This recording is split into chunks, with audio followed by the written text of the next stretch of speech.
Well, we are now. Now we are. All right. So I'll just wait for people to turn up because, firstly, I don't know how well this. Well, firstly, I don't know if anyone's going to rock up, but let's get a couple of people in first. Basically, what I want to.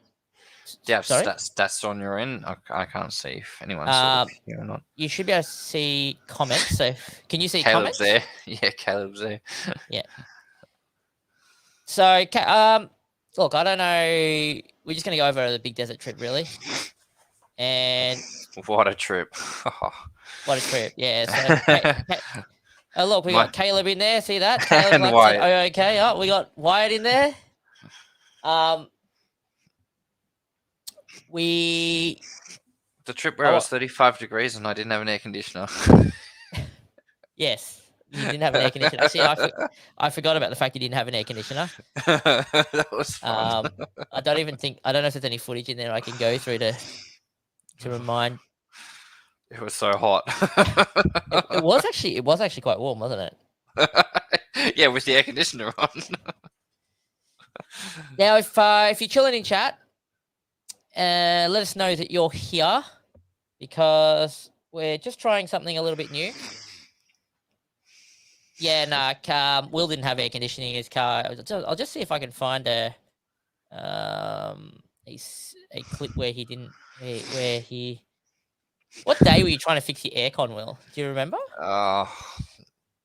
It went on the first day. I'm pretty sure. So yeah. I'm fairly certain we tried to have a look at it in the first day when we got to Broken Bucket.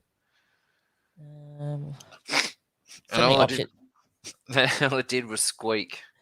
We tightened it, and yeah, I'm pretty sure we tightened it at Broken Bucket, and it was it was squeaking by the next day. Good luck trying to find that. Oh, it's laggy. Is it? Yeah, it's struggling with it. Yeah. Is it struggling on your end or struggling on the actual stream end? Is what I want to know. Wait, Caleb, is it smooth on your end? Yeah.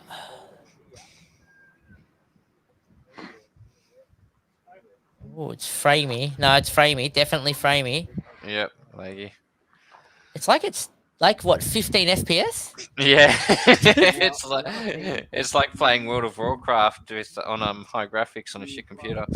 Oh. That's yeah. So I guess that's was it laggy like that when we were testing it before? I think very high or whatever it was before. Seems to be unusually laggy now. Yeah. Unusually laggy. Oh, not like it was before. Oh, okay. So yeah, before was better, was it? Yeah. I reckon that'll be a setting. Lay it over top of the. Let me pause that for a second. Oh, because I'm watching the replay back. It's definitely. What have you done, Chris? Let's have a look. What was that? This is the quality of the stream we'll send to YouTube. Jesus Christ. Okay, so... Yeah, leave Wall to do the hard work. What happened? You leave Wall in the shed? No, Wall... no. Wall's making some dinner. I was going to go over some big desert footage, but I'm very disappointed to learn that I actually can't show you guys it in real-time quality. It is a little bit... That's pretty straightforward. It's choppy. That's bad. It's choppy. Is that in 4K? Yeah. Oh. No, that's it. I don't know what that is. It's the software I'm using to do it with. It's not ideal. I think it's more used for meeting room type things.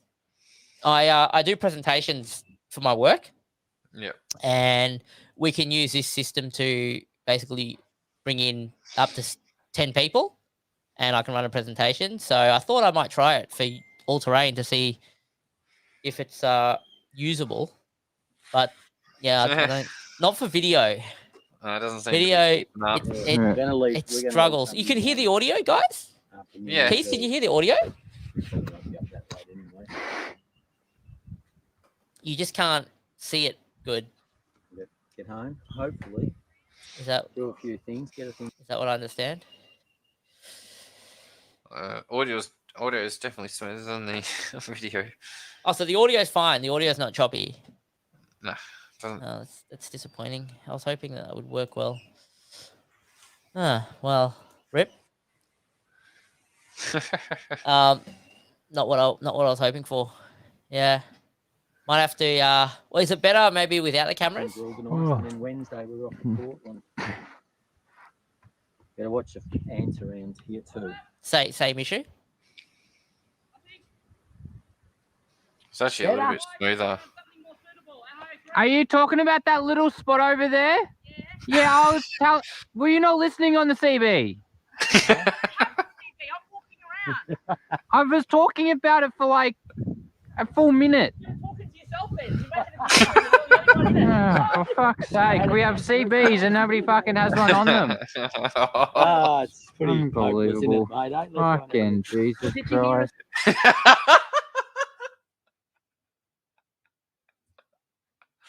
Wow.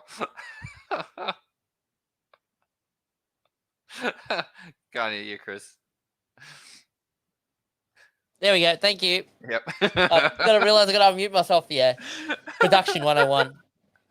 So the video is actually better if the cameras are off. Is that what you're saying? Yeah, that was a lot smoother. Yep. Okay. Okay. But that was So funny. what happens if we're watching a video and I go from that to this? It's good? Look at my handheld It's not GME. perfect, but it's a lot. So fancy, but I'm not going to carry it on me. I heard you, but I just ignored your own. Wow. The banter at chat is at camp is interesting. Do you still hear the audio for the scene now? Can you still hear the video audio? Yes. You can. Yep. Okay. So I can't even seek without you guys knowing I'm seeking. Talking about that. I was giving you heaps there. I can move back, yeah. Right here. Yeah. You can lead out. My So, is there anything we want to go back to, Will, and talk about? I can, since we can watch the video. Sneak peek at the Fortuner getting up. From your perspective, yeah. Yeah. Let's have a look here. So we'll see if we can find that. Will, that was day 4, wasn't it? Yeah, it was. Yeah. Yeah, day 4, day 5. 3 in the morning. Oof. Trying to work out which video. that I can't see out What about this with Walt? in the car. Well, I think we've all seen that. That one Yeah. came to air. So that's the 29. I think we weren't too far off then. I think we achieved No, not there, not quite. What about spare tires, Keith? I don't know if I want to show the entirety of that because it's very stressful for some, and Will's been through a lot lately, and it was taking a pretty serious toll on him. It's I might have lost it a little bit. he might have lost it a little bit, yeah.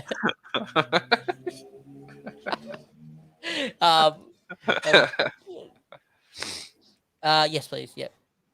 I'll have. Just leave mine. I'll have some in a bit. Yeah. Sorry, just one sec, guys. Mate, all good, mate. All good. No, We have a laugh. We do. Like we always get into a situation. Even me, I think it was on the last day 4. I got pretty stressed out when all these guys around me don't know the capability of the Adventra and telling me to try and drive out of something. Do we want to look at that? Mate, you just need to learn to drive. I need to learn how to drive. Unbelievable. Okay. I shouldn't have come off the accelerator. I just thought we'd do some testing, and Yeah. I watched your camera actually. Will, let's have a look. Actually, I can find it. I watch you That was- coming and you're like, I didn't. I thought I was going to stop myself going up there, but fuck. 29. I managed to get up. We'll go to 29. I think it's sequence. I Come- think it's 29. I'll find it. One thing that I actually found curious was that I almost stopped like you did, but I kept my foot down and I kept going up, and I actually crawled my way up. You actually came to a stop, and that was it. You were done. Yeah, that is a downside to the Adventra. I think that's a weakness that we might have found. Yeah. Yeah, you didn't have the power. You didn't. Yeah, try the next So- ratio down. Going back to first. Troopy didn't stand a After chance. 4 days Yeah, so filming. the troopy didn't make it up, but he went around the other way, which would have been interesting. It's 0329, 0429. That's my good to start with. So No, I've got a new one. Bays. all right, so let's go back here for a Graded it. second. And it's a foot off the accelerator. Oh, you Sorry. You can actually hear you Power. slowing down. Yeah. nice Yep, and I easy. have-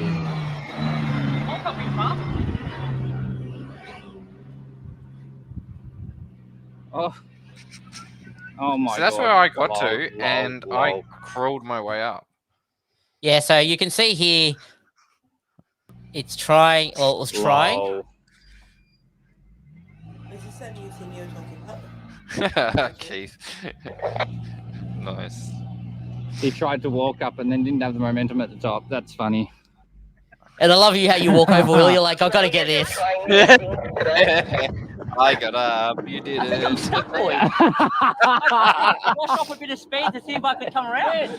It might have been. I'm like, So, I mean, I think I got stuck. yeah. So it was.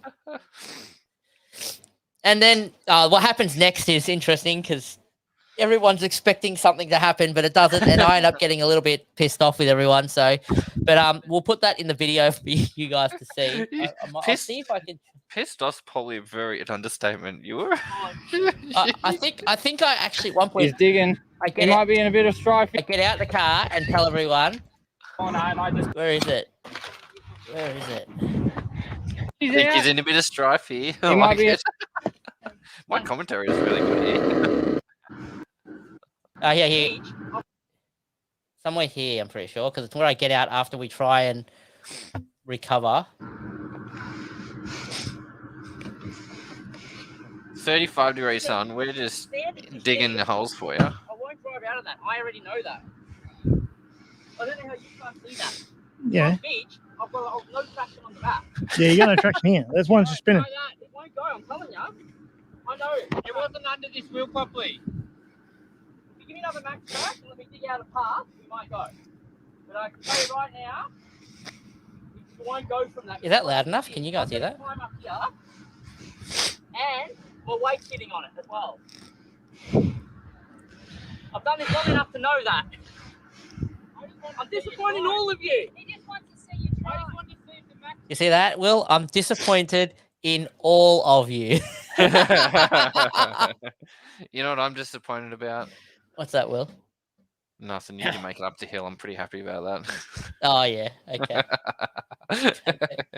that. Let me go back. Let me go back to day 3 for a second, though.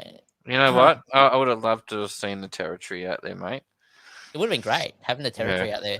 That would have Would've been amazing. Yeah. What happened to the barbecue? Well, the chef went out to make food in the kitchen, and I decided to come live to go through some Big Desert talk on the screen for a bit. So You're talking about the hill that the Prado made it up and the Addy didn't? no, I'm talking about the hill that the Addy made it the highest out of all 4-wheel drive until the brand new 4-wheel drive came along and conquer it all. Will. Yeah. Actually, I'll see if I can. I think we have it in there. What size tires do you have, Keith? You 31s, is that right? Oh God, I don't think it likes that. Call him on. Call him up. Yep, call him up. All right, you're good to go, mate. Well, we'll go. On my way. To get an on. Driving skill. Dumped the rain last night. They go better. So that's about as far up the Adventure got, isn't it, Will? No, That hill? when I went up, I was like, it looked like I was about to go over the top when I went up it in yours. Okay, so let's have a look. So actually, your tires, Keith, are exactly the same as what's on the Fortuner. yeah, Keith's tires, I think, they're exactly big, the dude. same. I've seen that car in person once when I went to go Big. drop off some stuff at his place, and they are big Insane. for territory. Yeah, they're massive. That's not bad. That's what you've got on your Fortuner. I got 265 75 16, which is actually 31.6 as well on the Prado. Further along is our. Yeah, I'm just trying to find the video, guys. It's a bit of a hard to find videos. The way GoPros format the file names is absolute garbage. You'll see what I mean. There's no actual order to the videos. There's no order in terms of one, like sort of Actually, 1 1 1 1 1. Your times are correct though. My ones didn't come through correct, so yeah. So here it is. So this is Will trying to go up one of them. Sorry, I'll put it to full screen so it's not lagging.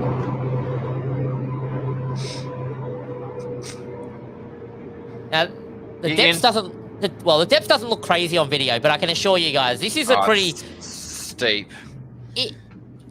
This is quite a short run, but it's very kind of steep, and the sand is extremely soft. Right, you're looking at probably soft sand in about 30, probably 30 up, I reckon. I mean, 30 is not too bad, but with soft sand. Oh, my foot's. I like it. Oh, don't do this. I'm not getting up this. Yes. So I could tell as soon as my foot was on the floor, I just wasn't. You'd hear the motor die out. I just didn't have the power to keep going. Yeah. So Simpson is the we're doing it July from when I. It looks steep on video, yeah. So imagine what it looks like, what it was when I'm in person. It was beautiful, guys. Like when they told me, we ran into some guys and we're talking about some tracks, and when they told me about this big Dune, I'm like, I've got to go there. Yeah, we have to go there. We're both thinking the same thing. Like, that's where we're heading now. Yeah. So that was our plan too. So it'll be 5:18. It'll be this one. Yeah. These were my attempts, I think, Will. Yeah. But if we try and find your attempt later. Yeah, but then that'll be me done. Watch your reversing.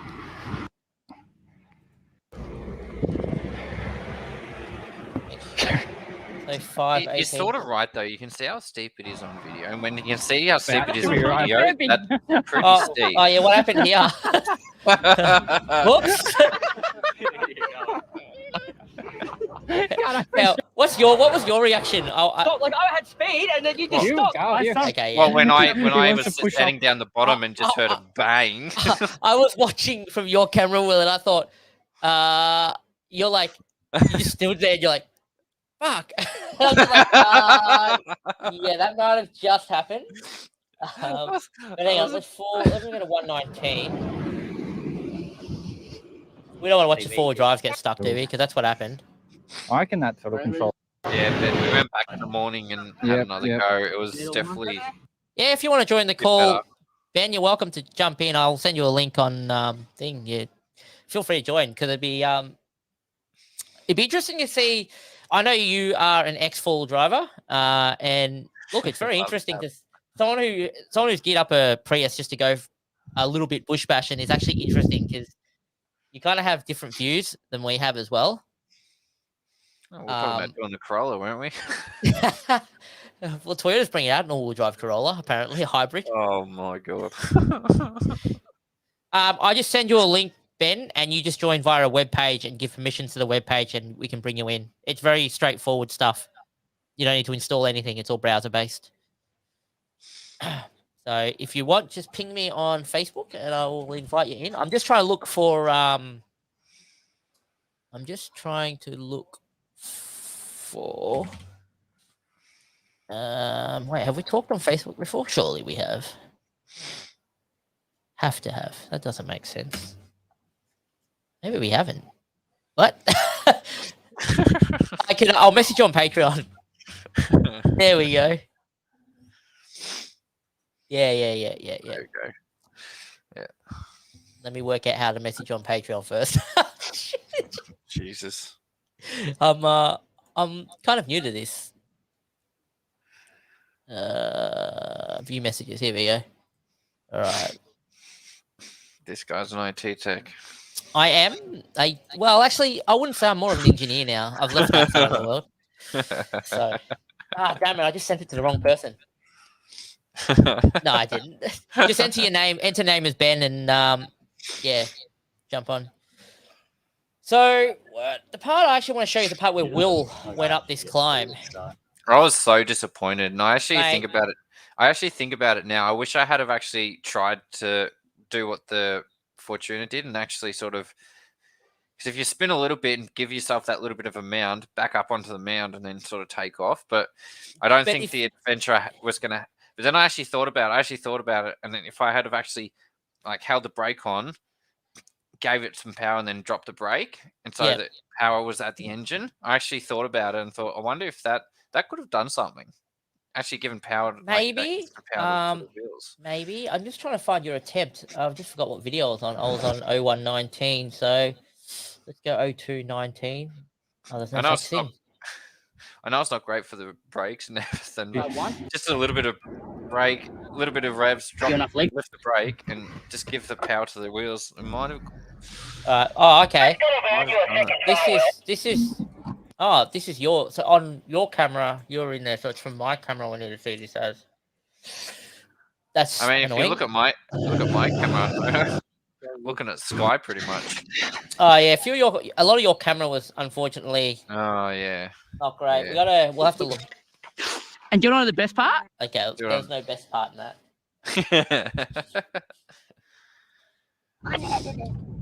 No. I'm struggling to find the. No. 30. I know it's 38, so it's probably got to be 0438. No, 0338. This is. You're probably better off at doing it, right?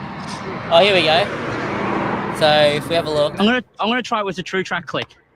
Oh, with the. Yeah. Oh, no, give us one. Okay, that's me. 38. So what was it? 30. 0238. All right, here we go. You'll see the gap on the. So as it cranks it back down, just let it cruise. And I thought, well, I'll take the. Here we go. My pressure. Go back. I got almost as high as you. Oh, where's that then? The Adventra? Yeah. Will's in the Adventra. It's been a couple of years. He's the one that taught me how to four-wheel drive. I was a computer guy before this. And I thought, well, I'll take the Adventra out. Times have changed. The Adventra wheels out the Prado. Here he goes in a bit of legacy. Really total it. Yeah, there's a couple in that car. Well, the interesting thing was Will, this corner that you were coming up. Yeah. I noticed you were a bit nervous about not coming in at full speed. Yeah. Normally especially the first I time. keep a couple because. Yeah. I still had pretty good speed. Here, I just bought it. As long as I had momentum around the corner. But just forget 7.5. Just let it bank. Here he comes. Wait. You backed off. I heard. I still hit it by there. Like, yeah. But I wheeled it so well. He got more further on. You were so close, Will. Yeah. Look how close I was, and that's what I was saying. Like, that's gotta have earned you a second try, Will. I reckon if I had have just played around, I might have been able to go try out the back. And then this is where you gave it everything you got. Yeah, but I oversteered around on the way up. Yeah, that's what I call it. Or bit of wash off. See, I oversteered there, jumped around a little bit. The wall? The wall? I think that little steer event that you had there. Yeah. The fucking wall, though. I actually think, Will, though, if we went up to the top, right, Smoothed it out and tried yeah, to track make it. a track in the center. Yeah. Because the track was dug out and pulling to you the to the side. left. Yeah. And it kept doing that. Even when I went up there, remember the Fortuna the next day? Yeah, you I went scared the up hell out of and yourself. it scared the crap out of me. I actually come off the accelerator on the Fortuna because I thought I was going to end up in the side of the wall in a brand new Every four-wheel time drive. somebody went up, it actually got worse and worse and worse and was actually pulling you closer and closer. So it needed to be smoothed down, probably another and tried to maybe dig out a new track, and it probably would have changed things as well. But I still reckon if I had have just played around with it, I might have been able to crawl up, but oh well. It didn't work out that way, unfortunately. No. Didn't think of it at the time. I mean, we're back there at Easter, so we can just go visit it. It's not that far. It's about, would you say, 10 minutes from the main road? Yeah, about 15 minutes? 10, 15, probably coming 15, in the back way. Yeah. So it's definitely a good fun Dune. You can park up. You can even get a barbecue happening down the end. Yeah, a barbecue, everyone's having a go. Yeah. Oh, mate, at the top though, what a view! Far out. Yeah, the view at the top, right? I think we got day 4 and 5. To get up there, you need power behind the foot. You need a good fair bit of power. Goes to show how. I don't know what's going on. Your camera's like all fogged up and everything. Also, like to. I'm just trying to be careful because there might be some. you didn't go to the toilet at any point. I've seen some raw footage where I'm like, yep, I'm just going to skip forward 2 minutes and I'm not going to see where this ends up. Probably a good idea. I think there was one of you actually going into the drop toilet and I just said, yep. But then I went straight to the end of the feed. I'm like, oh no, he turns it off, and then you restarted again. And you went out. I'm just like, come on, what are you doing to me? I know when I say to everyone, look, guys, I want every single bit of footage, nothing spared. I don't mean literal like that. There's been a few times where you go in the toilet and you sort of just go on, and then you look down and look back up and go, shoot. Yep. Chris just got a face full. Yep. Gotcha. Then you should be good. Yeah, back at Easter, so we'll probably have a bit of a play in around. But you must have had my camera then, Will. You had to have. Oh, at the top, yeah, because remember you passed it off. Yeah, because I was about to say. And then that doesn't make sense. The footage period. Yeah, no. I'm telling you. We stopped over Before at the top, here. that's right. Here you go. Here you go. All right. Yeah. No, I would come down. No. It's absolutely stunning. Amazing. Views were good. It does actually go up a little bit further, but that doesn't look too bad. Well,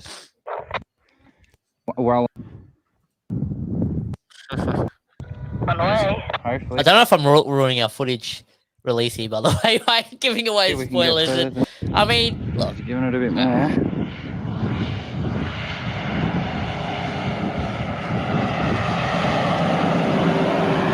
Oh, he's fast. He's going. He's going. Come on. Come on. Oh, no. No. Son of a bitch. But you can see here, it was. Oh, here we go. Hang on. We got a visitor. Welcome to the party. G'day, mate. Ben. Can you guys hear me? Yes, we can. Yep. Awesome. I don't know how sufficient my bandwidth is. I'm only on 4G, so I'll try that's all right. try and do that. I don't. Yeah, the video. I'm only on like a medium plan on this platform, so I don't think the video quality is keeping up too well with the high-paced footage. So we'll just see how we go. But it was actually interesting because this part here where I came up got stuck. Oh no! I stopped there because I didn't want to dig. No, you did it right, and then that's smart. Yeah. But then, like, I came up in high 4 is what I ended up. So I ended up here at high 4, and I didn't let it back down to high 3 in the middle of it because I found the previous attempts it dropped down, and I just would lose power. But then I thought, what if I block in low range and put it in low 3 with the rear locker on? Yeah. What? You can see how upset you are here.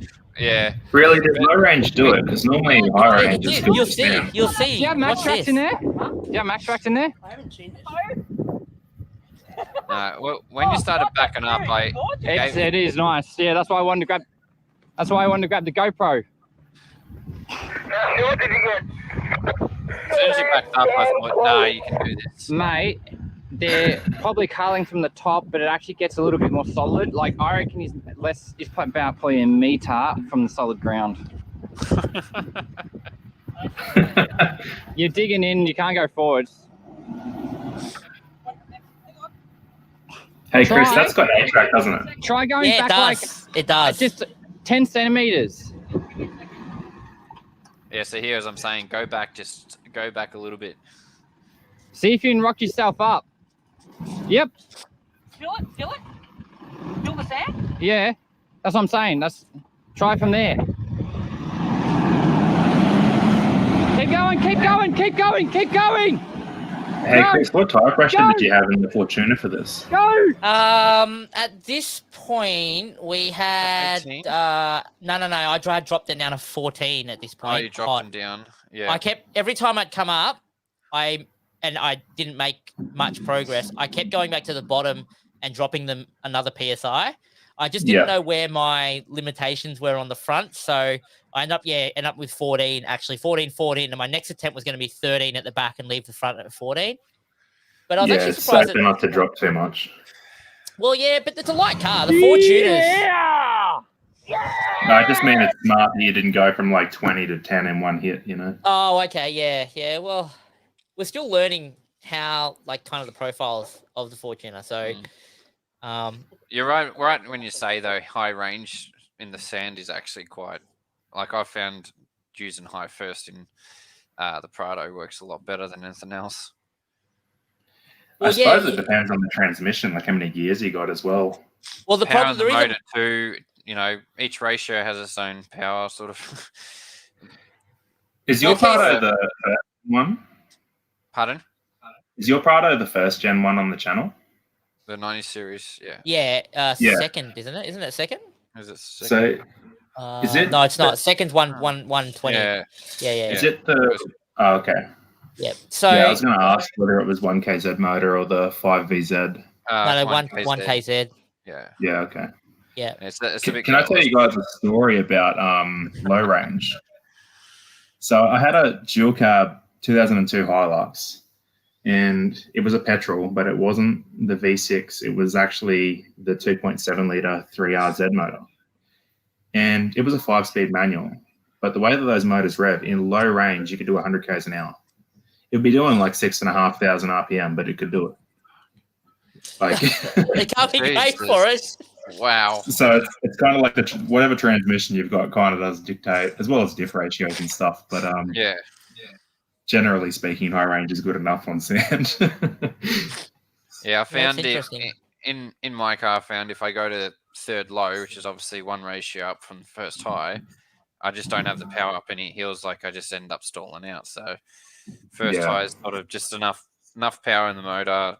Yeah, enough momentum, etc. So it's so interesting watching four-wheel drive action there, because obviously the Adventras only have high range, and then you're watching the real four-wheel drives attempted in high range as well, but generally have a massively different torque profile, and like the way that the power is delivered across the rev range, it seems like especially in sand, there's a massive benefit for a petrol automatic. Is the high revving nature of the motor. Yeah. That's the plus, I guess. That's probably why Adventras actually excel probably the strongest on sand, because I feel like they're just a weapon on sand. You really only have one gear to worry about, and you've got that gear from 0 to 70 k's an hour. If you want. So it depends how much you want to redline them, but they'll tolerate 7,000 for a short period. I just don't know if you do that all the time, how long that'll actually last for. Yeah, mine's unlocked, don't so I could. Out. Yeah, mine's That's unlocked. That's why I'm subscribed, Chris, because I want to see how long it lasts for. Chris goes, I don't want a limiter on this. I want it revving at 8,000 revs. Well, actually, that's interesting, because if you had a Cross 6 Crewman or Tonner, because they don't have the Allotech 190 or whatever they detuned it to after 2006, they don't rev their power is delivered lower in the rev range, so they don't rev the same, but I don't know if their limit is lower as well. I think it is. I think its limit's lower by about 500 standard. Have you ever looked at, just out of curiosity, the Holden Rodeos had the alloy tech in them, but they're only about 157 kilowatts because Holden tuned them for low down torque rather than higher up peak power.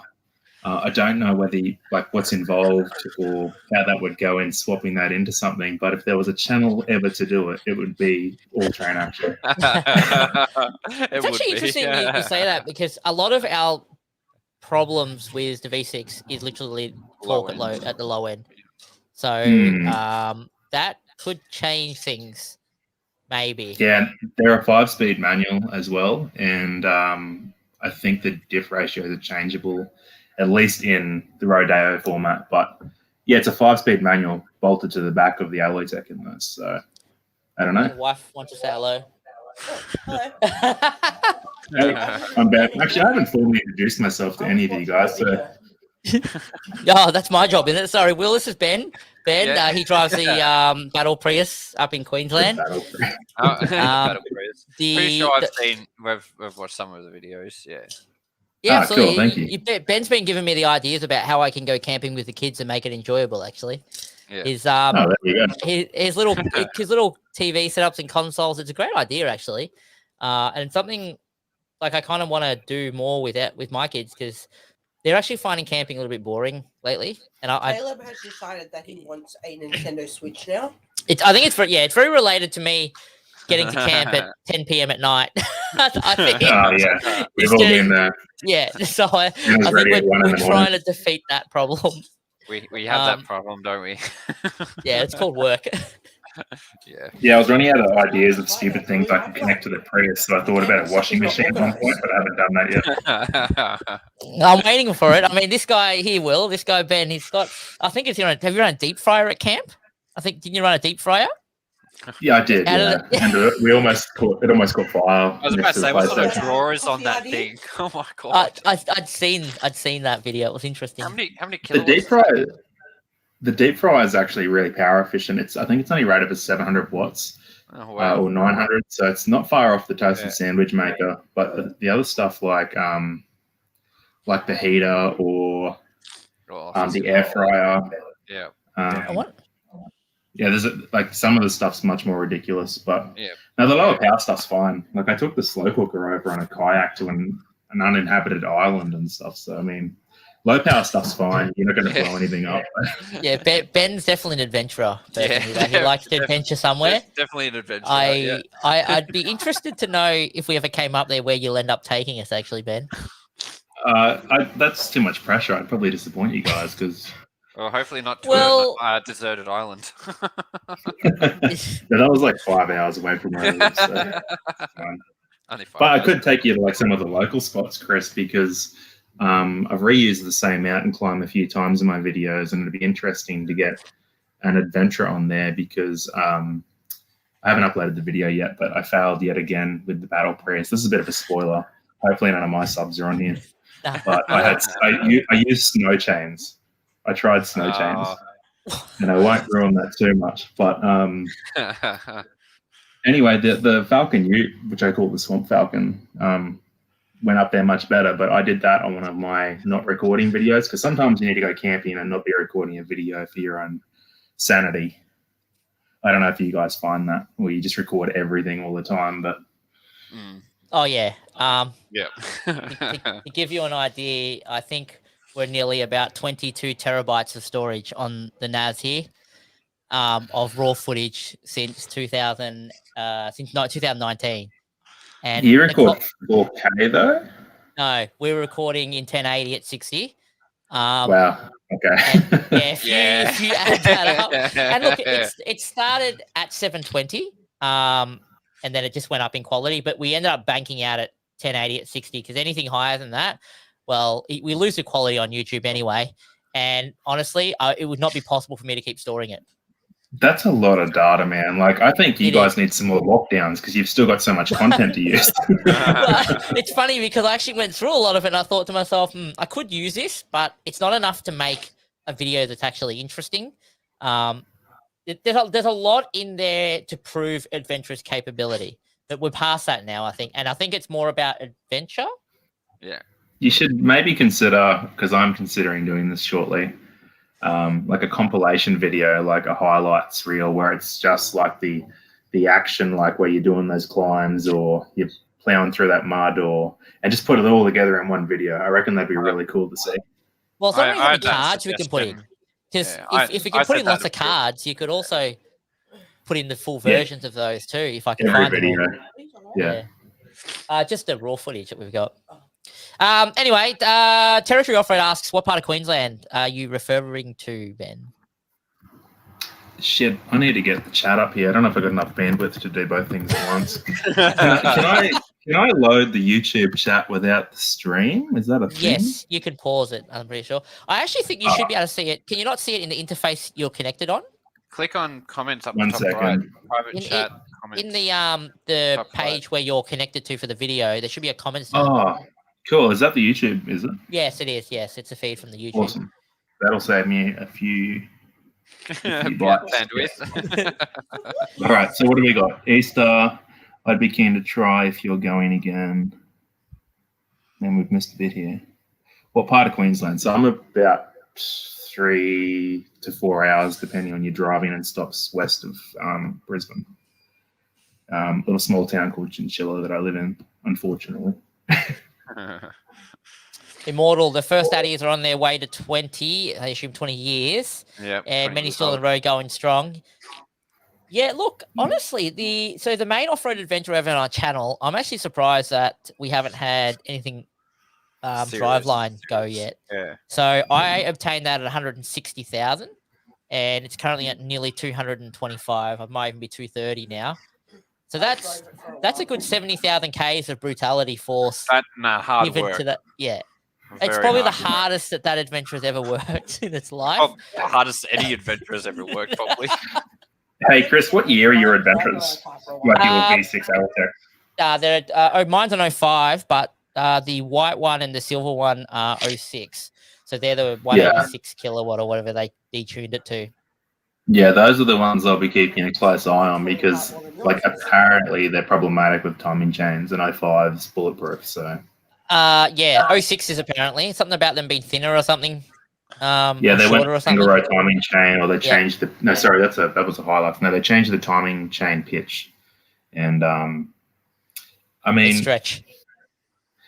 Yeah, something to do with the tension there or something. But well, the interesting thing is, they reckon that it's got something to do with the pickup and the galleries getting blocked up, which actually caused that particular event to happen. But I don't understand enough about motors to know how those two can be connected to each other. A lot of the other problems that I'm told are the crankcase ventilation is actually linked to the chains also becoming stretched. So we've just taken care to make sure those things are managed in all. Do you guys have do you guys run catch cans on the PCV valve for that crankcase ventilation? And god damn, there's a lot of oil that comes back. I pull off that front every time I service it, and I could literally turn it on its side, and I reckon I could drop out about that much just into a cup from a 7,000 K service. It's still a thing on the VEs too. So you know, fitting the catch can to VEs is common, but yep. But so I don't know. There is one V8 Addy that you've got, right? No, we used to have two, and we downgraded them to V6s simply because the actual cross-track program is different. So in the V6s, the ABS unit has a computer built into it, which apparently gives the cross-track a faster responding time, where the V8 it's only from the ECM and it commands the ABS to do its individual valve braking. So yeah, I think the V8 has the older Bosch system. It does. But now one of my questions that I've raised and I've not yet got an answer is, does the there was a short period where the generation 4 V8, the 6 litre was actually put in some of the crewmans, the cross crewmans.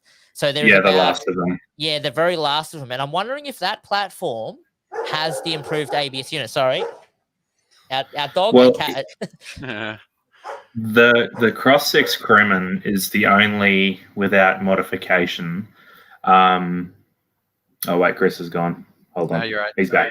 Matt, sorry. So those 6 liters, because they're the Gen 4, I don't remember this off the top of my head, but it's something to do with the ECM and CAN bus, like the language that it actually talks between the ECM and the transmission, basically, that allows you with only the 6 liter to just go and straight away put in the 6-speed transmission out of the VEs. Now, I know that there's that guy on the Adventure group that recently, I think he lives like an hour away from me, that had that conversation. Yeah, and he fitted a 6-speed, but I think he had a standalone computer for the transmission because he's got an LS1, whereas is it an L76 in the 6 liter? Maybe. I don't know if it's 76 or 98. Can't remember which one they used. Yeah, but that one, because the LS1 doesn't speak the 6-speed transmissions language, whereas the new Gen 4s do.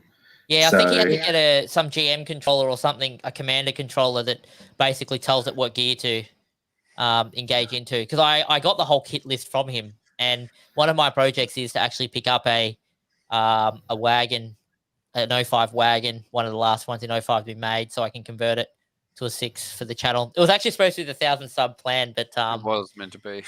People, we got there a bit faster than, well, we're getting there, should I say, a bit faster than I'd planned. And I've been looking for a rec adventure that's would suit the like something like a blown box already, something that I can get at a good price. But there seems to be just nice ones coming up, and they're too good for me to destroy on the track. I wish we'd known each other earlier, Chris, because I sold my unicorn, as they call them, because it was a VZ LX8, and I sold it for, I think it was only like $4,000. Oh no! And big mistakes. This was in like 2017, mind you, and the sunroof had actually blown out because that was an issue which they had a recall for. Yeah. And some guy from Melbourne actually had it picked up on a truck and taken down there, and he owned it for a couple of weeks and blew the transmission up because he did the classic, on the highway, put his foot to the floor to overtake, went from fourth gear to second gear, and just ate second gear. So he got that fully rebuilt, and I think it was strengthened at the same time, and that would have been perfect for your channel. But there's a few out there that are perfect. It's just the asking price is a little high on some of them. So yeah, they're like 3 times the price now. So. So Territory says, I'm only in Melbourne for work, but my place is Caboolture in Brisbane. I'm planning on coming back this year for good. Oh, so he's planning to move back to Queensland up that way permanently. I think he was saying he had a house up there or something. So that's disappointing because I won't get to get much time out with Keith anymore, but we'll have to make the most of it before you go, mate. Yeah, definitely before we. So Big Desert. Easter's the plan, so keep scratch that in if you can, and that might be our last catch up before you go. Territory in the sand, that sounds good. Immortal in Flames over 500k on my Fuzz LX8. Mine's only 180k. And the real issue is he was his CV joints finally going. No any other high mileage examples still. I see a few where people claim this it's still on original boxes at 350, but I mean they must be cradling that thing.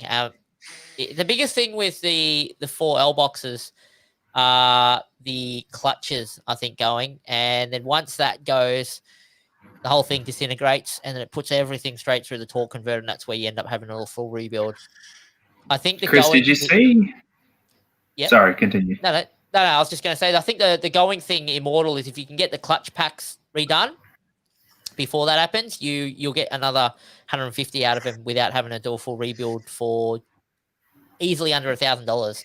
I know a guy that does a cash job here in Melbourne for 500. So yeah, a lot of guys will do exchange boxes as well, pretty cheap. So if you give them your buggered one, you'll get a bit of a discount for the rebuilt ones. Yeah. My last cross-track vehicle was a VZ Cross 8, and I was driving that around the time that my wife had our daughter, and she was staying in Brisbane at the hospital there.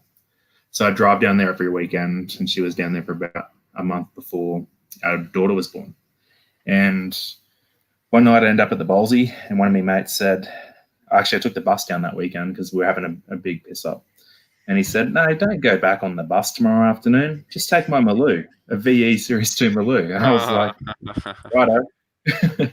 So I took that home, and it was the GXP, so 317 kilowatt model speed order. And honestly, the biggest difference between that and my measly little 235 kilowatt 4-speed Cross 8 was the transmission. Yep. Like I straight away that's when I started looking into like the conversions and like what was involved. And that's how I found out that the 6 liters were much more compatible because of the language between the transmission and ECUs. But the reason why I bring this up was because you mentioned the 4Ls. Have you read about that guy that spent about 10 grand many years ago? There's articles about him online that was building up an Adventra, and he got a 4L 80E out of a Holden Suburban, which is a Chevy Suburban that's been rebadged and imported, and had one of those fitted and custom tail shafts and whatnot fitted to his Adventra, which fit in the tunnel perfectly like the 6L80s do. And he put a 4L80 in his because he was doing drag strip work. Yeah. I mean, heard about that. 6L in, but people have done 4L80s. Okay. Never heard of it. That's the first. That's interesting. Yeah, it was in a magazine. I saw photos of it. Sorry, what was that, Will? Sorry, what was that, Will? We've always talked about getting the 6-speed in there, but none of that. We're actually Will's parents who live out in Bass, who are on the channel quite often. We're actually getting a hoist put out there, so these type of projects can actually begin taking place. And I think the most important thing to us isn't that we fork out the money and get someone else to do it. It's that we end up doing it ourselves, because that's what makes the vehicle kind of, for us, we understand when things go wrong off the road, what we're dealing with. And, you know, 100%. You know, I still understand people, you know, who go forward driving and have no clue. Like I run into people almost every trip, and I guarantee you they struggle to understand. They understand lockers do one thing, but they don't understand how it all comes together to work, though. So when it stops working, they're oblivious. There's solutions to try and flick the switch more and rattle things, but that's not the problem.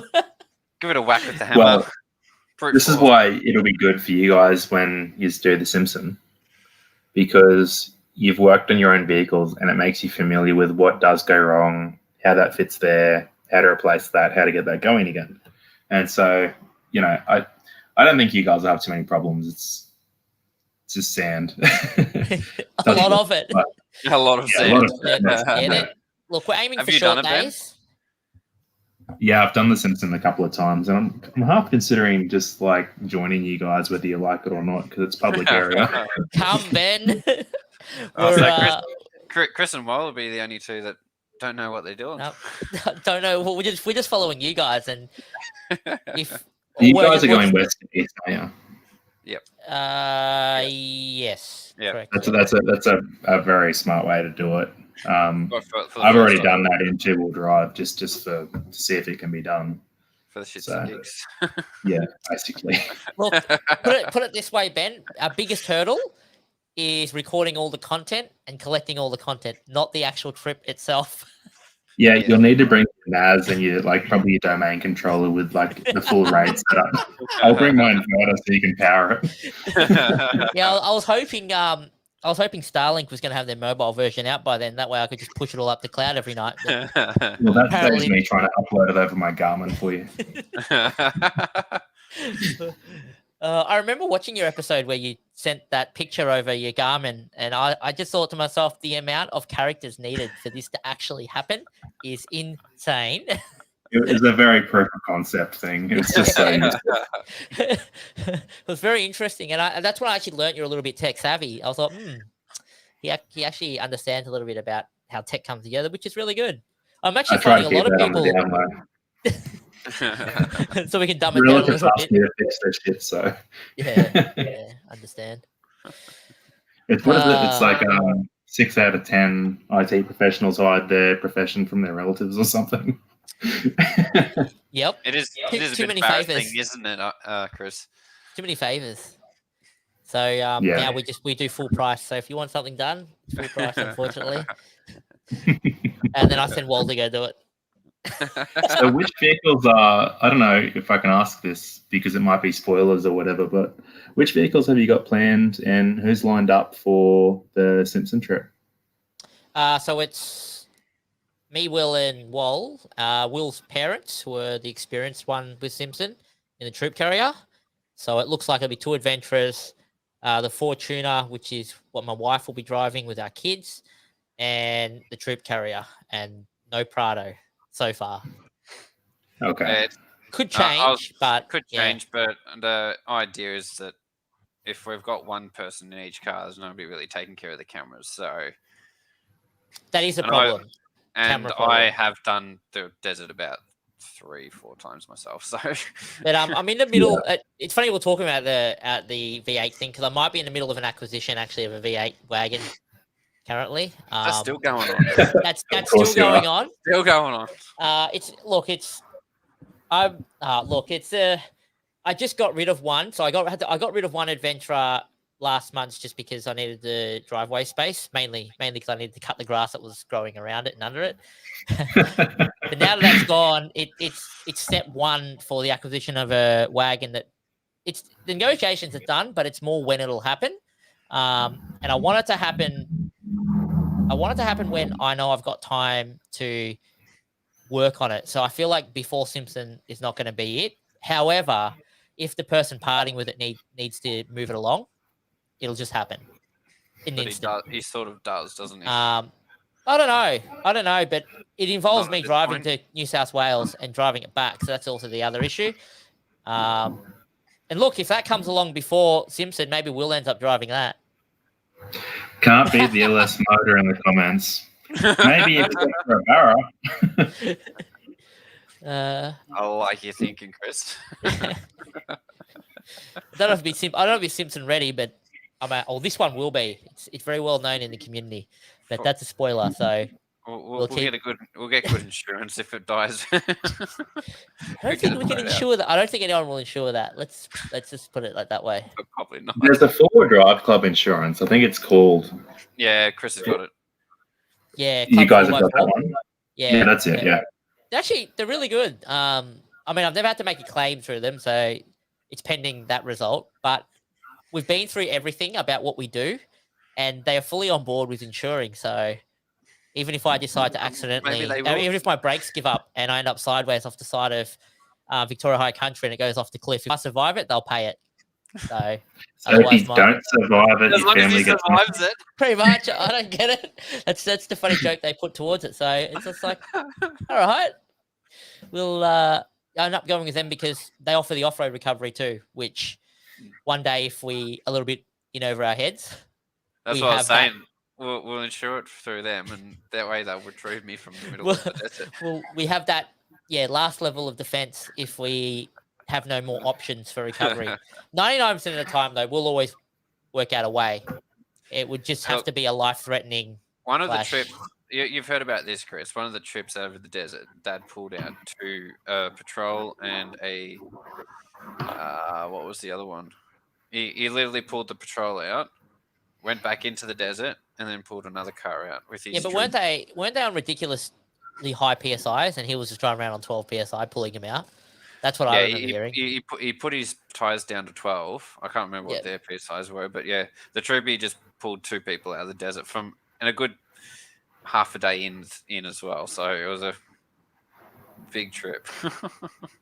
The last time I went across, I saw the recovery truck from Mount Dare. No, sorry, they don't have a truck. They got the Cruiser Ute. The truck's in Birdsville. And Gavin's his name. Graham runs the place now because he's the new owner. 3 or 4 years since. And they were sent out to go and get a 100 series. I can't remember what broke on it. Maybe it was a diff or something. I think it was a 1HD FTE. And she wasn't my wife then, but wifey and I left to head out the same tracks and actually passed him and gave him a beat when he was bringing this rig back in. But it's it's kind of crazy some of the stuff you see out there. Like they had vehicles at the back of Mount Dare pub that had been rolled, and like people would just go out there with no idea. I've heard of people that have been in like touring convoys paying to follow like an expert out there, and he hasn't even mentioned anything about tire pressures, and people are running 40 psi out there and stuff. It's just that's why that's why the dunes end up the way chunked out the way they are as well. Yeah. 100%. But yeah, my chair, Chris, that chair that everyone steals because it's so comfortable. I bought that from Mount Dare about 10 years ago. Oh, okay. Oh, okay. Well, there you go. I didn't know that. Yeah. Ah, interesting. Probably 10, maybe 12 years ago. Yeah, I tried to get Luke to come along in the V8 Adventra, but I don't think he can get the time off. I mean, it's a lot of time. 3 weeks is. It'd be really cool to get both a V8 and a V6 on there, even if and it's that's just what I thought about.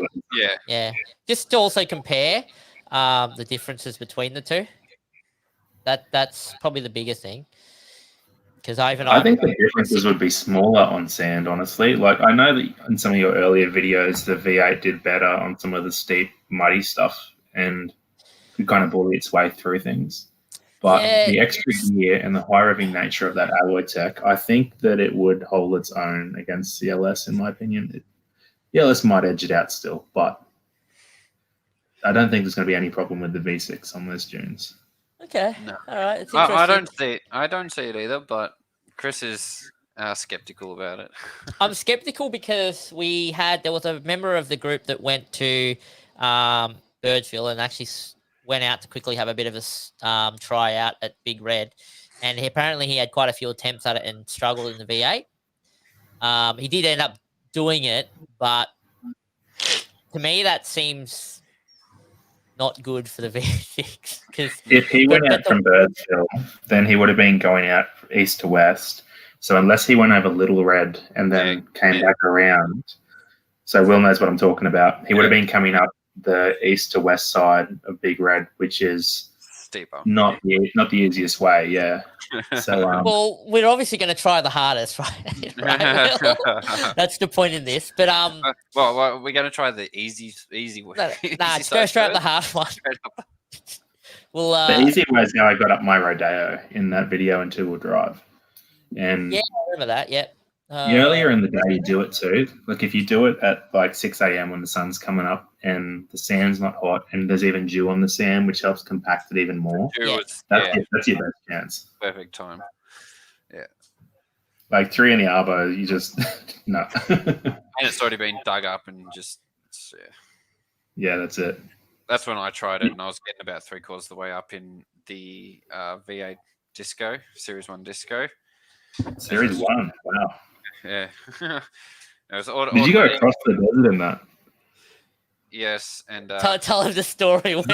The brief version. I actually blew a cylinder on the first day, so I was running on 7 cylinders as well. Wow. That's a true madman to take a Disco Series 1. Well, what's interesting about that story is that he did that on the first day, when you're still in Civilization, way before they even got out there. So they had an option to turn around, but he still wanted to go. I was in Renmark. I was on the way to Renmark. But that's still turn around. We have a problem. Location still. Like if an adventurer had any issue, somewhere like that, we would just go park it up somewhere where we know, and we. Renmark's way too close to the desert, Chris. There's no turning back from Renmark. As an ex-interstate truck driver, that does not feel the same to me. Renmark was my food stop every time. Credit to you for getting out there, Will, and having to go in something that's likely to leave you stranded and die. I mean, I wouldn't recommend people do it, but good on you for having to go and getting out there. You know, the Disco was. It makes the story better, Will. Costly. They're costly. Those things. Certainly a life experience. Yeah, I couldn't get above 80 k's an hour in it because it just started. The whole motor was imbalancing, just like shaking the hell out of the car. But yeah, I was first out. I was across and first over I was first out of the desert. Was that the last time you went, Will? Yeah, I think it might have been actually. Okay. Yeah. The last time I went, Chris, I actually accidentally mentioned that I work in IT. when I was near the bar at Mount Dare Hotel, and I was overheard by the staff, and I was there until 11 o'clock at night fixing one of their POS systems, and then again the next morning. No, I know nothing about computers, just like I don't know how to cook. Like they refunded like everything we paid there, gave us free drinks, free meals, free beer, and diaries when my wife was smoking back then and stuff. And like they were just so gracious because they said for us to fly someone in from Alice Springs and so on and so forth, it would have been $2.5, $3 grand. So yep, I know about that. yeah, so you just keep it on the down low because otherwise, you know. Look, in situations like that, it could be worth it. Free Yeah, night. that could be worth it for some. So it really depends on your schedule and what you're there for, I guess. It was cool to get photos, like being behind the bar at Mount Dare and stuff, I guess. Yeah. But, the second last time across the desert, we had a camper on the back of a Y62 Patrol, which when that thing went up, Big Red had to brake so it didn't get airborne. But we just left Dalhousie Springs in the afternoon, and we're heading east because we're going back across the desert. And the driver of the Y62 noticed in his driver's side revision mirror that he could see the wheel coming out a little bit sideways from the camper. Yeah. So he pulled up to check it out, and this was a brand new Black Campers Phoenix is what it's called. And so it was like a 25 grand off-road camper trailer. And the weld on the chassis had actually given way. And that's why the wheel was moving, because the chassis had separated underneath.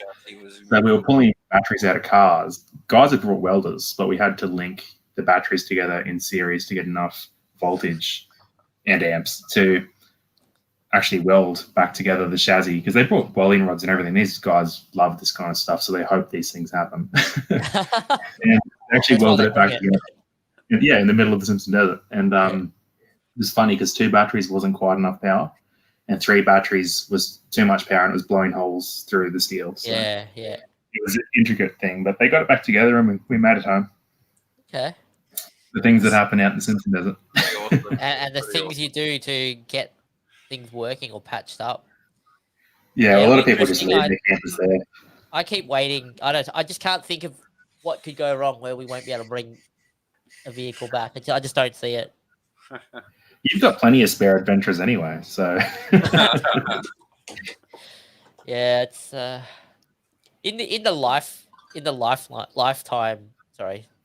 timeline of the adventure I have.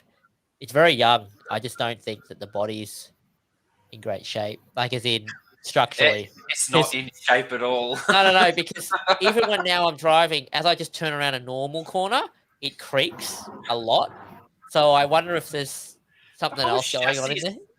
The whole chassis is twisted, mate. The other thing is no parts. Like this. I know, no parts of the car. So if I get like another part, like a reinforcement bar or something, it doesn't line up. I can't. The holes are offset like too much. It tells me everything's shifted together. But that's because you like to give the wheel alignment guys a challenge. You know, you don't want them to be bored. Well, it's funny. Is the thing just keeps going? Yeah, the latest one was the front door not closing properly, actually. There's a gap, but we've somehow bent it all inwards. So now when it closes firmly on it, it's actually a really tight fit now. It's really good. No more water leaks. So that used to be a thing with VN Commodores, apparently. People would take their boats down to the boat ramp, put the boat in, pull it out, and then the back doors wouldn't close anymore because the car had stretched. And the latches would. Yeah, I don't know. That's why I just keep wondering. But look, the engine mounts are still all intact. Everything seems to still be going. It's still driving. If I let go of the steering wheel, it still steers left no matter how much we align it. But apparently that's an Adventra thing. They've always gone left. It's actually good if you break an engine mount. Right. That's true. If it was right, I'd be a bit worried. It's good if you break an engine mount on the V6 though, because then when you rev it, the engine rocks like a big muscle car V8. Yeah, except I'm just imagining what happens at some point when I'm going up a really steep climb and the engine's labouring and talking and snap, the last one goes, it'd probably come, big indent will come up in my bonnet. What's the scariest moment you've had in an adventure, Chris? Oh God. Scariest moment in the Adventra. I would have to say, like, when you almost In a tipped, few. but you didn't actually react too bad to that. That tipping one didn't worry me too much. No, But I you think were I just might like, have been. "Well, I good." think I was playing a little bit off because we had a bit of a crowd. Yeah. It's like, we're fine. Yeah. It was a little extreme, but I think the actual worried for myself is a situation where the adventure started to want to turn diagonally and we're on shaly stuff on a really steep climb. Flats track you were talking about, going down Flats track. Is that what you were talking about? We're talking about the adventure here, right? Yeah, going down Yeah. Flats track and you started going sideways. Nah, that wasn't too well. That's life threatening. As in that's more if That scared you. I remember. it scared me. It scared me, but it was a situation where if it happened, it's happening. Yeah. Where the other one was more, I don't know what I should do here to make this situation any more worse coming back down. Just the adventure just couldn't go up. There was just not enough traction, too steep, and the V6 was talking out at low RPM. And as it was accelerating, it was hopping the car, and then we started going on a weird angle. So at that point, it was you come to a stop, but even if you're kind of on a narrow laneway. So at the only worst situation was that I'd end up going sideways and be contact on both sides. But I was more worried from where I was sitting that it felt like if I really gave it to it in reverse to try and straighten her up, because obviously, as you know, you need to power your wheels to kind of get yourself in a direction you want. It's a bit of a situation. Well, it's that, but it's kind of your only situation, because if you're kind of reversing and trying to straighten up, but you're not getting the turning, you got no choice but to kind of give it power and turn the direction you want to go. You either end up that way or you don't. It was more scary because when I had done that, the car didn't brake.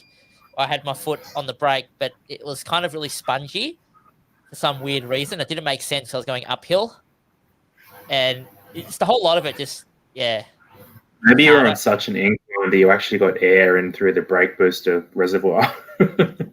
Maybe. After that experience, I ended up having all the brakes changed and the fluid flushed, because that was a trip where I realized I'd never actually flushed the fluid that was in there. It was probably aged fluid. I mean, not that brake fluid,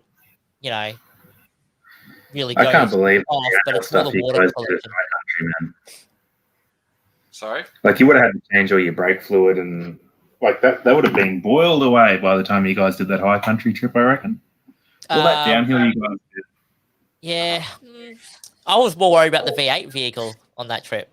Yeah, because his only option is to ride the brakes. At least with hill descent, it actually pulses the brakes, and for some reason it does a better job at keeping them cool than it does if you just ride them. Yeah, do you get I think I've seen the hot brakes message on your V6 before there, right?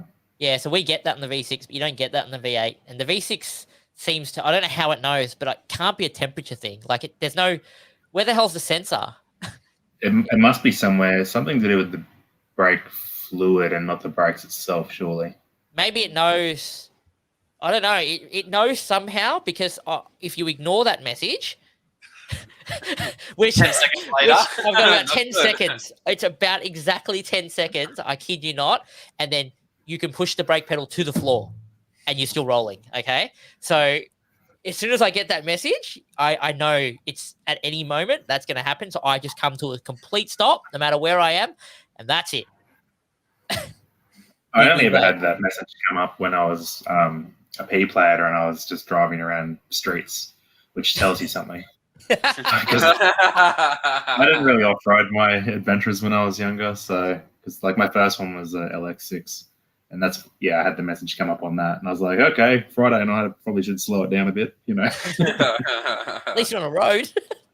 It's not true good when you're on a hill. My plan always would be. So steep. Yeah, look. To be honest with you, that's actually worried me a little bit, and that's probably why you'll notice. I very much avoid big, long descents now. And one of the other reasons why I bought the brand new 4Drive, it's so I can make sure the kids and the wife are in a car that is designed and safe. And if something was to go wrong, I have a plan. Because you can't really do much if you've got a whole family in the car, can you? So does having the Fortuna as a backup mean that you're not gonna like build a custom winch bar on one of the Adventures at some stage? Not sure. It's been people have been doing them. I think I know 3 adventurers in Australia now that have a winch.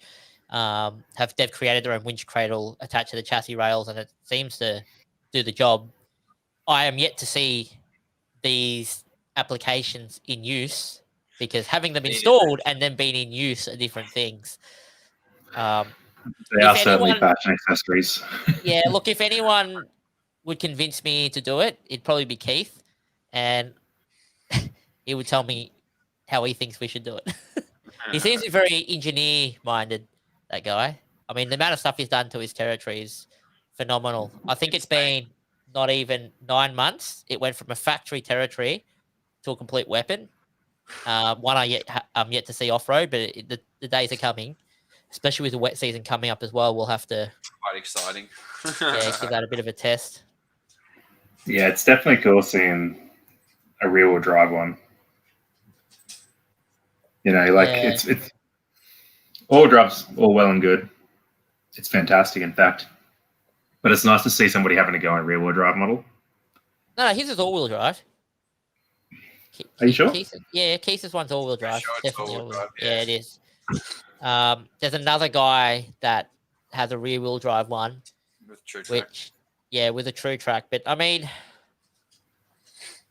I think with a rear-wheel drive, it has to be locker based because I might be confused because I don't know Keith. But sorry, who's the territory off-road guy?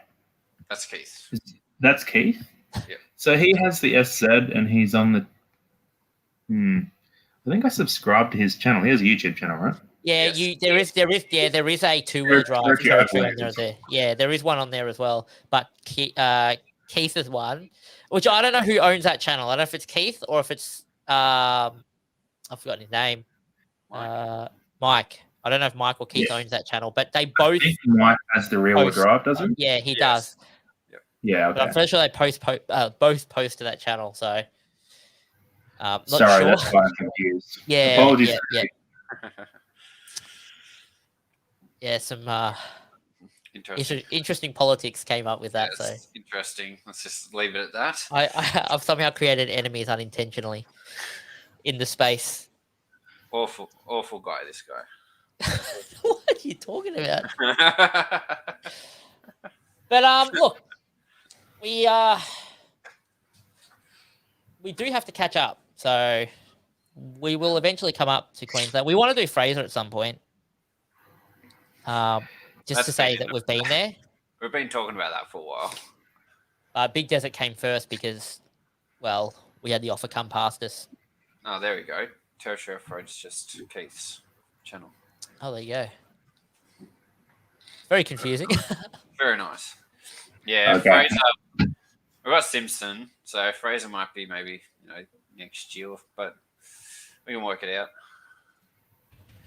I had some mates go over to Fraser before I'd ever been there. I had to miss it that year, and they went over there in like GQ patrols, TD42s. You know what people think about those, and don't think there was any cruisers, but I think there were dual cabs and stuff. And then some of my mates tagged along in a second-gen RAV4. And everyone agreed that the best vehicle on the beach, because TD42s love overheating and sand as well, but best vehicle on the beach was little petrol auto RAV, just revving away. Agile. Lightweight, high revving auto. Yeah. I would have guessed that too. Yeah. The weight. Glasshouse Mountains. Yeah, there's some tracks out there that I've seen in videos where I don't think I'll ever go and visit. My big problem is, and I warn everyone here, I warn everyone carefully. You always do this, and then you look at it and go, I can do this. I warn everybody, I look at these tracks on video, and I say, and this should be the opposite to people, but I look at them on video and go, oh, yeah, I don't think I'll ever do that because it just looks bad, so I know how bad it will be in real life. But I always turn down to that track to just have a look, and I'm like, yeah, we're going to try this. Is Glasshouse, we'll have to ask Keith here, is Glasshouse Mountains like loads of power line tracks, or, because I haven't been there, even though I'm a Queenslander. I've heard heaps about it from like Brisbane folk and whatnot. Looks amazing. It's interesting that I Looks haven't been like- to Queensland more because I've actually got family up at Harvey Bay. Probably COVID. The reason why I haven't gone up that way more than anything. But Yeah, that makes sense. I should. I Yeah, see I should these- think about that. See these videos of Glasshouse, and it's like, you know, all the boys, P plates on, patrols, Land Cruisers, just tearing the tracks up in the mud because it's always wet there.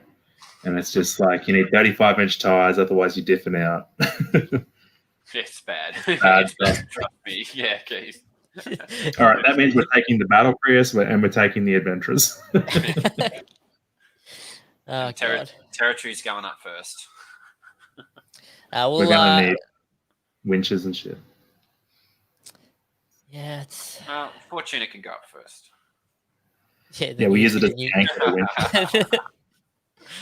Yeah, that's actually getting some lift next month, so that's pretty much it. That car's ready. That's a recovery car. It's funny that you want to lift the Fortuna. I don't, but I keep when I took it out. Can go.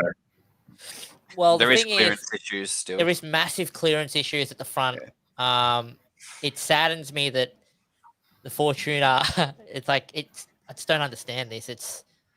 We've only got like 230 mil clearance at the front, and it's not good for anything that's got rocks, anything bigger than this on the ground, and it falls down. Yeah, it's I actually have a. If I got the. And I got here. you down Old Flats track. Oh, actually, that was Fortuna scary. would be pretty well armored underneath, though, right? Oh, look, factory bash plates are never great. They're only a couple of mil thick. Depends But it's a how Toyota. much. You can see the underside of my Prius, man. Oh no, I fully understand the underside of off-road vehicles taking a beating. That's for sure. That actually was a trip I was actually frightened for.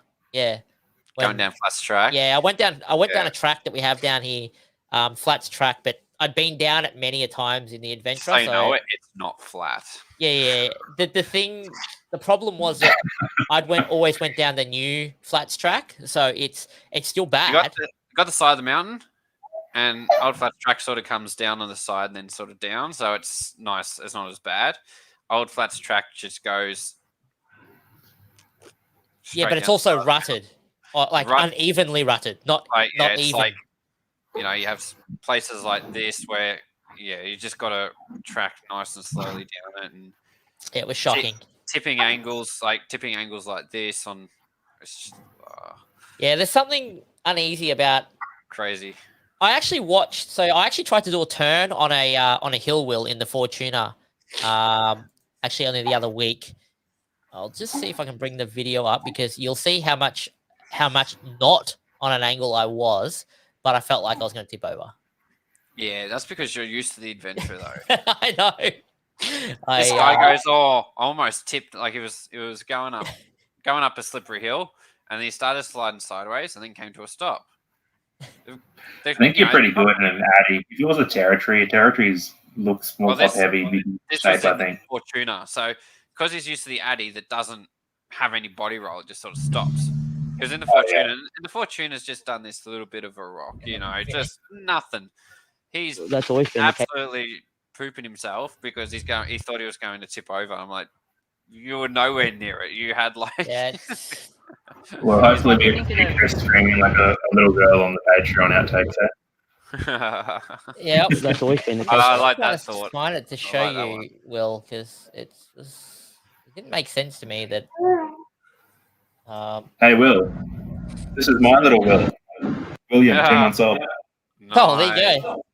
I didn't name him after you, but you can stick that if you like. Legend.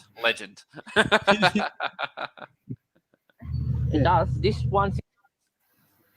Yeah, so here, if I just gaze your eyes over to here, I tried to do this turn here, and as soon as the rear lifted like that, it felt just weird, and I wasn't even in. Yeah. This is one of those problems where video doesn't do the angles justice, but if you look into the background and you look at the trees and the mountains and stuff, you can see that it is much steeper than the video is doing it justice. But you need to know what to look for is the thing. Yeah, it's you can see the angle, but you're used to, as like I said, you're used to the Adventra and the body roll and everything. And it wasn't just me, because we had another 4-drive behind me who said, "Yeah, I don't know about that because I wanted to turn right up this track. My only real way was actually come back. I went left and went all the way back down, and then came all the way back up. But you can kind of see 4-drives can handle 20 to 25 degrees on the side. 20 is probably safe. I think. You can see the angle on that. So where's Luke? I think Luke did the turn, so he just come around the corner. So he's come around. Yeah. No worries. So that thing. Yeah. No problem. No problem. And old mate in the Hilux there, he just he goes, nah, not even going to try this. We reversed and went the chicken track. That's one of the such good things about the Adventra is the low center of gravity. That sound is exactly why we want a V8 on the channel, though. Yep. You don't want to be listening to this. You'll probably pick up subs just for having an LS on the channel. I think. The Americans that aren't used to seeing like all-wheel drive LS things, and they'll be like, "Check this thing out! And this guy off-roads it." So it's not normal. No. Oh god. Have you thought about like cross-track Cremens or a tonner at any stage? Or Yeah, I have. I actually was going to set one up as the actual camera car, so I could set up all the batteries and the charge stations and all the tech stuff in the back of it with a coffee set up for our morning coffee station. one of the Makita coffee setups. Yeah, a proper one. So we could Nice. literally pull up the roller door on one side. It's full coffee. It's designed for coffee for the whole crew and all our visitors. And the other side, our charge stations. But Coffee lover The is. price- I'm all the good price with of this. the cost though of crosses have just gone up like nothing. Yeah. There's currently a guy in the adventure space that's doing up a cross. I think it's a cross 8. So I'm very interested to see how that goes because I wonder if that live axle in the back makes much of a crazy difference. Did you ever see that guy that built his own Coupe 4? Like he owned a Coupe 4, but he wanted to just leave it in the garage on blocks. And so he bought an Adventra that had been rear-ended or something and a standard Monaro and made his own Coupe 4 so that he had one that he could drive and then he could leave like the collectible in the garage. There's a full forum post build on this. You can go and look him up. And he's got a YouTube channel somewhere where he tested at top speed out in the Northern Territory in that unlimited speed zone. And he had a couple of mates with Monaros with him, and they had campers and stuff, but they left the women with the camper trailers and stuff and recorded this top speed run, GPS and everything. And I think he got to like 260 k's an hour. You have to check the video. But after about 190 or 200 or something, I think he says it in the comments or somewhere, but the rear-wheel drives just started going all over the road, which I've experienced totally legally in standard Commodores at those speeds, like pre-VE. But apparently, like with the all-wheel drive, it was a totally different thing, and it just was like it was on rails and just kept going and going and going. And it was interesting as well because in the build, he doesn't have he basically removed all the cross track, so it's only mechanical all-wheel drive in his setup. Mm-hmm. And it's LS and I'm pretty sure it's auto, yeah. But that's a thing to look up if you're curious. Yeah, well, the disabled cross track, just pull the ABS fuse. That's it. Yeah. Magic. Oh, there you go. Away you But go. it's not like some of those cars like on I think the Y62. You can pull a fuse and then it goes rear-wheel drive, whereas the Adventra doesn't. So you can put them on dynos for like competitions and stuff. You can't do that with an Adventra.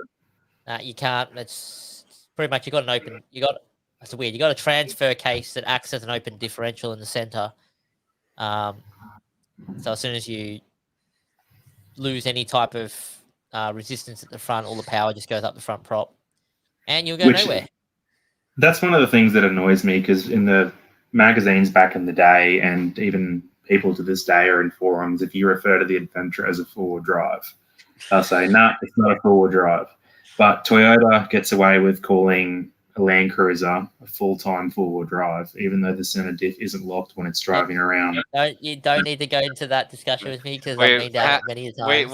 We have had this discussion. Look, if they figured out, well, everyone defines it differently. It either has to have low range, which then I say, well, then the 2019 Volkswagen Amarok didn't have low range, so that's technically not a four-wheel drive by your standards. And then someone else says, no, you have to go lock the center diff, and then it's like, well, then what about these full-time four-wheel drives that are always open, like the Prado, who's full-time four-wheel drive technically? Will could technically drive around without doing anything to his Prado, and as soon as he gets stuck anywhere, which technically with his live axle rear, he should always generally have all four wheels on the ground. He should almost be able to drive anything with that until a wheel drops. But the downside is, as soon as Will has that problem where a wheel skips up, even once he locks his center, since he's got no traction control, before he had his rear LSD fixed, it was a nightmare to deal with, wasn't it, Will? It just became so uncapable. It would get hung up on the most embarrassing stuff ever, and I was able to give him so much shit. It was great. Yeah. then I blew my diff trying to the Addy. Do you want to see that? Is the chuck it up, Chris. Hey, Will, is yours auto or manual? It's manual, isn't it? Yeah. I think that there's actually a thing to autos, and I've heard Rocket Rod on Forward Drive Action refer to the torque converter in an automatic as almost like a shocky for the drivetrain. So in my experience with like 80 series Land Cruisers and stuff, I've been doing the same tracks as a lot of people breaking CVs in manuals, but it doesn't seem to happen as easily in an auto because I think the transmission takes the shock instead of the CVs, if that makes sense. Yeah. Well, that's like the Adventurers. I reckon we don't do CVs, and I've really I'm amazed tried. that you haven't. I think it's because of the cross track. I think the cross track, as it's breaking the wheel, it's helping break that initial impact grab that snaps them. Yeah. Because otherwise, it's a thing with forward driving. When you sort of come up and you're sort of coming down, you want to take the foot off the power so you don't snap CV. But especially when Chris is talking before about like the hopping thing when the car's looking for traction, that's like CV braking territory. Yeah. As well as when people get those big run-ups and the wheels are spinning like crazy, and then the wheels come down and grab traction. Then it's like the next, if the wheel's not turning because it's grab traction, then the next weakest link down the drivetrain, something's got to break, and usually it's a CV on cars. Yeah. We're going up. Well, we end up turning around because we didn't even attempt it. Remember the track that I tried to go up, and those younger kids had gone up before Chris, and we just turned around. Yeah, that massive rock step, and we just said, no, we're not going up this huge 2 rock steps and like 2 in a row. And the guy that went up before us just literally just planted his foot and just went up full noise, 4 wheels up in the air at one stage, just bounced up over these like rock steps. It didn't seem to snap anything, but I don't know how. You don't know what? I'm not fully hearing this conversation, so if you're talking to me, I'm just trying to. The timeline is a while ago, so I'm trying to remember if this is the right trip.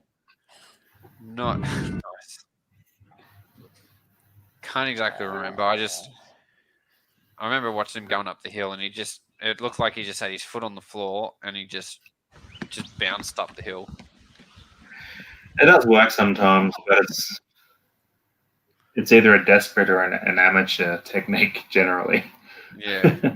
Well, we tried to do it properly, but the open, I reckon if I had front lockers, I would have made it up, but the open fronts I just kept losing my power in the front. I think it's this one, actually. It's like a bit chaos. Just like, it solves my back. No, this is when we're fixing your diff. Yeah. It's got to be here then. So if it's not 27, 28, loaded, no, it wasn't loaded though, was it? Where were we? What are you talking about? Which one? The one where you did your diff. No, that was I think it's this one. out Nuji. actually. I was in Nuji, out the back in Nuji. Yeah. Was it? Yeah, it was a nighttime trip, wasn't it? Yeah, so it was later on. Yeah. That trip. All right, this is a track of no return. Remember the ones with 35s only? Yeah. That was it. No. Yeah, that's I'm looking at these comments here, and Keith's Oh, here we go. a diff, yeah. and it makes me think of that guy with that BF Mark II wagon, kind of like that Christopher guy that runs the Falcon Offroad channel, but he's got a BF. And If you want to join in, he Keith, you're welcome. Yeah, you But, right. Gotta find. But the guy did the all drive conversion as well, so he's not only got the rear lock, but he's got the all drive. Just kind of the best of both. Location. No idea what that is. I don't remember that. There's too many. Like a lot of this stuff I don't remember. Like to put out this a is the fire, then video warm because completely. this was the night before. If you're Yeah, this was the night before. oh god, I look young. Oh no. All the stress, mate. Yeah. I think Yeah. It might we might be a 10. Easy enough to turn around here. Well, it is probably this one actually. Yeah, it's around here. It might even be right now. Oh, Now, which go? Keep going. You're pulling me. I'm moving. Hang on.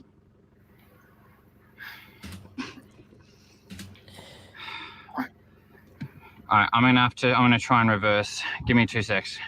so Here we I just want to point out that we are much more experienced these days than this. So what you're about to see. This is cringeworthy. Hey Chris, can we get Keith on this chat? It looks like he's keen. If you send him a link. Yeah, I'll send him a link. Oh, this is You ready? bringing back memories. Go. Whoa. Oh, that sounded bad. What the freaking hell was that? Hang on, normal people wouldn't try again after hearing a noise like that, but Wait, was that a reverse That was snatch? maybe- happening there? that's that's not a snatch. Winch. That's a winch attachment, and we're taught right now. So Being dumb. Ready? I didn't hit it hard. Well, you can feel that it's happening to 80s and 100 series, 105 series too. Okay, I've got no idea what that is. I wonder if that would have happened if your vehicle's facing the other way, so you're winched under the back and putting the load under the Yeah.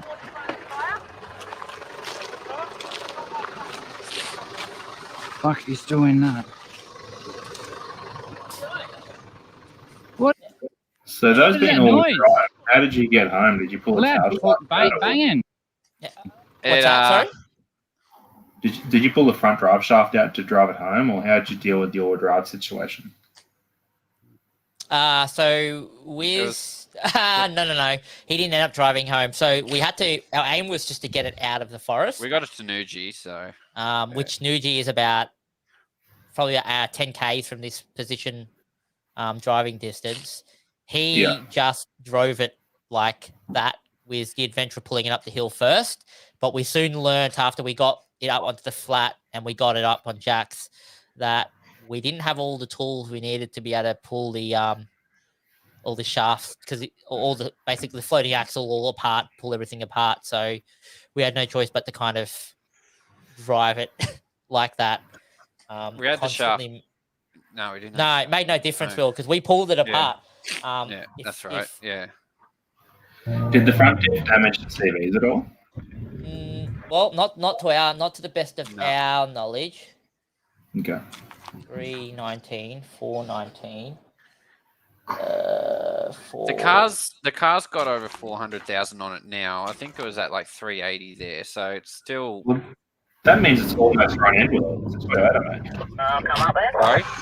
It's almost run in. It's a Toyota. It's not quite run in, but Yeah, exactly. But that we know for a fact that the LSD wasn't working Sitting before level.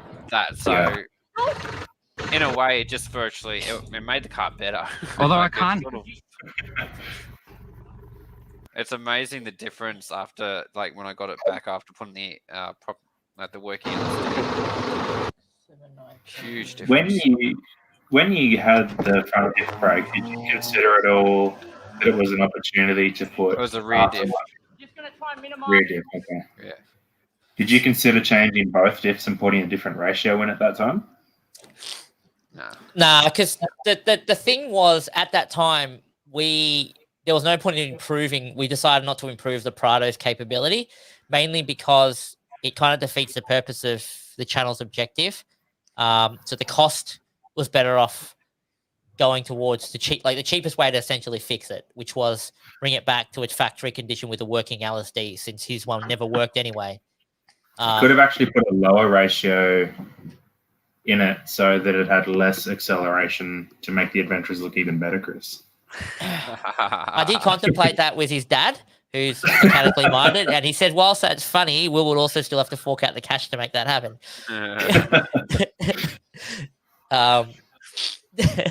No, we've tried lots of things to. He'd save money on the highway at cruising revs. Yeah, but he'd be like, something just doesn't feel the same here. Significantly. The revs are significantly out. What but have I you think done to me, Chris? this is what I did to you. We killed your rear diff. Yeah. I think I'm just trying to find the part where we had the car apart.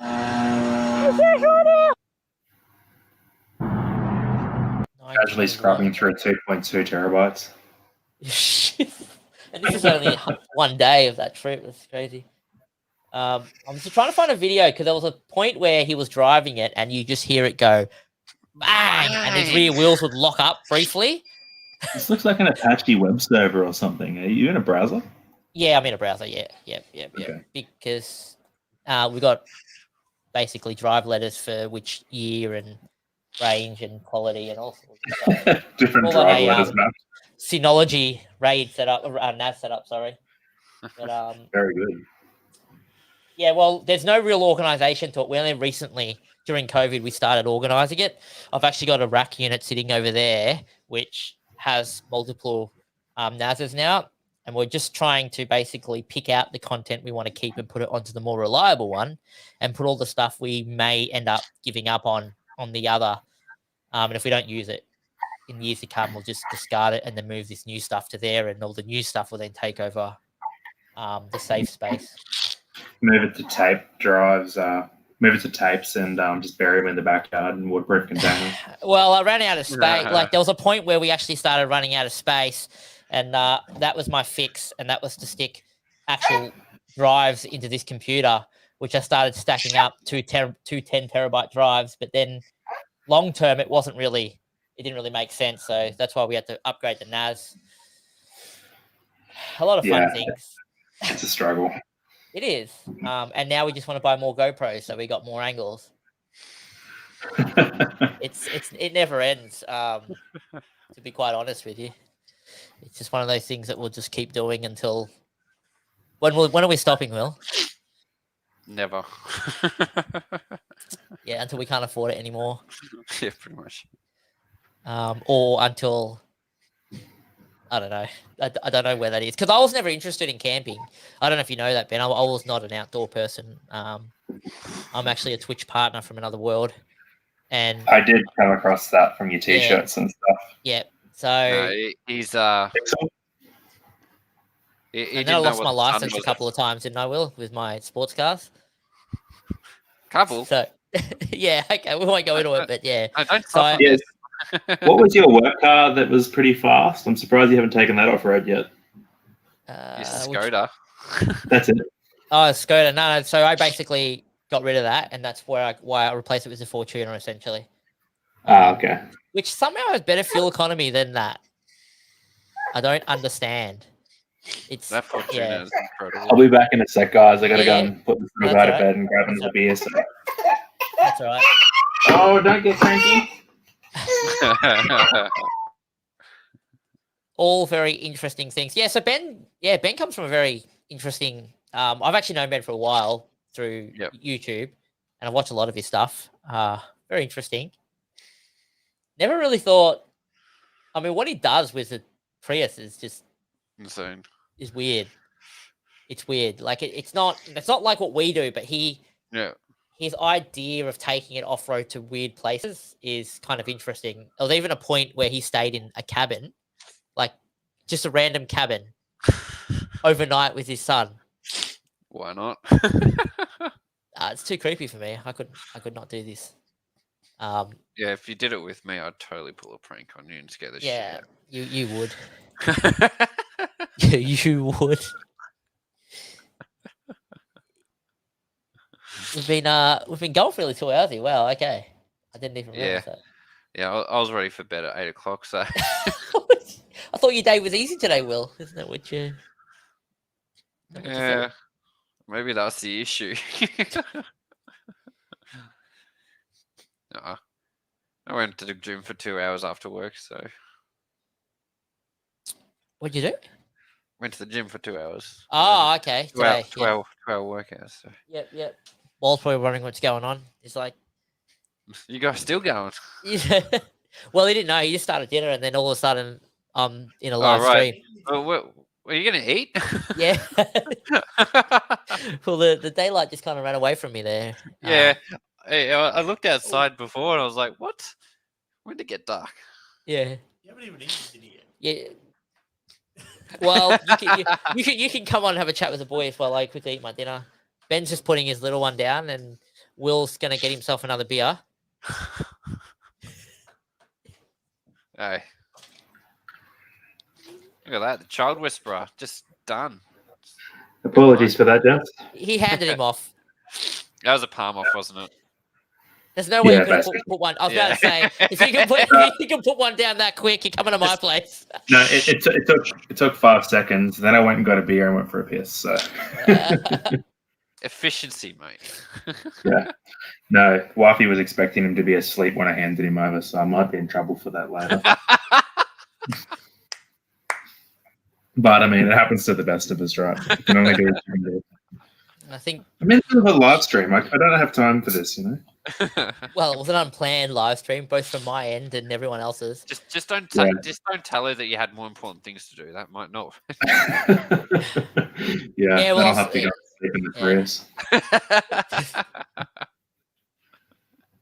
No, it would like if the July you said the Simpson Desert thing is the plan. Is that right? Hang on, just give me a second. July. What's the school holidays? Whatever the Victorian school holidays. Oh, if it is school holidays, I may actually be able to swing that. Well, realistically, it's only supposed of school holidays plus 1 week. 1 week's an extra week. It was an unintended extra week, just in case we have to deal with something or we want to look at things. The timeline isn't what I would say perfect. Let's just say I've got my own personal issues, which could. Yeah, we might have to kick him out. Yeah, either I won't be going, or we'll have to move the dates a little bit. But yeah, I think it's way away, so. Okay, that's okay. We'll go. Okay, apparently that doesn't work. X Videos Raw. It sounds like a questionable channel name.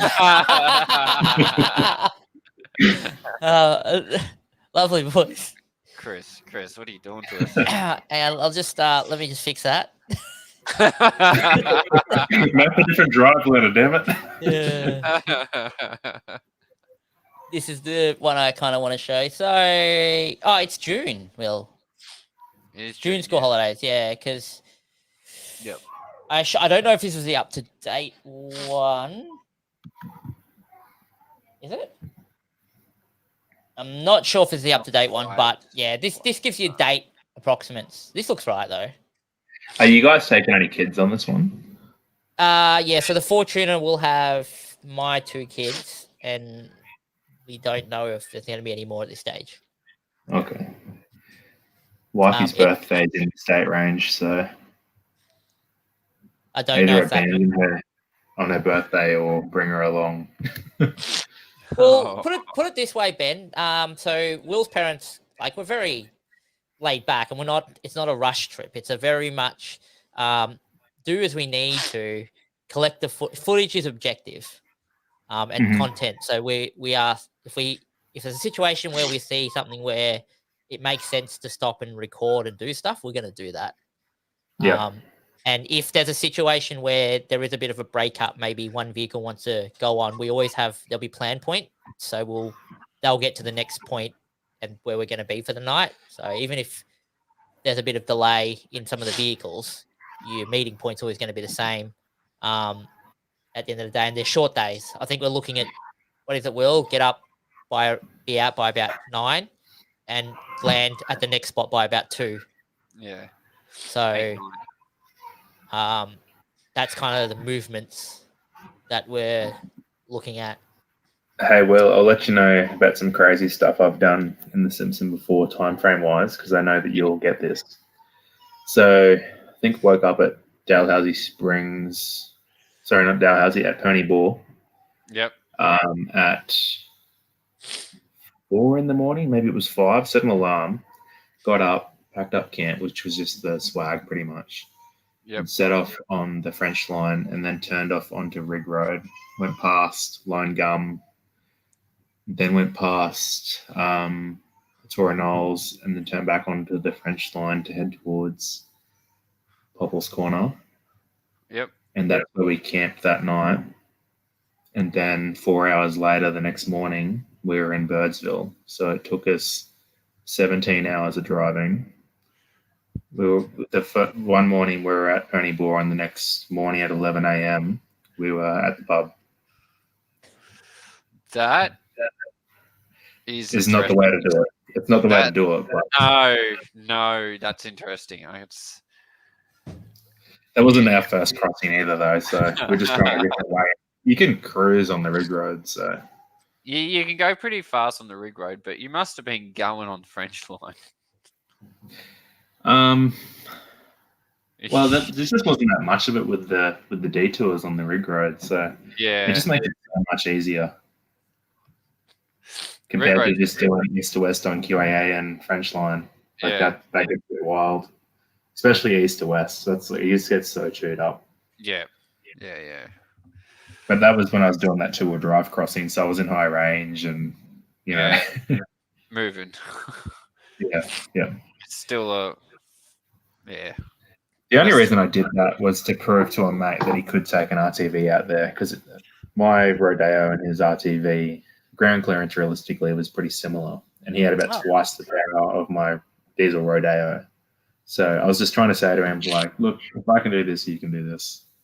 Yeah. So how did that go? Did that go okay? So the only point at which I had any difficulty was near the lakes, just west of Popple Corner, where it's really like talcum powder and the dunes are super close together. Okay. So, but I think, I don't know, I was probably running 20 PSI cold, which once that heats up, like I remember when we left Popple Corner the next morning, I think I checked the pressures at 18 PSI, like as the sun was coming up. And by the time we got to the bottom of Big Red, so 4 hours driving in dunes and stuff, it was at like 25 or something. So I failed those first attempts. You'd have to check the PSI pressures on that video that I uploaded, but we failed those first attempts. Came back down and let more and more air out of the tires until I settled on. I did big jumps. I wasn't smart like you guys, so I was just like, 20's not working. Let's give 18's not working. Let's give 10 a go. It's not intelligent, but as long as you're not doing like sharp U-turns and stuff, you're not rolling tires straight. You're pretty good, yeah. Yeah, so it was just fairly gentle with it, but I don't think I'd be able to bring realistically the Prius on that trip as much as I'd love to, but I'd probably bring the Swamp Falcon, and the missus, if she came along, would probably bring the Prado, because if you got kids on board, then you need 10 times as much shit. And it'd be cool to have a V6 150 series on board, I think, for the video's sake. Yeah. Good mix of vehicles. Yeah, good mix. Yeah, because they're similar power outputs pretty much to the Adventras, with weight differences and real four-wheel drive and stuff. So. Yeah, it would make it interesting. Yeah, if we had like a spread of things like a V8 Addy, a V6 Addy, you know, Ford, Holden, Toyota. If we could bring a diesel Toyota, that'd be interesting too. Because I think a 90 series, if you look at the body and approach angles and wheelbase and everything, is better set up for off-road than a 120 or a 150, in my opinion. And I tried to talk the missus into buying a 120 instead of a 150, but women like these new shiny things. Whereas I said, in a 180, I prefer petrols. And in a 120 instead of a 150, you've got 180 litres of fuel. In a 150 series, you've only got 150 litres of fuel because they made a smaller rear tank so that the rear seats could fold into the floor, and that looks pretty for your shopping. And then Toyota brought out the later 150 series Prado that doesn't have the rear mounted spare. It's like a 200 series, and it's under the floor, which they just got rid of the second tank. And so it's only 90 litres of fuel capacity, and that's a true soccer mum's car. So I'm ranting a little bit here, but I've set myself off a little bit. So it'd just be really cool to see like a really good spread of vehicles in a convoy. The more vehicles you got, the slower the convoy will move because you need. That's definitely always the case. Yeah. But it would be really cool. Well, it's not like you do it all the time. So it's one of those. See what you can That's create. That's something you got to remind yourself when you're out there. Like, you know, even if you tell yourself you got a time frame, you know, we've got to be there by that day and so on and so forth. Things At the end of the day, you know, just enjoy it while you're out there. You know, if you get home 2 days late for work, you're probably not going to get fired over it. And if you do, well, it probably wasn't worth staying in that job anyway. You know, it happens. Enjoy work. That's essentially why we did the whole 3-week thing, because we know the time frame will be kind of 2.5. It gives us a few extra days to kind of deal with things, or accommodate on the fly changes that we see. And also there's another thing, like from a filming perspective, tiredness. I'm sure you're very familiar with this, Ben. Seems to be a level of energy burn when it comes to a repeated day after day. Or even just setting up the camera X amount of times in one day. But well, the thing with you, Ben, you do a lot of it on your own. So I mean, I have to give you merit with the amount of effort. It's easier on your own because you're not holding other people up. You don't have like the women whinging that it takes, you know, an hour and a half to drive 100 meters of mountain hill because you're setting up 4 tripods and a drone and checking shots and the first time, and you know, you're trying to keep batteries charged. And well, the thing is, I watch a couple of your scenes. I'm like, well, that 6-second scene you just watched would have cost him a good 15 minutes to get in the best conditions, because he would have to drive up, work out the scene, drop the camera, drive back, wait for the dust to settle, run it past, drive past fast enough and far enough that he can cut the video, come back, get the camera, then continue on. And then when he has it on multiple ones, I'm like, geez, this whole intro has taken him 2 hours. That's why it was good having like, now that he's in his own car, it's like we're having to do that now. But that's another reason. That's another reason why I'm gonna. Yeah, it works, but that's another reason why it's probably better if you've got a dedicated cameraman. Like, yeah, but so well, the thing is, Ben, my cameramen don't quite understand about the part you do, where we need someone to post camera, let the car go by, and come back. I get it, but it's too much effort that they forget about doing these type of things. So I don't get many of them to use. I think I've probably had about half a dozen max, and I know the effort that goes into it. I mean, I actually watch a lot of channels like the bush survival ones, where they even put the camera inside. They put the camera inside of the oven, start the fire in the oven, but I know the freaking camera's in the back of the oven. The fire starts, they close the door, but then they've got to put the fire out to get the camera back out before the fire gets too hot. Yeah, it's funny that you mention these things, because I think you're more in tune to thinking about, like, you know, I watch some channels like Camping with Steve or Foresty Forest or something, And he's walking up like these huge mountains in Canada and stuff, and he's coming back for that GoPro.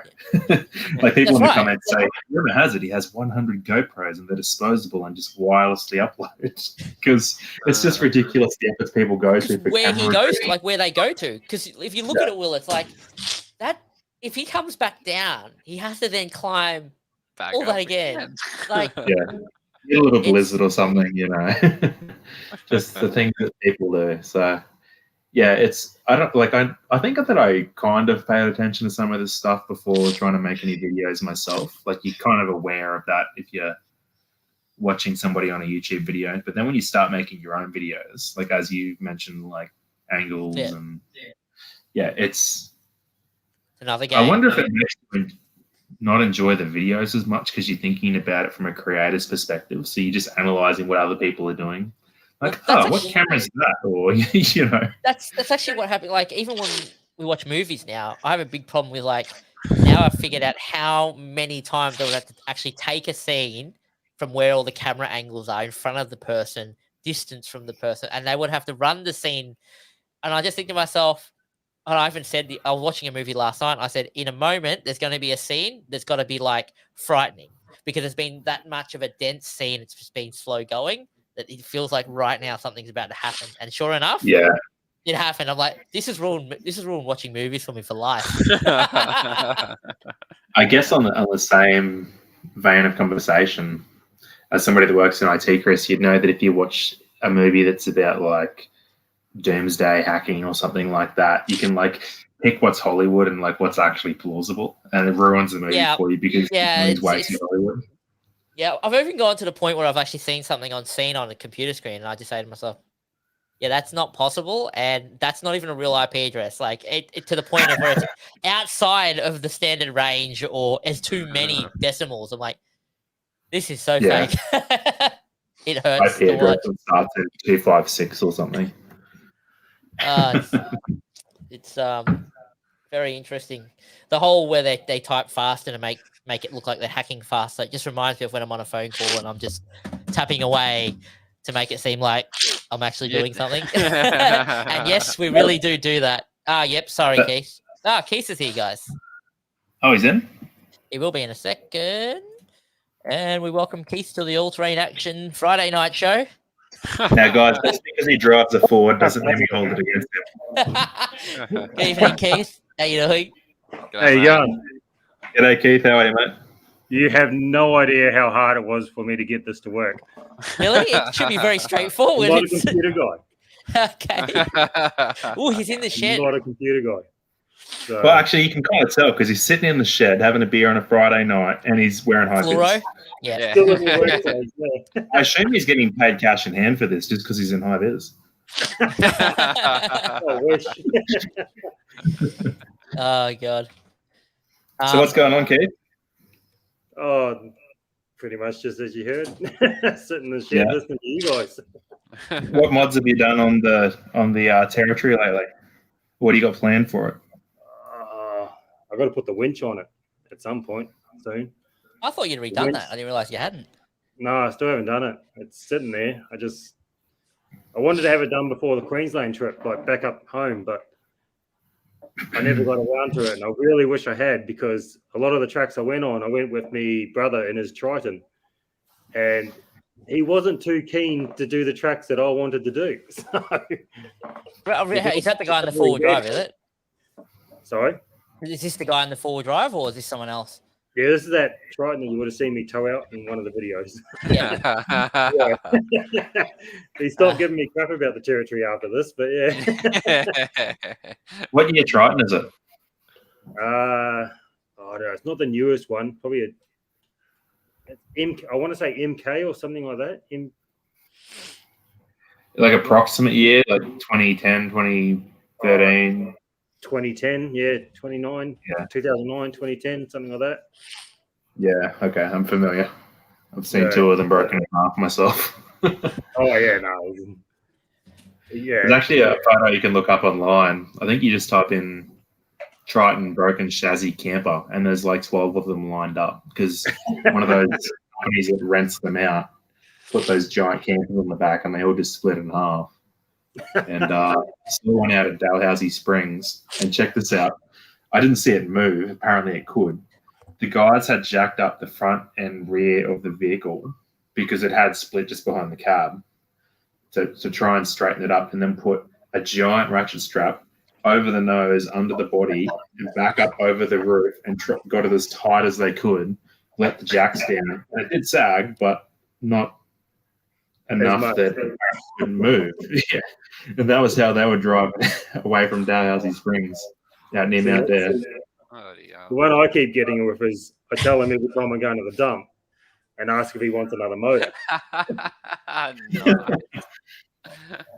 Do you want me to pick up a motor at the dump? Like, warranties though, because I was actually, when I saw that last Triton out at Dalhousie Springs, I was in a Triton. I wasn't actually driving at this point, and I was just passenger.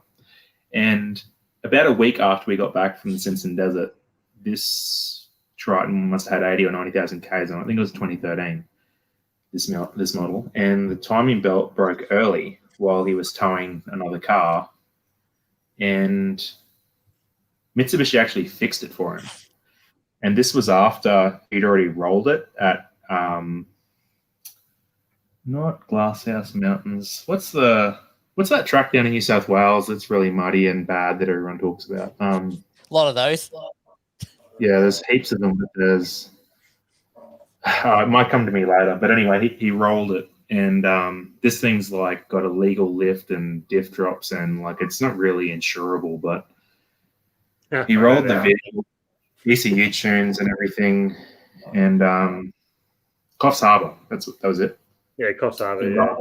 Rolled it at Coffs Harbour, and yeah, it was like one of these like almost P-plater vehicles where like it was just super loud, obviously chipped, very lifted, and still got repaired by insurance, and Mitsubishi were cool about it. And then even with all the ECU tunes and everything and all of this happening, timing belt broke early, and they didn't ask any questions. They still fixed it. So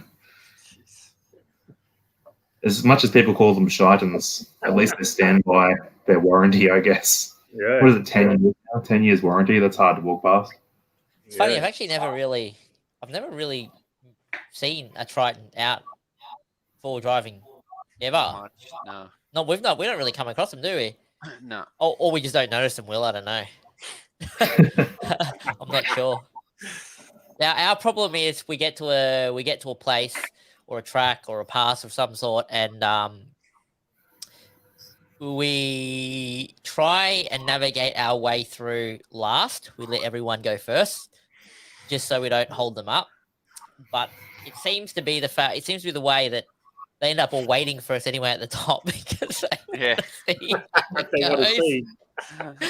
So when you guys did the high country. But the funny part, I think, is more when you're waiting at the bottom or you're waiting somewhere, and the struggles they go through with one vehicle out of their convoy seems to struggle. But then we come up at the end and we just first go. Drive up, yeah. You can tell, you know, the guy that struggled the most will be copying flack from everyone after that. So I done that trip to the Snowy Mountains in Snowy River National Park. And I come back up and I've seen this group of people around the territory. I'm like, oh no, don't tell me it's caught fire or something like that. And no, they weren't. They're just looking like, oh, what is it? And like, oh, it's a territory. Oh, okay. you get those very odd looks every now and then. How did you get here? Oh, man, they've caught fire and they've had to put it out or something. I'd be curious to see. It's a very basic track, but I'd be curious to see the territory go up that track that we first tried to get it up, Keith, just to see how different and how simple it will be to go up. Because one of my biggest concerns, that painful thing of I have to go back there and try that again. No, absolutely, and it's gotta not wait that. till it's wet though. Gotta let it rain, same conditions. Yeah, Keith. We need to go for a bit of a trip before you disappear out of it, just to see because I would love to I'd love to like also take the footage and then do a comparison from everything you've done and then talk about what you think mostly made a difference, because I purely like I think your suspension is very stiff, and I wonder how. And is it? I mean, it's softened up a lot. Like after having it for so long now, it has actually started to soften up. okay. So it Because my is a biggest lot better than what it concern was. was it would act as like a box on the track, and Yeah. as soon as you come over the top, if you haven't got enough weight at the front to kind of bring you down, do you end up in a situation where you get very the one rigid wheel when spinning? you think Yeah. that, yeah. Hey, That's Chris, what I'm do you have any curious about. footage of the track in question? Because I don't know if I I'm do. familiar with the video. I do. But the other problem, I haven't fixed my valve seals yet, so it'll still smoke if I leave it long enough sitting on an angle. What I model remember is your that Territory? after that track, the amount of smoke It's, keeps coming out the back of your car. Yeah. Oh, I it thought hasn't been the last time it's done that. It's What model is Keith's Territory? 5 SX. Sorry, you cut out a bit there. It's the 182 Barra with the 4-speed BTR. Okay. Yep. But the BTR 4-speed's another sore point of mine. I don't like it. I want the 6. Yeah, the extra ratios would be handy on some of that steep stuff, I suppose. Oh yeah. The lower, the 6-speed with the lower diffs should account Otways. for What? the This was only last year. No, this was this year. What? Last year, 2021. Last Yeah, year, last year, yeah. Was it What Easter year are or we in, something? Chris? Yeah, Yeah, I it was know. probably. It was wet, so it would have been, yeah. And I was late. What was I? Oh, I was late because I split a brake line. I had to change the brake lines before I come. Yeah. Problems. I had that happen in my old 80 series that cruiser trip, on the Chris? start of the channel. We got stuck on that hill, or we. Yeah, I'm just trying to make sure I've got the right one. We're having a Otway 3rd of July. Does July sound right? It was Okay. very wet, so yeah, it would be. What's it? There's lots of leeches. Remember that much. Yeah.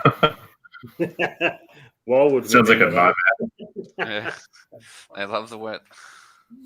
Although I prefer to deal with leeches than ticks. that. Yeah. Yes.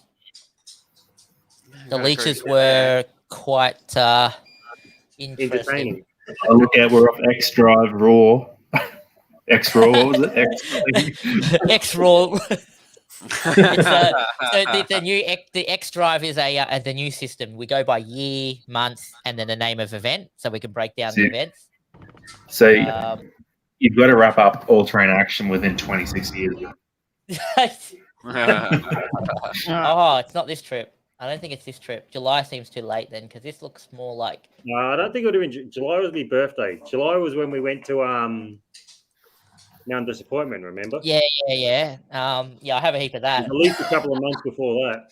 Yeah, that's right. Yep. Yeah, actually, you're right, because the 4th of July we're at Mount Disappointment. Oh Yeah, well. Well, Pardon? Mount Disappointment was cool, eh? That was interesting. Yeah. Did you ever find that winch remote or what? No. I reckon That's it's the gonna be video there. Actually, no. We did Right. actually work out where that was. Did we? Yeah, the trip that we'd taken to Otways just before that, we got stuck on a track, and I needed to go toilet for. So I've run off the track, and I've went, and it must have. We reckon it's fallen out of my pocket. Get under there and there's a hole Well, I in was the other going, side. so You remember this actually trip? It's okay, Craig. we literally Oh, know yeah. where it is. You'll see the Yeah. Are you guys worried about doing snatch recoveries off the tow hitch? As long as it's not the ball. Well, see, As long as mine, it's not the ball, it's fine. Use a pin. mine's off the toe hold down points. So you got the two hot toe hold down points at the front, which is a part of the front cradle. So I run the equalizer strap off that, and then the snatch strap off that again, and I've never had a problem. But yeah, Hey, William, you know how you were 80% talking on here. about how I crossed the Simpson Desert in 17 hours before? Sorry. You know how we were talking before about how I crossed the Simpson Desert in 17 hours? Yeah. You know how you were talking about having to do a And just bush? Yeah. I didn't have to in the Simpson. Yeah. I'm one of those few people that have ever crossed the Simpson. right. And He muddy just did right it over that quickly. lip. had to slow down, but then So this is Yeah, Will this is trying the to hill. go up in the 90. So yeah, Will got up first. getting Then these I'll rears leave up and you. over is going to be difficult. So this is what I mean, because can part see- of and Will, just- you can when see- Will was going up too, he kind of acted like a box as well. And can see- that was, and just- that's you can what I see was how- what- wondering would happen to yours. Yeah, suspension has softened a little bit too with it. Okay, Oh, I let's look try- back at it now and think, why and how did I get stuck there? But Yeah. Well, my opinion was that I think you need to steer kind of a bit more diagonally to try and reduce your ramp over angle. yeah, Like you as if it was a you- lowered car over a. I'm just trying to landed on find it your exactly. chassis. 652. I put it down to me too. Is I washed off too much speed over that first one, over the first washout. She's and I obviously couldn't just. pick it back up. I should have just given it a bit more. Well, look at my bar. So if I'm not clearing it, That's what I mean. I should have given it a bit more like you did. You done awesome. It just ate it up. whose camera is this? Is this Will's? We need a different Yeah. camera. You were at the top, weren't you, Will? That was me watching you go. I came I back think down. Wall. You feeling all right? Oh, Yeah, yeah. getting That's close. That's the one. 21 to 621. All right. Yeah, That's me cool. trying to play hero, making it worse. It's 619. Too far back. That's when Keith didn't realize what I was going to do to him for the day.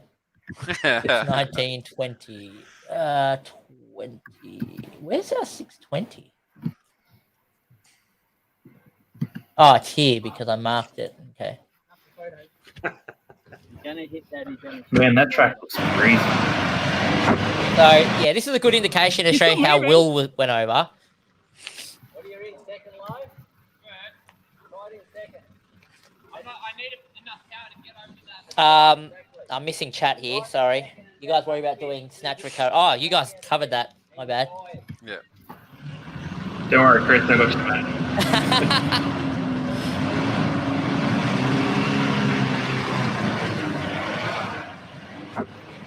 It looks like we've got a couple of people at least in the comments having a drink with this lovely Friday night.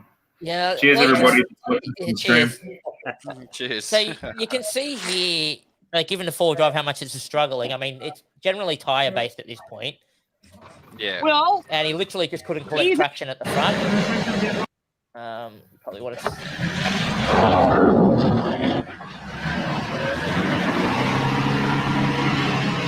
It looks so slippery. It's like ice.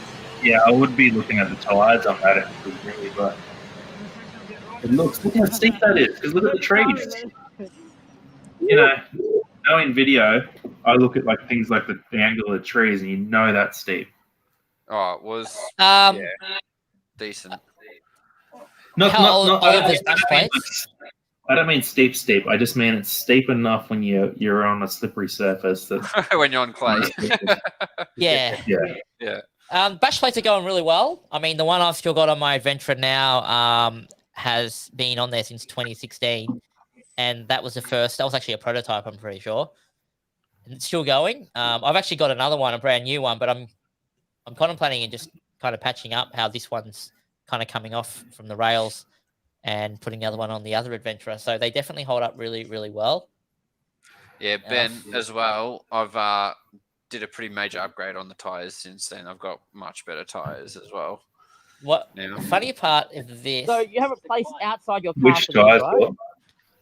right? You have a place some outside your Kenders. car for these, right? No. I got some nice chunky all-terrain Kenders on. Mounted them up yet. Oh yeah, cool. If there's anything I've learned this weekend. All right, so this means basically you know what you got to do. Revs is the thing. I'm But still in egg boots. when you come over, It looks like you need some winches to get the you need a winch to get the max trucks out there. Go in there when you come over. Sam's got a spare battery. He'll probably need it. Keith, is this something you're I going covered to your attempt? old man and dirt too. I see how you go. Oh, you want me to go first? I won't forget that, Keith. I reckon. So, Keith, I don't is think this you'll something forgive you're me for going that one to either. attempt?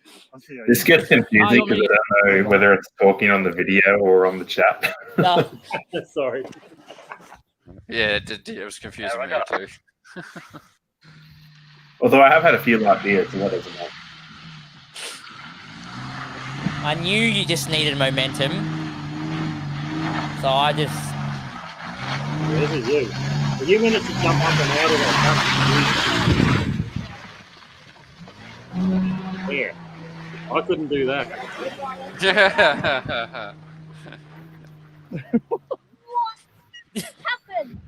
Like my son, what happened? It's funny because do you want to know something? That rebar came off at the very bottom. Yeah. It wasn't even the worst one that did it, right? Yeah. But then Keith, The way you went over that though, you went over it much to the right. But that's because it sent you flying off to the left. Well, I come from driving If lowered you watch cars. my video, You remember you saw that? me trying to turn, but I didn't have the speed to do it. Yeah, okay. Let me go to yours. So what do we got? 1620, 1620. That rear departure angle on the Addy's begging for the rear bar to be ripped off. We just have to just tie back on like I did with the battle. We've trimmed it even more now. Don't you worry about that. Yeah, he's cut it down. Yes. Anyway, guys, smash the subscribe button. And okay, he's just giving us a plug. Over here. Yeah, because That's what I tried. He's at the point he picked up the leech.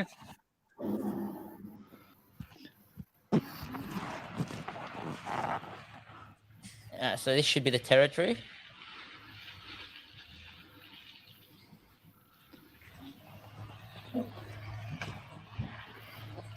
Get ready for that Barator curve.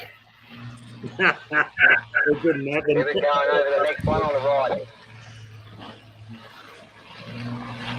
Lost off way too much speed over the first one. Yeah, that was great. Were you trying to turn out of it? I just couldn't do it. Yeah. Yeah, see, because the wheels weren't straight. So what are the thoughts here? I honestly washed off way too much speed on that first washout. I don't mean to be like backseat driving here, reviewing other people's footage. But well, Ben's thinking. yeah, oh sorry, I didn't realize you guys were waiting for me. You're right. Yeah, when you're like coming up and you can see the wheels turning, like you're looking for traction or trying to get out of the ruts or something, you're just jetting more momentum there. And like was it Chris driving the last Addy that we saw? Yeah. If you look at like the reason why he got through that was because he was driving like an absolute madman. He had the momentum. It doesn't matter how big the hump was. Like he was just like he's full standard. He was like, I'm committed. You know, I might end up in the trees over there. We'll recover it later. You know, it'll look good on the video. Well, have you seen the footage where he did that up the last slippery hill the previous day, and he almost went into the trees? No, but we should probably roll that now. That was a good one. He pulled it back, but I tell you, it could have gone the other way. It could have gone the other way, definitely. Even I'm I not criticizing said your shit. driving, but this is even more obvious. If Chris was driving that territory, then it's not even his. Oh, it would have It'd been be really cool if we had that on footage. Oh God! No, it's. I'm going back to do that one again, for sure. Yeah, and you'd agree now anyway, Keith. You have more experience in the territory. I know how. It's not. See, that was my first trip out. Like, it was my first trip out doing anything of that kind, and yeah, I think I if you ever look at any of the early videos, like bigger wheels, changed it, learned how the all-wheel drive system worked better. That's it. Like you got to get your confidence up before you start committing to destroying things. Yeah. But see, that's the thing. Like, I know now too. The traction mode that I was in was the wrong one for that hill. So yeah, I've learned from then, and that's why I really do want to go back and try that one again. But you guys and your traction modes. I've got a hack into my ECU with an OBD Bluetooth connector to disable with my traction control. Nice. Oh god, it sucks. You gotta love Nearly the good died. commentation sometimes, eh? What, sorry, No, what was that? We all have that one, like the commentation you get from your kids every now and then. Oh, they've got one, always. Oh, I've got this perfect video. You see me in the Otways again, trying to go through this mud, and I get this. You can do it, Daddy. You can do it. I'm just trying to find out my bearings to see. Oh God, this is. I don't know if I've. Chris, how addicted to energy drinks are you, man? I mean, you could throw it back at me and say how addicted to alcohol are you, Ben? Which I'd say very. Well, you know what? I can't be that addicted because we only generally buy 1 4-pack for a trip. You should get sponsorship. So, I just don't throw out my rubbish, and that's just been there for the last 2 days. I generally have 1 or 2 max. I don't know why, and I actually wondered that before. Oh, you been it? Yeah. You're not. Not sure what's going on there, gents. All right, you guys are definitely. We're back on X Drive rule, and you guys are definitely sponsored by V. Oh God. When in doubt, go flat out. Yeah, that's Chris's motto. I don't know where my door is. I've left that at home somewhere. Good. Okay, we're getting close. Interesting now. content for YouTube. That much trust. He was right on the Hang on, edge there. Will has a point. Can you Okay, so it's not here. Oh, this is the bit you were talking about. Yeah, I'm he's just trying to almost find there. it. He's almost found it. I don't know where my door. 0116, so it would probably. Let's just go to the end of that run. That's after I've gone 0516. That looked so. I was worried he was just about to go off. He was It's turning this pretty way. soon. Actually, I should show you guys that. This is Wall coming off it after Steer it he more, got Mark. stuck. Give it a shot. Well, sorry. See if it is a max track. Maxie, wait. How useful do you guys find that Max Track are? Amazing. Mate, max tracks are amazing. And after this trip, Will's dad over here, he went and bought 2 sets. You guys did a sponsorship thing with Max Tracks briefly, right? It was more with a vendor that sold them, not so much max tracks themselves. Yeah. So- Okay. When you're in Max Tracks. I actually sold mine. I'm looking at Chuck the getting. maxi in there. And power up and away you go, son. No, Chris. I was just never using them. Well, fix. The battle cruise is I'll too chuck the good. maxi there. 0416? Are we still missing one? Hello? Yeah, chuck the maxi where it wants to. When you're You stuck. have to get that professionally cleaned when you get home. You got to look at the traction now. This is something I've always been wondering. Oh, Hey, hold on, this- Chris. You gotta get that professionally Yeah. clean to get home. And off you go. This Keep gets going. me too. Keep going.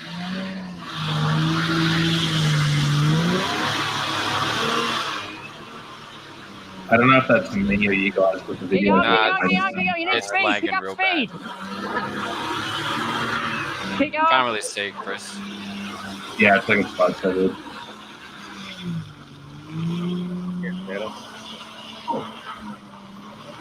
That's the... I thought you boys would be like jacked up on NBN down there. Fuck me. Sorry. Bloody hell.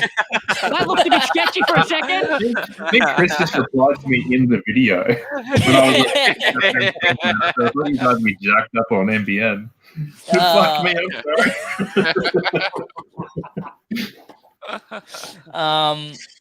Yeah. That was so- definitely some extra rule. So that was Wall. And when I realized how much of a struggle it was for him, that's when I thought, well, I'll just kind of give it to it. Well, you could you didn't really see it, but you could hear how long it took him. That to looked get so- going. Like, he just I spun was on wa- the spot pretty much. Fun. Oh, well, go back. So I you wish saw you how. started this channel like 5 years earlier, man. Like, Don't oh, we? it's so good. It really is. So you remember, you just saw Wall's white Adventra, the amount of traction he was pulling when he was trying to take off. I'm in exactly the same spot he is right now, but you're watching from my perspective, and you can see how much better traction that this had for whatever reason. We think it's tires, but Did you have KO2s, right? yeah. So this is Very my good. Is turn. the top GoPro running? Yeah, Good tires. it's the tires. No. Clearly. Oh, wait. No. Okay. So we didn't get Walt's take off, damn. But we got it on ours, I think. I really need to pee. GoPro changing life. A lot of the stuff you'll never see on video. But yeah, Wall took off and he virtually spun on the spot and just slowly moved forward. Like, Maybe out of GoPro batteries. This just blew my mind when we Could took be. off. I don't think this is charging while we'll stop. I don't know how. I can't even remember how much of this. I ran a GoPro. I ran my last GoPro over it the other day. Oh, nice. It's been 4 minutes and we still haven't gone, and we're trying to get GoPros going.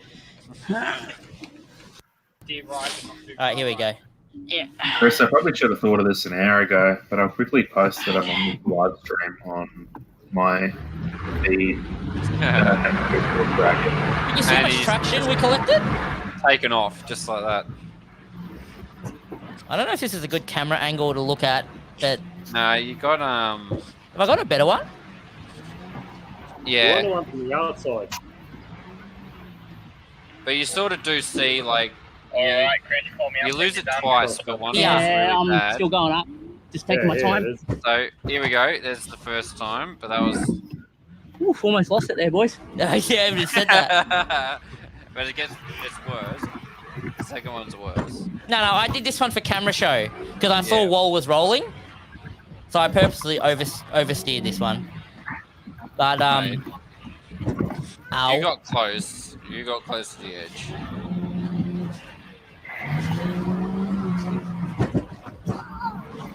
Oh, this one. Yeah. Yeah, that one slipped out a bit. Yeah. That actually, if you look at from Wall's perspective here when he was filming. So we made it all the way to the top. Here comes Chris now, rally style. Here's what he showed me. Yeah. Hey, Chris, have a quick look at the Swagging with Ben feed on YouTube. Yeah, here we go.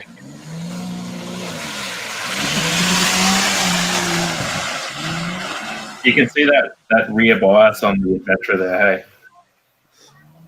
Oh, mate, you could have gone anywhere then. You can see that 62% rear end bias. Yeah. You can, and you do feel it as a driver.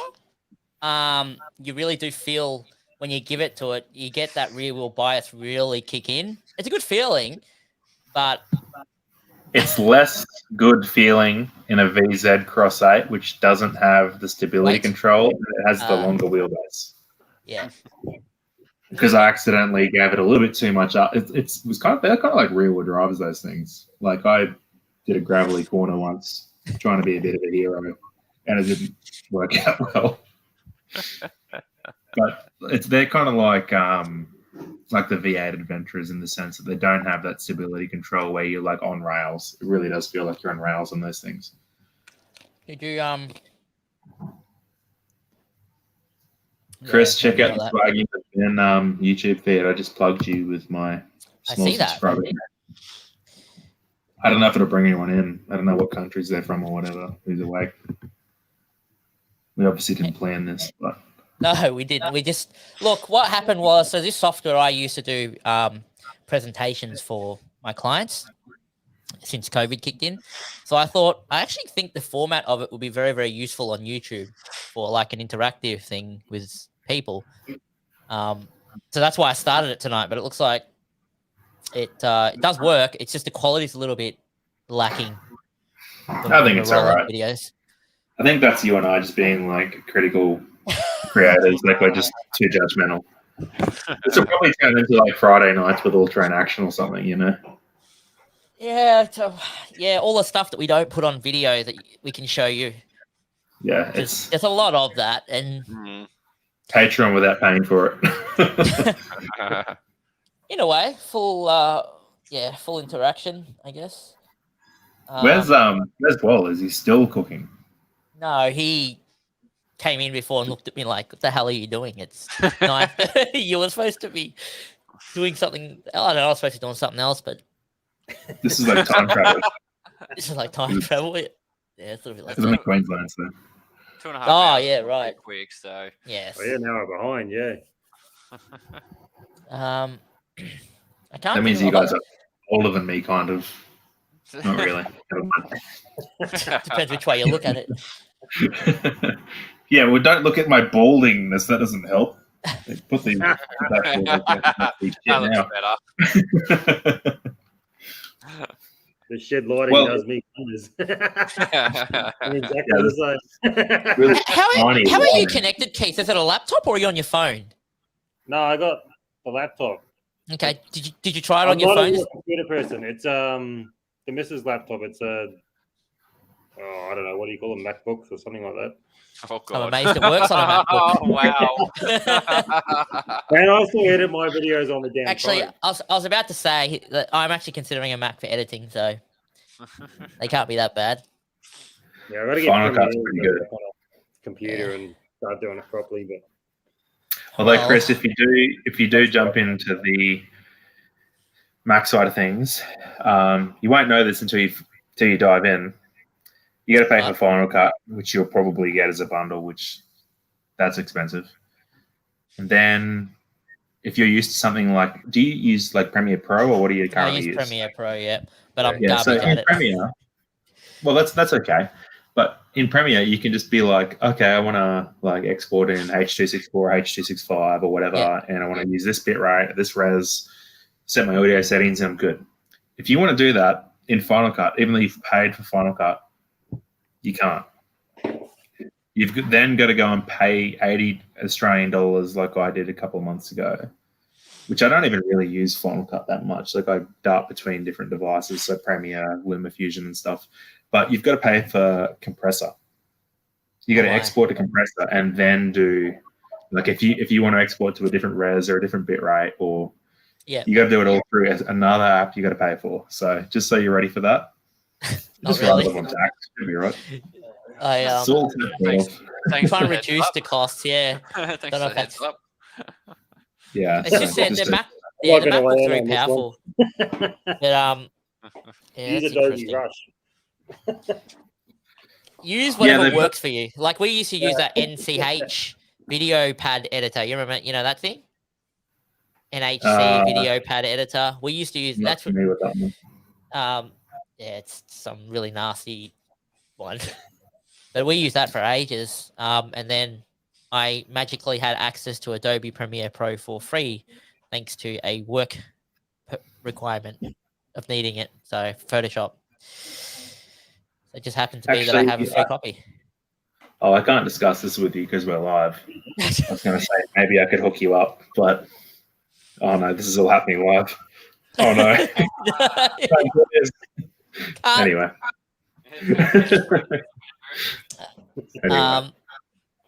Yeah, look, it'd be really, really good if we can finally get up to Queensland and maybe all four of us get onto something. That'd be awesome once you're back up there, Keith. Yeah. We'll try and get some stuff done before you go. I say April, but it is really hard to leave.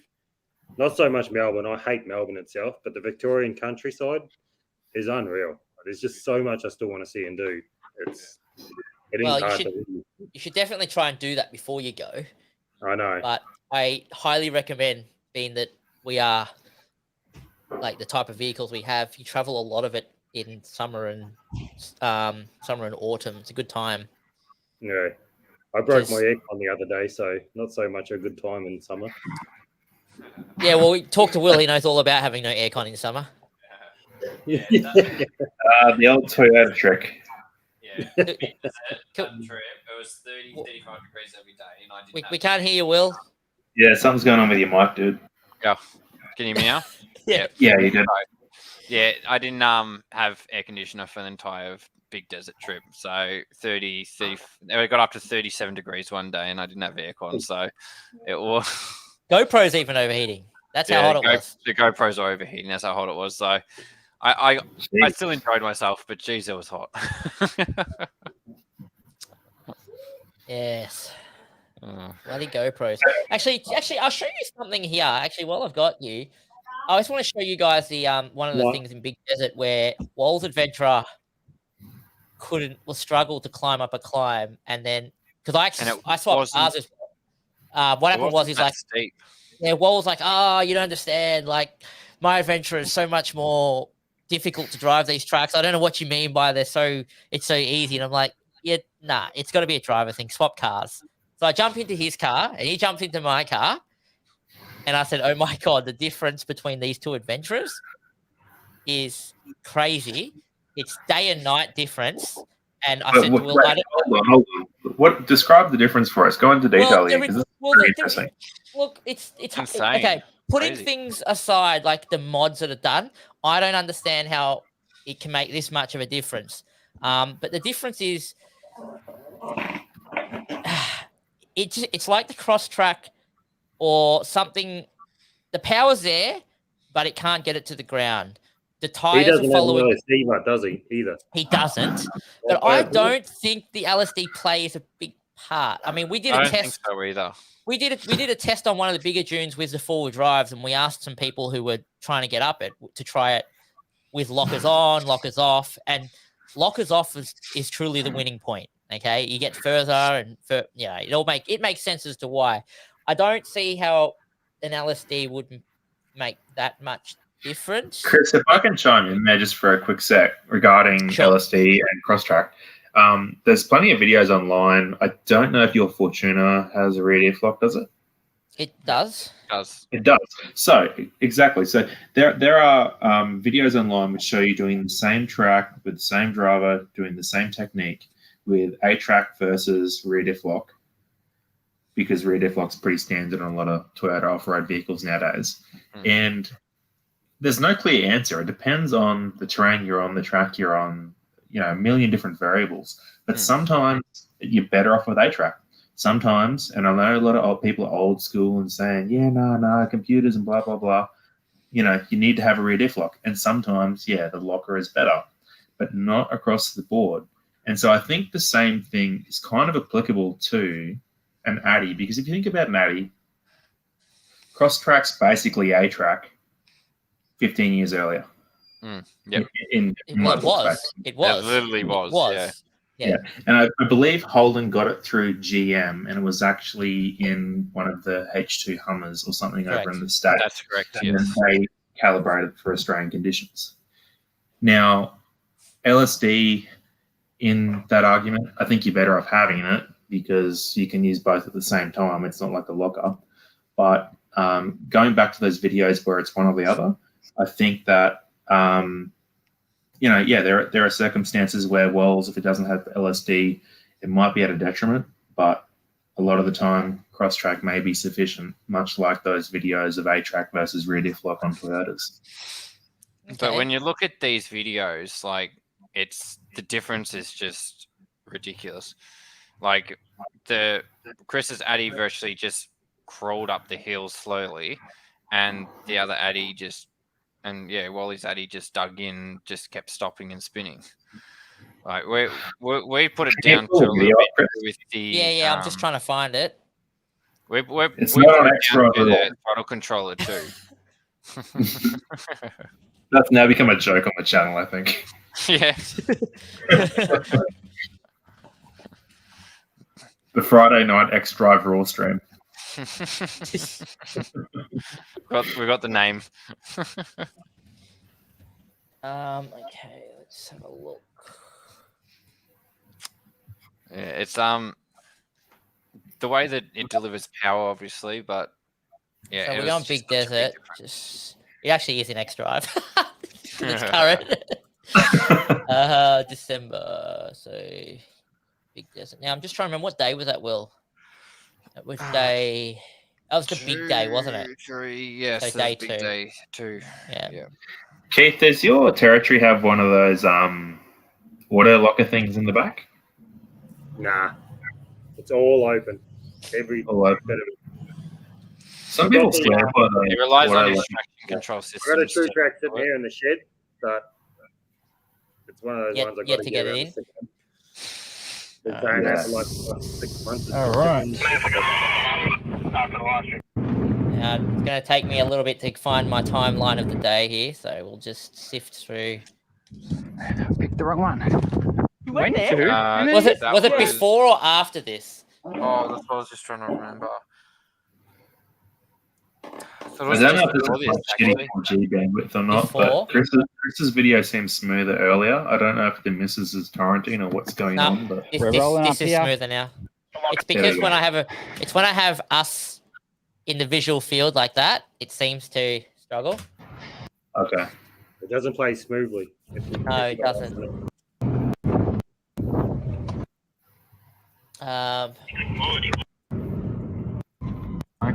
Yeah, let me. As soon as I find the video, we'll gotta try to. It's after this, so it's After maybe this. 07. Actually, 07. Yeah, okay. Oh, so much footage because it's like 9 hours out on the track.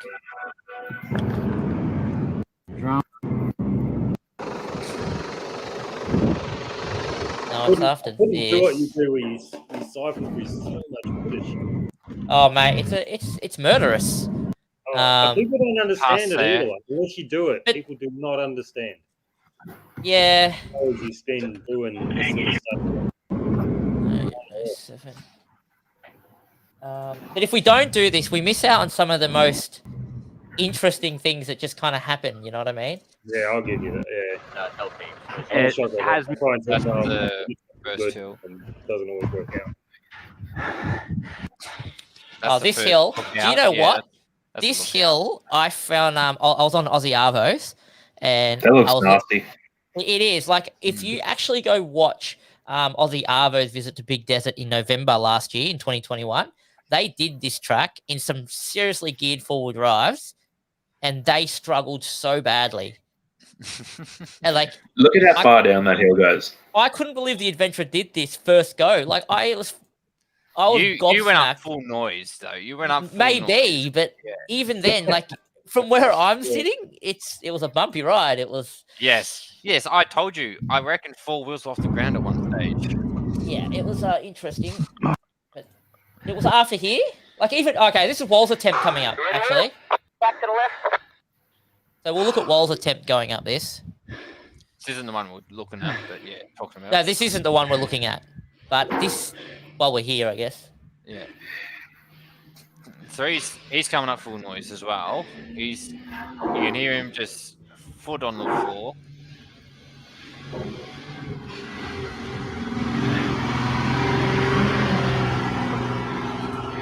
Look at the rear wheels. So you see how in the rear wheels here he just starts dropping out. It did lag a little bit.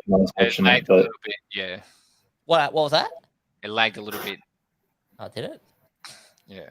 Yeah, you can but see. You can see he just virtually floated. Nah. So he just did it. It's hard to tell with lag, but did he let off the pedal because he didn't want to dig in, or did he let off the pedal because he didn't think he was going to make it up? It's a good he question. didn't let off the pedal until but I don't stopped. think he would have. But let me just see if I can find this other clip. Because I think this other clip is the key to actually explaining what I'm talking about. Yeah. This could be anywhere though. 09. You'll find You it. have the easier Put it in the options, last like- video. And I was out of the car, so it'll be easy to find. We'll be back in 30 seconds. Oh, that's Will taking a leak. Jesus. We've really got to be careful of this. This will become an issue. I can see it already. I'm like, why does it sound like there's water rushing here? G'day, Fishy. Yeah, mate. Jeez. Oh, was it here? Yeah, so I do simulate-ish. I understand what he means. Yeah. I don't think it's that bad. Okay, no, this is after. Because this is where I've told him that we're going to swap cars back because your car's garbage. Yeah. I remember. That's right, yeah. Because I was downplaying that it wasn't that bad. Yeah, pretty bad. So it's got to be. So it's in the 10 series. Okay, so let's go back to 210. Yeah. No, not this hill. After here. It was not far after that hill, I'm pretty sure. So there was a few. So 310. Well, just on that. That doesn't make sense. sunscreen because Let's spin. You just cut. Unless it was just Oh, before he's going to have more volts than you. Saying hi, guys. Nah, it must be after That this. was 3 minutes ago. Sorry, I just went to get a drink. Hello, Fishy Zinga Reef Tank. That's a long name.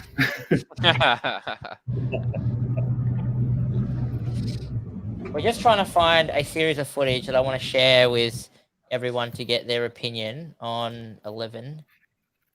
I don't know if I'm pronouncing this correctly, but is it Isla's dad?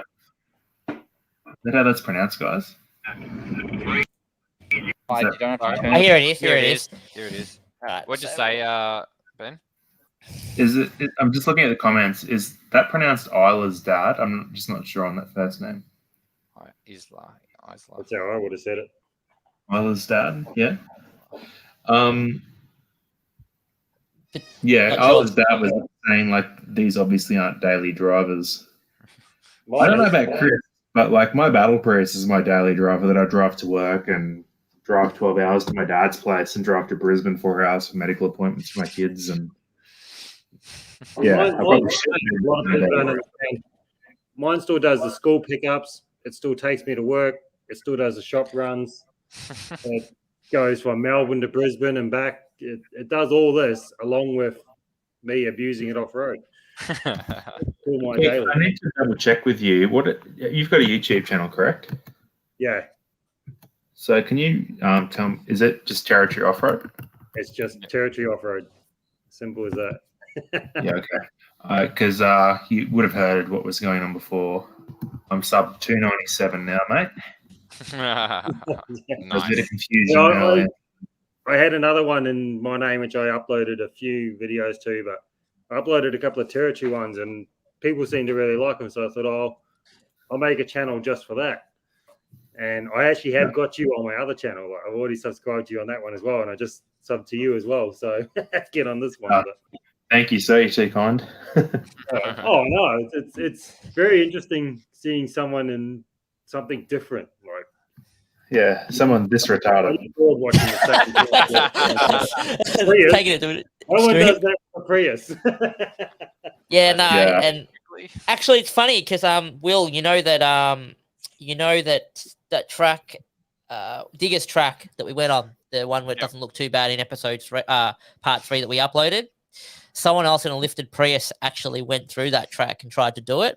Yep. Was And that he Bo? turned- It was, yeah. And he turned Yeah, around to me. it He goes, dude, holy hell! People don't understand how different a video looks to the track. I It was got nasty. there and It was it nasty. was ridiculous. Yeah, it was a nasty. Bo's in that case. He was in Queensland recently, and unfortunately, we couldn't collab as he was passing through. But no, we should somehow get him on this chat next Friday night. We'll just Mate. we'll reel him in. We'll just have all these Aussie YouTubers like that do all this nut shit in their daily It's drivers. weird. Video He, is He's a builder or something when he's not DJing, and like he's Oh, like really? charging Yeah. his Makita batteries or whatever out of the back of his Prius. He goes back on the work side, and when he's not parking on the beach, running like a full set with big DJ speakers and stuff, you know. Nice. Bring him to the party then. Easy. Yeah, bring him along. Yeah, Bo could definitely run the party, and he knows where all the best hangers are in town. Because when I was still on Facebook, he when he drove all the way up through Queensland up north, he'd like stop every day and do a review on like the best burger or best steak sanger that he could find along the way. Nice. Yeah, he's a bit of a legend. He's a really good channel, and like recently he put like this winch on his Prius, and again, I've it's one of seen those that. things that video doesn't do it justice. And I was like, shit, that looked nuts. Like I knew that mine wouldn't get through there, but I commented and I was like, I wish I was there to give it a shot. G'day, Kyle. G'day, mate. So this guy Kyle, yeah, he. I remember when we first pulled up at these guys, actually on one of the tracks in Big Desert, and G'day, Kyle. they kind of did like that kind of look and just kind of looked at the Commodore looking wag, and thought, you know, What's asked this how do going these, on how You do should these use things that go? on one of your video titles. We've all done that. But when they ask, when they ask how do these things go, you know, they're like, that doesn't belong here. So Yeah, but we You caught should up to take the these guys flares off quite a on few them. times, and it was very interesting. I think they were certainly impressed about what the Adventure actually is after seeing it in action, and that's most people. Yeah. Chris, I you played should a take video. the flares off one of the Commodore. Yeah, see, I've already gotten confused because I've had a few of these. You should take the flares off one of the Addies and just start referring to it as the Commodore. Because I've seen some of your titles, and you talk about Off-Road Commodore or whatever, like, because you would get a few more clicks off that title. We Makes are sense, trying, you know. yeah. But it would just be funny. I Yeah. think, like, if just one of them was. I wouldn't change the tailgate, so you've got like the different tailgates. You won't notice that, but you could change. You take the flares off, and on the rear windows, where there's the plastic thing between the back door and the rear glass. Yeah. Yeah. Take those out and like deck it out as like a Commodore, because you saw the test mules, right? Like it was a VX. Yeah, there was a VX. Yeah, it had the teardrop headlights, I think, or something. Put a I VX remember. front on it. Put a VX front on it. Make it look like a VX wagon. Just freak people out. All the ideas that we have. Territory. And VX territory VX wagon in the territory in 2018, and he was just scraping over all this shit. It was a backpacker, and he just didn't care. He was just driving everywhere, and I was just like, this guy. If I had a camera on me, like, it doesn't mean phone in my pocket, but this guy to this campsite that was strictly like you actually needed the four-wheel drive kind of thing, and he just didn't care. And you could be that guy, Chris. You could. I am that guy. What are you talking about, Ben? Guy, yeah, he is. Gotta love driving past those signs, but four-wheel drive only. Oh, you got plenty of those. Yeah. I always stop to take a photo. But actually, you know what? The Simpson Desert sign apparently changed. It actually says all-wheel drive and four-wheel drive only. Yeah, we confirm this. That's probably because of the Subaru Club, because there's all these awesome Subaru drivers that just go out there and smash it, man. Yeah, times are changing. Tech's definitely changing. The manual Subarus that have the transfer case with the alternative gearing, I'm wording it this way for a reason, is because it's coined low and everything. Like, no, it's medium range. It's not low range because it's not actually a true. Yeah, so the Subarus that, generally speaking, the manuals that do have the range reduction is medium range, and they don't call it low range. So but those things are phenomenal. Like, there's videos of those things just doing stuff where the big 105 series and big patrols and stuff are getting stuck. And that's where I think, like, petrol power will get you through a lot of obstacles, because you're not looking at like low revving torque, but you're like higher up in a rev range and you got some momentum.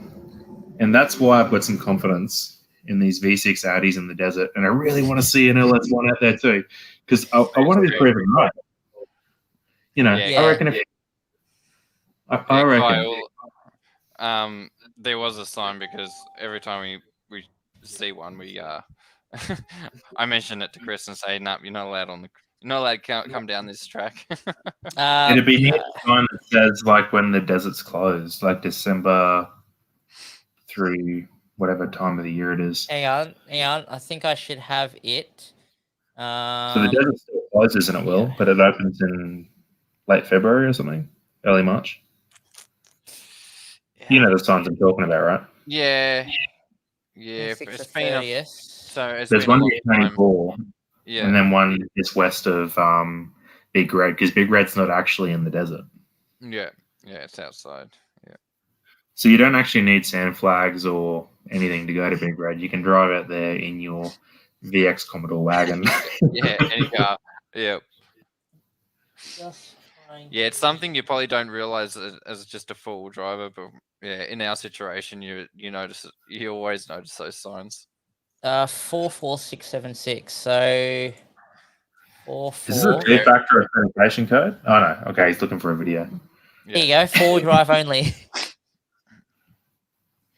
So that's the sign. Well, we came in from the south side though, so I don't know if that's the same on the other side, but you would think it is.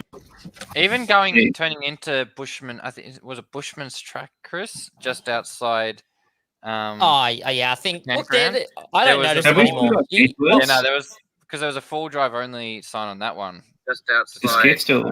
Oh, there I don't he know. is. We must have lost him for a second. I don't notice Have them we anymore. still got Keith with Yeah, us? no, there was Ah, sorry. because there was a That full was me. drive only sign on that one. Just Is outside. Keith still? Oh, there he is. We must Right, have- we're all we got a out loop there going on here. right now with the missus. Only sign on that one. I think we got a loop coming back from you, Keith. Yeah. We got a loop going on here. Give me 2 seconds. Yeah, that's some lag. Yep. Sorry. Good. Yeah, That's no, all I right. mucked around. Sorry.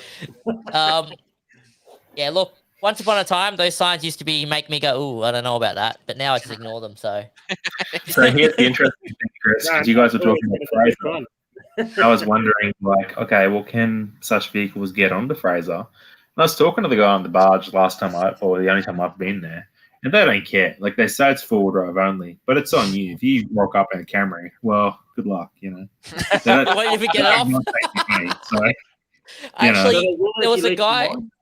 Yeah, no, there was a guy with the Adventure that actually said he went over. No, there was a guy with an Adventure who tried to go over. Well, didn't try, he did. And apparently the barge guy turned around and said, yeah, I don't know if you're going to even make it off in that. And the Adventure just drove on off. Like, they don't care. You're right. I mean, it becomes your problem, really. At the end of the day, there's been four drives that have towed a camper and driven off the barge and dropped into the sand. Yeah. So in terms of that, I mean, that's just embarrassing, but recommend the lowest pressures to minimize signs are embarrassment. just a suggestion. Fishy makes a point. It's a yellow sign, so yellow signs are just suggestion signs. Even if the sign was white or whatever color it needs to be, That's I'm true. still Like, driving. They've got to cater for the lowest common denominator. So if it's grandma, she's got her old carbureted Corolla from 1978, she probably should know that she shouldn't be on that beach. But if it's Randall and he's a P player and he's got that turbo, and he really wants to hit it, he's probably still going to get bogged too. But at least he was well learned. All right, let's have a look at this video. So this is the part where I'm saying the white Adventurer's capability versus mine, and I'm driving the white one right now.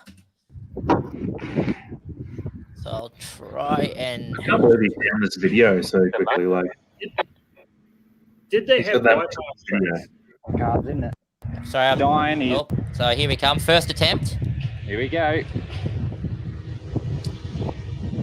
He's dying in the ass. He's dying in the ass. Come on. Come on. Oh! That's some good commentary. Dying in the arse. Okay, so I go back The other down. side, you don't. Attempt number 2. You make Chris right. So see there, Yeah, Chris. no, he hasn't you really told left me much the first today. I've attempt seen that. that it Sorry? wasn't a sharp turn. If you watch your first attempt and your second attempt when you're down the bottom there where you turn in to come up the straight. Yep. This one was slower, but it was also a gentler turn. Whereas in your Understand. first one, you were hooking in, but then because the turn was so aggressive, you lost a lot of speed in that. Washed a lot of speed off, yeah. So Yeah. that one was bad. So I'll try it again. Actually surprised I got up. So this is third attempt in the other adventurer. Trying to give me a heart attack. So yeah, kind of Come cut the corner a bit, get the speed up. Keep it going. Again. Yeah. Oh, so close as well. Yeah, I think this is. So It looks like you got a He's lot of come- tire pressure there. then I thought Oh, he's nah, coming in. he's on 15 He's here. coming in hot. Which Really? is He's coming in hot. Oh wow! Yeah. But we made it there. Okay. I didn't realize how much further up the crest was when they were getting like that far before. I thought they were nearly there, and then you turn the camera around. No. Okay, but then have a look at this. So, and obviously now Wall comes up in my adventurer, and he would have driven it the same way I probably driven it the first attempt in the white one. Okay, Wall's just going slow, just cruising up. Easy as anything. Oh. Yeah. He virtually just That cruised is up. amazing. That is remarkable. That is a So huge. talk to me, boys. What differences are we looking at here? The adventurers are carrying the same this. Is there a big weight Look, difference? No, there's The white one was going to be lighter, if anything. Lighter. No, it was about 200. It was a good 200. When we went over the weight bridge, we're talking kilos? about, aren't we? We're Yeah, remembering. yeah. I think it was like 200 kilos lighter, like because of all the extra mods, roof rack that he's got on and everything. So they're running fine. Like if you lined them up next to each other on a drag strip, The they'd white one run has the more same sort of power. roll. White one's got more power, yes. White one has more power. What? Yeah, That's what we mean. it's bizarre. What are the tyre sizes? Like they look pretty similar. Yes, no, they are different. So one's running white one's running a 17s and mine's running 16s. But what's the overall size of the Same tyre? size. Same size. size. Okay. Well, 28.1 versus 28.4. Because that white one, like you weren't going, like especially that last run, you were just throwing everything at it. You could see that you weren't holding back. Yep. I actually told them I either opened the trees or I turned. So what happens? Because as I said, I haven't done a whole lot of cross track off road.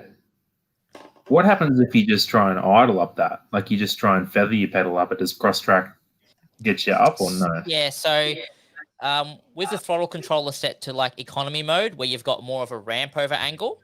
I'll highlight that. Fishy says Wall's just generally a better driver.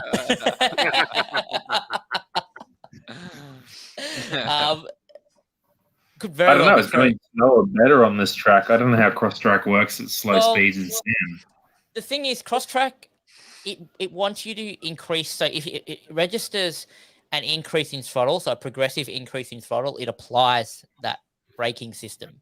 If you apply a lot of acceleration, it ignores what's happening and lets the power just go wherever.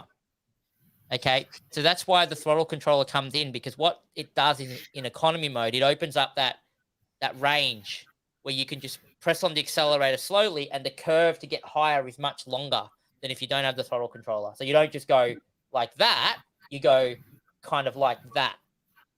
In the white one, when you were like really hooking in, cross track shouldn't have like really even come into play much because there was that much momentum.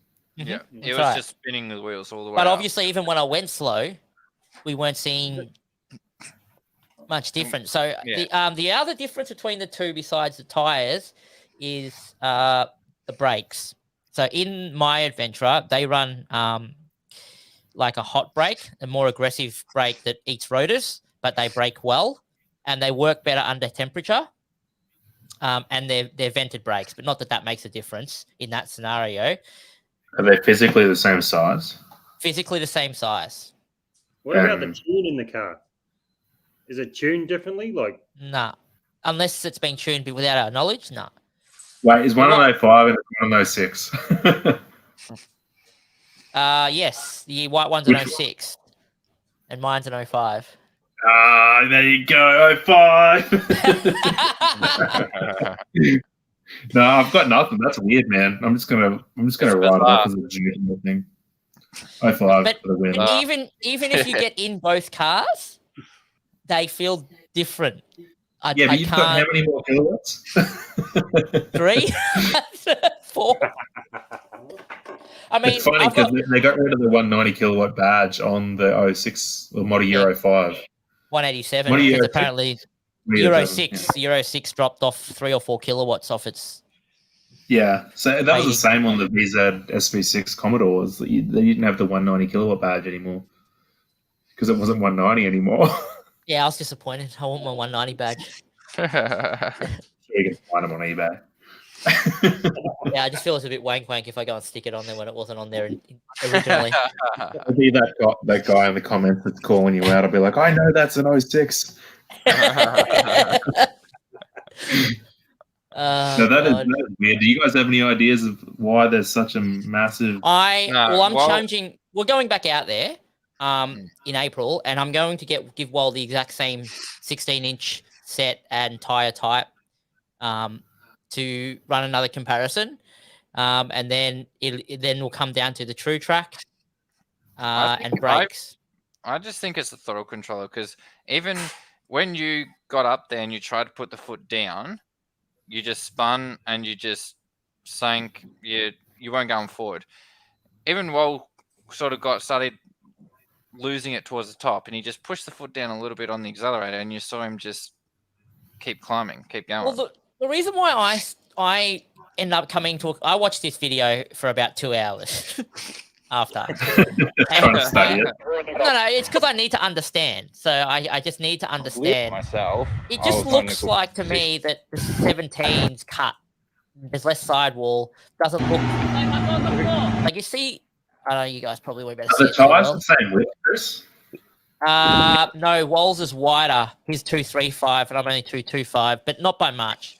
That's not enough difference. Yeah, not enough. Keep it going. Keep it going. It's just. So all of the tire pressures, the same? Yeah, they are. We checked the hot temperatures of them because that's something I was wondering if it was going wrong. So I pulled over and pulled out my gauge, the same gauge I use on mine. And same. Man, I got nothing. That's weird. It's bizarre. It's a big difference. It's got to be something. It's huge. I just can't. Huge. Yeah. When Wall came up, he literally took his foot off the accelerator on the way up and then just cruised up. Like that's. And then when he started digging a bit, he just accelerated out of it. Yeah. Like it was nothing. A lot of times people say let cross track do its thing and put your foot down. So Like, I watched this over and again, and I'm just like, Okay, Wall's just going slow, just cruising up. Easy. is he in a high gear? Oh, sorry?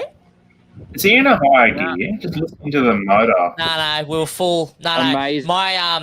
My alternator bearing was slowly melting away. By the end of it, I was running at 11.8 volts driving home. So it was whining from the day I left.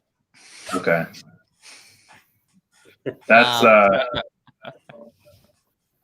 yeah, I don't know. I've got nothing, guys. That's bit of a. So is this the only track that you guys have noticed such a drastic difference between both? The whole thing was easier for Chris. Chris was going, Chris was just literally walking up every sand dune that we did. Like they weren't big sand dunes out there, but Chris walked up them like the full drives. But Wally had to give it some to get up them. Is it only sand where Chris has the benefit, or like in other videos as well? Or? Sand's where it's more prominent. We need to put Chris's adventure in that bog, in that recent video. You know, where Wall like went in there and just had to do it, and then Chris should have went behind. Chris should have had it go. That would have been interesting running behind because it would have been more chewed up, so it would have been harder. Yep. Yeah, but I think I have a little bit more clearance while I'm 280 mils at the back. Plus, he'd already sort of scraped it off as well, so you probably. Well, that could, if there's a big clearance difference, Chris, that could account for what we just saw. Could. I mean, the other idea that Fishy says is, I don't. Well, it's possible, but apparently maybe the fact that the white one cleared the way, it made a difference for the blue one not to have any resistance. There was a track. It may not be much, but if there's less resistance, it's possible. But yeah, I guess if he's a little bit lower, you might have been washing off speed with the actually hitting the chassis on the sand. It's more noticeable than you'd think because I've noticed in cars in the sand where battle press. Like plenty of power, it'll rev until the cows come home. But once you're washing off that speed, because you wouldn't think it's much, but when you're in those ruts, and it doesn't look like much on the video, but just have a look at where it's paused right now. Like the Adventra body is probably close to touching, if not touching, right there where it's paused, like down in the bottom right corner here. Like the angles in the camera, you can see that it hasn't really touched until it gets up a little bit further. But maybe it is speed washing off. I don't know. Maybe. Oh God. Oh God. You're not going to live that one down. Nah, I won't. You're going to live that one down. Wait, what happened? What did I miss? What are you guys laughing at?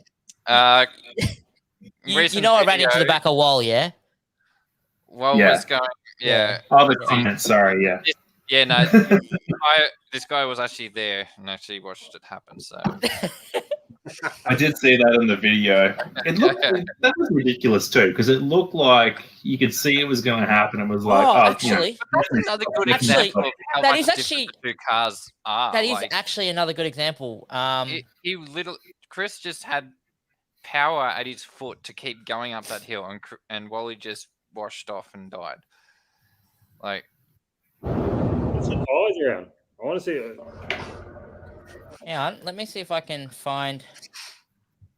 You guys can see a bit of a run up actually. I'm just trying to find the one with Wall, where I thought it was a wise idea to do what I did, and later learned it wasn't so wise. So you know the tracks you've done. We tried. Yes. Were there chicken tracks around them? No. Or were these your only options? Like These were my only options. Yeah. So you had to make it up. Yes. See that worries me. No. Keith, I think you estimate the capability. Done a bit of real soft sand in Vanderbilt when I was up there last at King Kuna, and it just as soon as I started to bottom out on that middle rut, man, I bogged down so bad. Yeah, when you start hitting in the middle, the thing is, Keith, there's plenty of tracks you can try first, like what we did, to try and figure out how it's going. This does not make sense. 9-6. You just got to hurry up and do that. Hey, look, it's where we met those boys for the first time. Yes, there we go. There you go, Kyle. Random middle open field plane in the middle of nowhere. Yeah. How random was that? 796. Oh yeah, Big June, yeah. So we're talking about Big June here. It's 0796. There's no 08. Oh, there is an 0896. 0896. So it must be 097. But Yeah, because we turned right down Big June track and then came back to Big June. This doesn't make sense. How am I already here? Oh, I'm not even in the car at this point. Yeah, and there were some big walls up that dune then. Like up the sides of the dune. Yeah. So 797. 79701. So it's got to be 796. Oh, yeah, could be this one. Are these H264? Yeah, but their bit rates dropped. Okay. For space reasons. Yeah, I noticed the file sizes. Here we go. So, forget about the part where I decide to follow him, okay? That's... Yeah. And that'll be me done. Dad, want to see the video? That looks really, really like sandy sand. Dad, Done. want to see the video? Well, tell him I'm going to get footage of him though. Well, I did warn you, at least. I'm going to come flying past. Yeah, Sarah. Yeah, we're still here. Here we go. But look at the power I have compared to him is more what we're looking at here, not the fact that I effed up. Watch out, Will!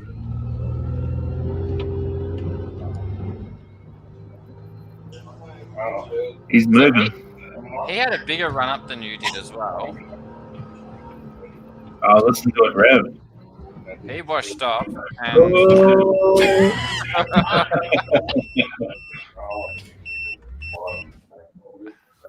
Count 10, so what's this at 4 minutes?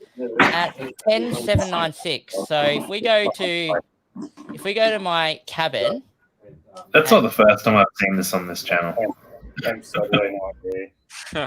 Look at my reaction. Actually, Chris, you hit Will up the arse in the Prado one.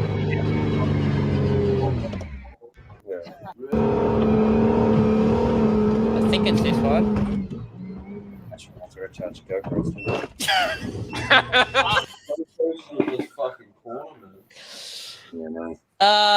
Damn. Even your son's face palming you, mate.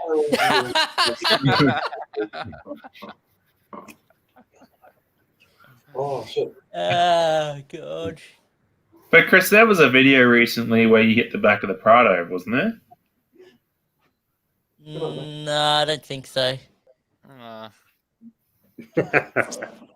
I don't know if that's Maybe. a joke that I'm waiting for. I might have jinxed you guys. I thought I saw that. Maybe that was what we were just looking at. I thought the other day I was watching something. Is that the only rear ending that's happened on the channel?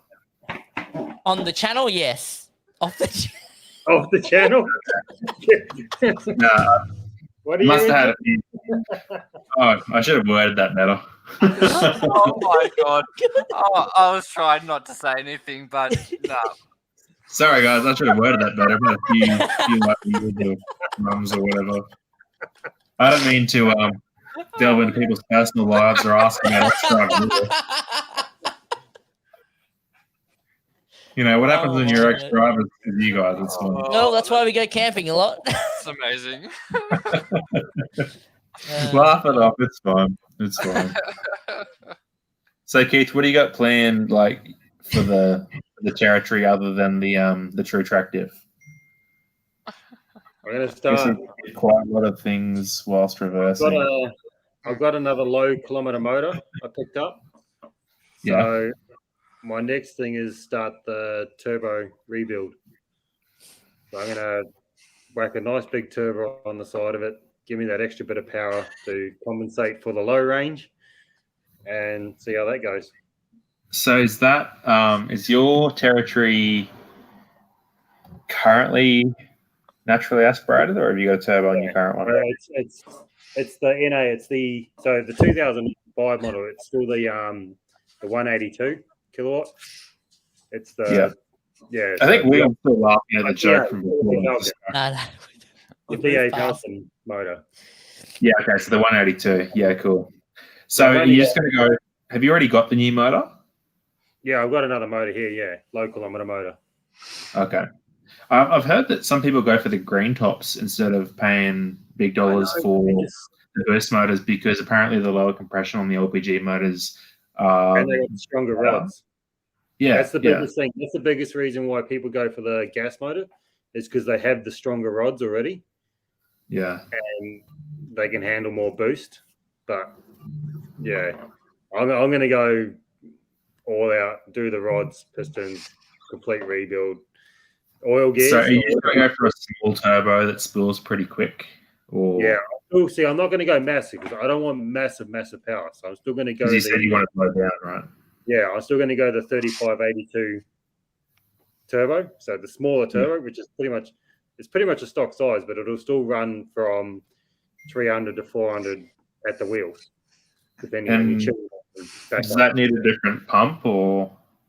Yeah, so I have to run a different fuel pump. I can still run an in-tank fuel pump because I'm not aiming for massive. If I get anywhere between 300 and 350 at the wheels, I'm more than happy. Because my big thing is I want reliability. Because like we all know where we go. We go in the middle of down nowhere. Give us 300 at the wheels and reliability. Yeah, big powerful motor that blows up. Well, that's why Amaroks don't have low range because they've got that much high range. They don't need it. Yeah. So I want a bit more power. I don't want stupid figures. I want reliability over anything, and that's why I do want to go the forged bottom end with the decent rods and oil pump gears and just the things that they lack, and lower compression. It's funny, Will, you said, like the Fortuner doesn't really need low range, you said, because it's perfectly good in high range. And my missus has a 150 Prado, which is a fairly similar vehicle. I mean, Hilux, Fortuner, and Prado are a similar kind of platform and drivetrain. But she's got one of the, before they cancelled them, 1GR motors with the 4-litre V6. And, you think those diesels have got some power and whatnot. It's insane. It's kind of stupid. It's not like Y62 stupid, but it's pretty stupid in the four-wheel drive. It's like it kind of makes you feel like, especially like for me, like I did a video where I drove a 40-year-old Hilux and took it camping, and like, you know, it kind of ran. It was fun. It was like kind of. It was a 2L motor, so I think it was 2 liters, naturally aspirated, like just a real dinosaur tractor. And it did everything fine. It really did. And then you like go and get in something that's like a 200 kilowatt VVTi motor, and you're like, what do you mean you need low range? It's like, it's just not. Yeah. The only thing I really see is that just the descents, because there's plenty of times where I've been driving around in that Fortuner in high range. I've just not needed it. But then when we've come to a descent, it made all sense possible just being too low. Didn't have to worry about it. So I am really toying around and buying a 300 series Toyota because my wife, like she says, will inherit the Fortuner. Mainly because, well, I like new cars. Danger. But I need the wait times to fix themselves up a bit. They'll be a few years away yet, but they really interest me. I'm a tech guy, so when they add all this tech into like this 4-wheel drive and it looks tidy, I'm kind of there and I'm interested. You can kind of tell from the drivetrain layout, like how far back the engine is and how high up.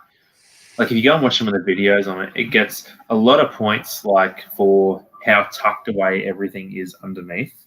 Yeah. Yeah, like they said, like, oh, it's shit that you got rid of the steel bash plates because they were trying to cut weight left, right, and center. Like you can't stick like a magnetic GoPro mount to pretty much any of the car except for the pillars, the roof, and that's probably it. But it's interesting because like that vehicle underneath has that like carbon fiber plate under it, which is not strong. Like if you were doing like the hardcore 4-wheel drive action, like we're proving a point that you need a big bad 4-wheel drive stuff, yeah, you'll break that. But because everything's so tucked up so well, it immediately reminded me of the Battle Prius. Because, and I know this is a big stretch, but both of them have adaptive cruise now. But the Prius, like I was forever thinking about getting a bash plate. And I talked to companies overseas, and because of COVID, like people either weren't shipping or asking a ridiculous amount. Like these Vietnamese guys were trying to rip me off $400 for 2 mil plate. And I was just like, no. How about you sponsor me? And they're like, no. And I was like, all right, well, I'll talk to you in 12 months. And still no. I haven't uploaded the video yet, but I recorded the video the other day, and the whole inside plastic wheel well in the front driver's side, I tore it out because I went over this big rock kind of crest coming downhill, and I knew it was bad. Like I was staring at it for about half an hour, and I was like, I'm here, I planned on doing this. It's bad. It's the height of my tire. The video will never do it justice, but I'm going to turn the music off when I do it because you can just hear it scrape central. And there's a point when I'm in the car and it's actually doing the teeter thing. Like I'm like stuck and I'm going like this, trying to get the car to come down. Really dumb. And it's like the most abuse I've ever done to the Battle Prius. But it just keeps driving. And yeah, I got to zip tie the panels on sometimes. Well, I only had to do that once. Yeah, I'm going to have to do it again shortly. And we'll be there. Don't worry. I look at it. I've never had a flat tire in this car ever for any video I've ever done on this channel. I've never had a flat. Yeah, me too.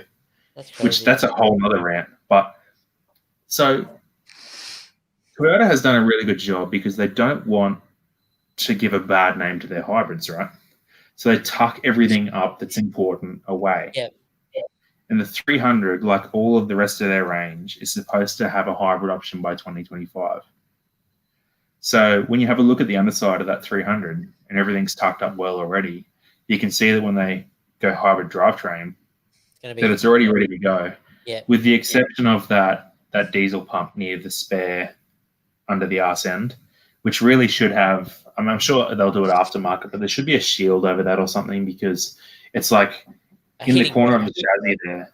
Yeah. Like I don't know, it won't get hit because it's tucked up like pretty much with the rear axle, but it's just going to get hit with stones.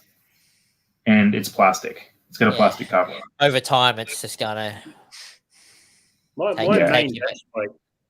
My main bash plate's still the factory Ford one, and it's like a fiberglass composite. So is that like the RTV one? Sorry? Is that like the Falcon RTV bash plate? Oh, I couldn't tell you. It's like corrugated fiberglass? Yeah, it's got some good, like it's got a heap of rigids for it, yeah.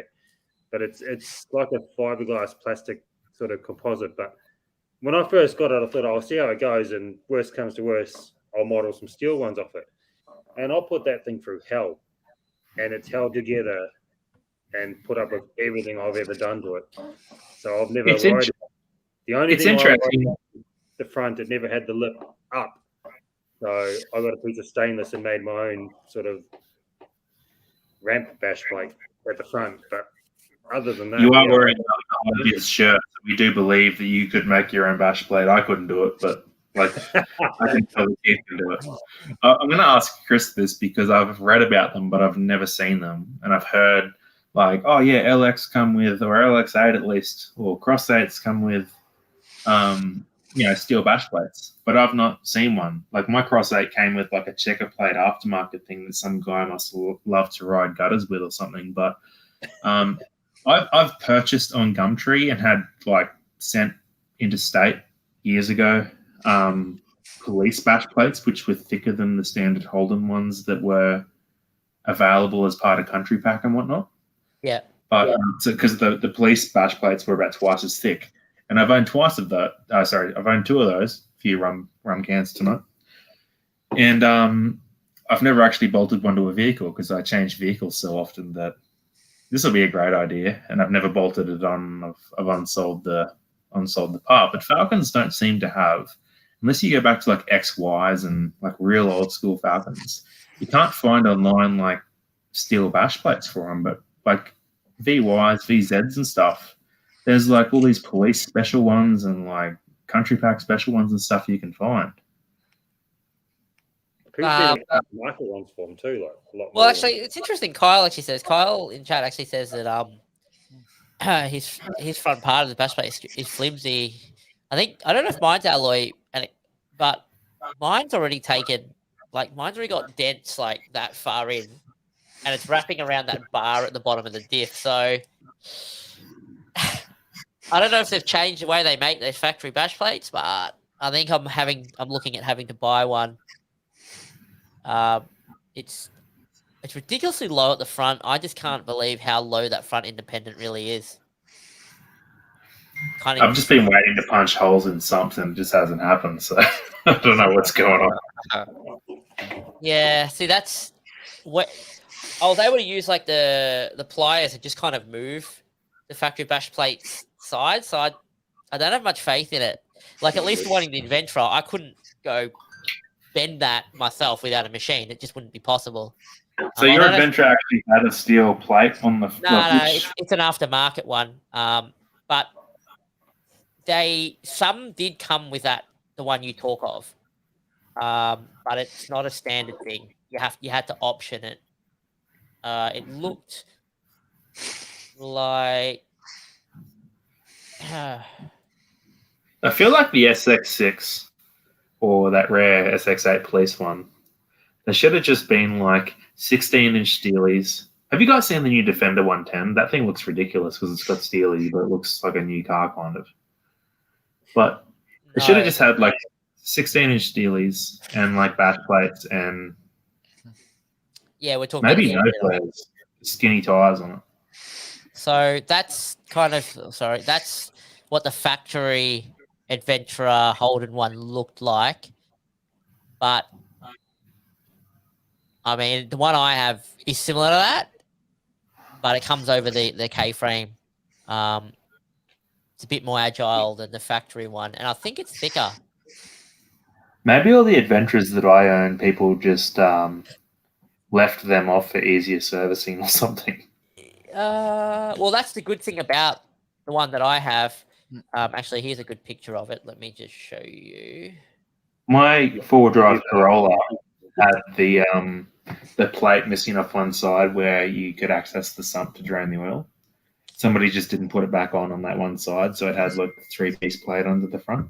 This is an amazing photo, but the one that I have, you see how it's a full long length piece, and the front is the part that attaches underneath the K-frame, so you only need to drop the front portion if you're on an oil change, and the back portion is the part that sits below the transmission sump. So, and that goes all the way to the transfer case. But that one's an aftermarket one, and that's, I think, 4 mil thick, or even 5 maybe, and nothing's ever gone through it. It's dented it, but and there's been a lot of stuff that's hit. It's been lifted me off the ground type rocks, and yeah. That, like, just looking at the photos of that looks like it would get the job done. I can't picture off the top of my head where the cross members and stuff are underneath the Addy, but I do remember it being tucked up pretty well, because it is. Okay, I probably shouldn't say this because I am on your channel, but it's kind of a lifted Commodore. No. Get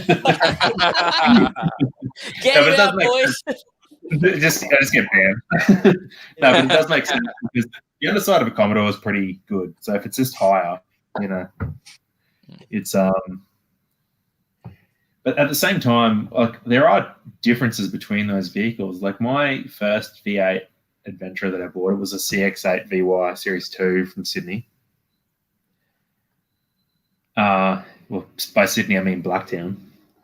And in the back of in the back of a Addy, where the exhaust hangers are, you can just cut out the rear muffler, like the one where you can just like reach under the back and just like see it right there. You can just cut that straight out, and it will just sound awesome. And it kind of sounds like what you'd expect a V8 should sound like. It's not loud when you're like just driving it normally, and then when you stand on it, it's still not super loud, but it's like what a V8 should be, in my opinion. Whereas on a Cross 8, you can't just cut out that rear muffler box because the hangers are in a different position, and they go way back further up the chassis underneath the car. So they have, and also it's a longer tail shaft on those. So you would have seen on my channel, completely on a legit road, that there was in excess of 200 k's an hour on a Cross 8 once. Whereas, I have seen that, yes. And some people, like, you can look at the comments, some people say mine did way faster and blah, blah, blah. Cool. Now, if you go and get a VY or a VZ rear-wheel drive V6, they're limited to 160 apparently, from what I've read, and that's supposedly due to the tail shaft length, because trying to keep that length tail shaft balance, because the car's over 5 meters long. It's basically a specimen, and so that's another thing that was a thing with the Falcons as well. I don't know if Keith knows these Falcons well, but like in the AUs and E series, they had single piece. First Falcon I've ever owned. Before that, I've always had Commodores as well. Okay. We've still got a. I didn't know that. SS. Yeah, I still got a VT SS sitting up in the shed in Queensland. The big question that leads in there, Keith, is it Series 1 or Series 2? Because there's a big difference there. The Series 2, 2000 or the LS1. First of the LS1. Okay. First of them, yeah. Because you got to specify that. When you say you got a VTSS, actually, that's not even the options. Did you know that there's actually 3 options on a VTSS? Assuming we're talking Series 1 and 2. In the Series 1, it was super rare, but you could option the L67 as an SS. Not many of them. Oh, the Supercharger one? Is that what we're talking about? Yeah, Supercharged 6. There's Supercharged 6 SS Series 1s before the LS1 came out. I've never seen one of those myself, ever. See, I'm still a big fan of the Ecotech V6. They're a good motor. I reckon they went wrong when they went to the Alloy Tech. Sorry, guys. No, they did. They went wrong, definitely. I mean, my first car was a VT, and I mean, I abused the hell out of that. The Alloy Tech, I'll take the Ecotech any day. I mean, you've seen me drive off-road. Just imagine when I was 18 with an Ecotech. I will agree with you guys. And that is the common kind of argument that, Ecotech was better and blah, blah, blah. But like back in the day, a lot of Aussies then and now are pretty lazy with their servicing, right? And Alloy Tech is less tolerant of lazy servicing, 12 months or I think they 10 sucked up days. because they still put that out to, what is it, 15,000? Yeah, what the hell? Why make it like Yeah, we wouldn't wrong. dare. We're 7.5, I and reckon sometimes we're even 5. At a See, bare that was minimum, because- about 10. So I reckon honestly that's where they score. Like you get that gunk in the motor, and you have that timing chain, that diff rattle when you start them up. The timing I still have that death rattle, but apparently it's normal. The tensioners are in place as long as it's gone within 3 seconds, is what they reckon. So there's a few things with that. They increased the service interval from 10 to 15,000 Ks on the VX, I think. And that was just to make it cheaper for fleet ownership for companies like Telstra and so on that were trying to buy wagons and compete with the Falcon wagon and whatnot. So they're trying to get the total cost of ownership down to compete with them. Now, the Adventra actually has an increased sump capacity, whereas the VX and the VYs and stuff that went to 15,000 Ks didn't. The reason why the Adventras have an increased sump capacity is because they're also running that front diff. Yes. So there's all these things that come into it, but there is actually something else. I learned that timing Holden changed in 2006. No. They actually Holden specified to change the servicing intervals on the Adventra to 7,500 if you used heavy duty. Yeah, so they halve the service intervals on most cars if they're towing or in dusty environments. But it was specified in the actual workshop manual. Never to be heard before until I read or saw that myself. Oh, okay. So I looked through the actual VZ book. And it's not in there, but if I go into the GM workshop manual for the VZs under the all-wheel drive section, it says if used for rigorous off-road activity or regular towing, 7,500. It's interesting because why have that hidden away in a workshop manual and rely on that's exactly my people point. To tell like, because I think the only people that read that are the people working in Holden or working at the service centers. And if someone told me that, and I was taking my car in for a service, and this was like a $60,000 car that I bought, I probably would turn around and just not believe this. Since it's not to mention that the V6 is sealed and you don't have to service it for the lifetime of the vehicle, the transmission. Yeah, well, Ford does that too. Oh, really? Yeah, they say with the ZF6, the 6-speed, that it's a lifetime transmission, never has to be opened. They might as well have done the same thing in the EF when they got rid of the dipstick. So you can see here that's the aftermarket. That's the hard part of going from the Ford to the Commodore is you don't have that dipstick for the freaking gearbox. Oh yeah. Well, I don't know why they did that. Oh, it's a pain. I'm gonna head to bed. All right. What was that? Will? I'm out. I got to work in. I'll catch you later, man. See you later. Yeah. No, I had the Holden Crewman with the Alloy Tech, and it developed that diff rattle. Yeah. I wasn't perfect with the services, I'll admit that. But I looked into doing the timing chain, and it was cheaper to buy another motor than what it was to do the timing chain. So I just bought another motor, threw it in, and then I ended up selling the car.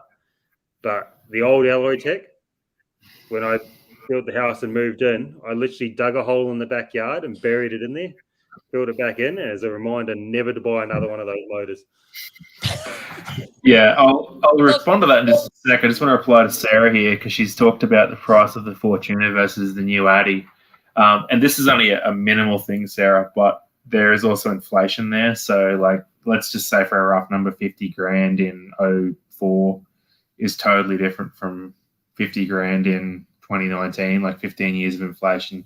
You might be looking at an extra, I don't know, what do you reckon, Chris? 5-10 grand on that? I'm not sure. Yeah, well, the Fortuner is technically 60. It's about 66, including all on roads. The Adventra is 54. So let's just say $10,000 difference, and then you add inflation. So you're looking at about 20 grand difference. But which is probably 1/3 of the vehicle. The problem is, I don't know, and I don't know because I don't have the experience. But I still don't think. I think as time's gone on, cars have been made worse and worse and worse. So, I mean, you look at, and yes, I'm bringing up the 79 series here. You look at the 79 series that's got a very, very similar power output than the Fortuner, but the motors are two completely different motors. One's built for doing the tough stuff, life longevity, but then the Fortuner that is $40,000 cheaper with the same power output, that kind of points fingers at durability. If you get the idea where I'm going here. I mean, how can you expect a 2.8 liter putting 150 over 500 out? I mean, surely there's a sacrifice somewhere for this to be possible. Toyota's been criticised though for not keeping up with the rest of the market by kind of not tuning their vehicles as highly strung as the rest. Like the Hilux for a long time, and the Prado and Fortuner until pretty recently, were always criticised as being kind of like bottom of the pack. What was it? 130 over sub 130 over 420 or whatever it was, and then all these other ones just smashing out the high 100s. Huge numbers. Yeah. Like rocks on Overboost and all this, you know. But long time reliability that's a big difference. Yeah. Well, it's always been it's a question. One reason why I don't plan on keeping it for longer than 5 years, but we'll see what it looks like in 2 years first. Might just have to. Going back to the electric thing, one thing that makes me stop for a moment and think when people are saying like, oh, you know, my alloy tech was shit or whatever, was that Australia actually helped. Our design teams were actually involved in designing and testing the alloy tech with the Yanks, and the alloy tech was built here. Whereas the Ecotech was an imported motor like the LS. Was it prior to the Ecotech originally was Isuzu? Oh no, not is it Isuzu or something like that originally? I'm not sure. Isuzu did petrol and diesel motors in the Rodeos. Yeah. And the Jackaroos and stuff. Yeah. But the Ecotech was always imported, and the LS was always imported. The last of the Aussie Holden motors until the Alloytech was in 98 in those Series 1 VTs, the last of 3 or 4 V8 5 litres. Yeah. And the Alloytech makes more power than those. Yeah. You know, unless you look at a HSV example, but those are hand built, you know, crazy 5.7 litre stroke motors and stuff, you know. And so I find a little bit of pride for me in knowing that, you know, we made the motors locally. They might not have been as good as the motors that were made in the other country, but we had regularly maintain them. Like, do the slices and well, if you go off-road, regular maintenance is key. I mean, I only know a handful of people that would just every time. Yeah, and look, so I just like to remind people of that when Alloytech comes up, because Ecotech's always the favorite because they were great motors and you can neglect the shit out of them. And I love them too. I love Ecotechs, you know. My first Commodore was an Ecotech, like you guys, you know.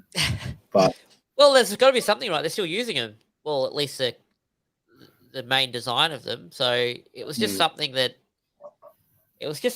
kind of it got a bad name from the start. I mean, you got to realize when Alloytech first come to production heavily in 06 in the VEs, and people only owned the Alloytechs in the VZs for the end period of pretty much its manufacturing life.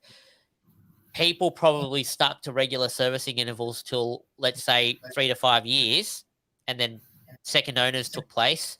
Lack of servicing took over after that, late 08.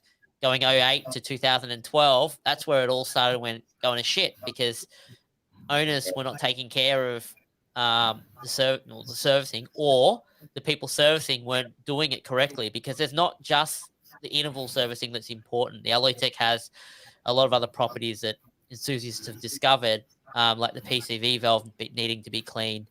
The reason for some of the problems where the galleries was the galleries not picking up the oil, which caused low oil pressure, and they led to the change failing. So there's many things that happened, but it all happened kind of when it wasn't new.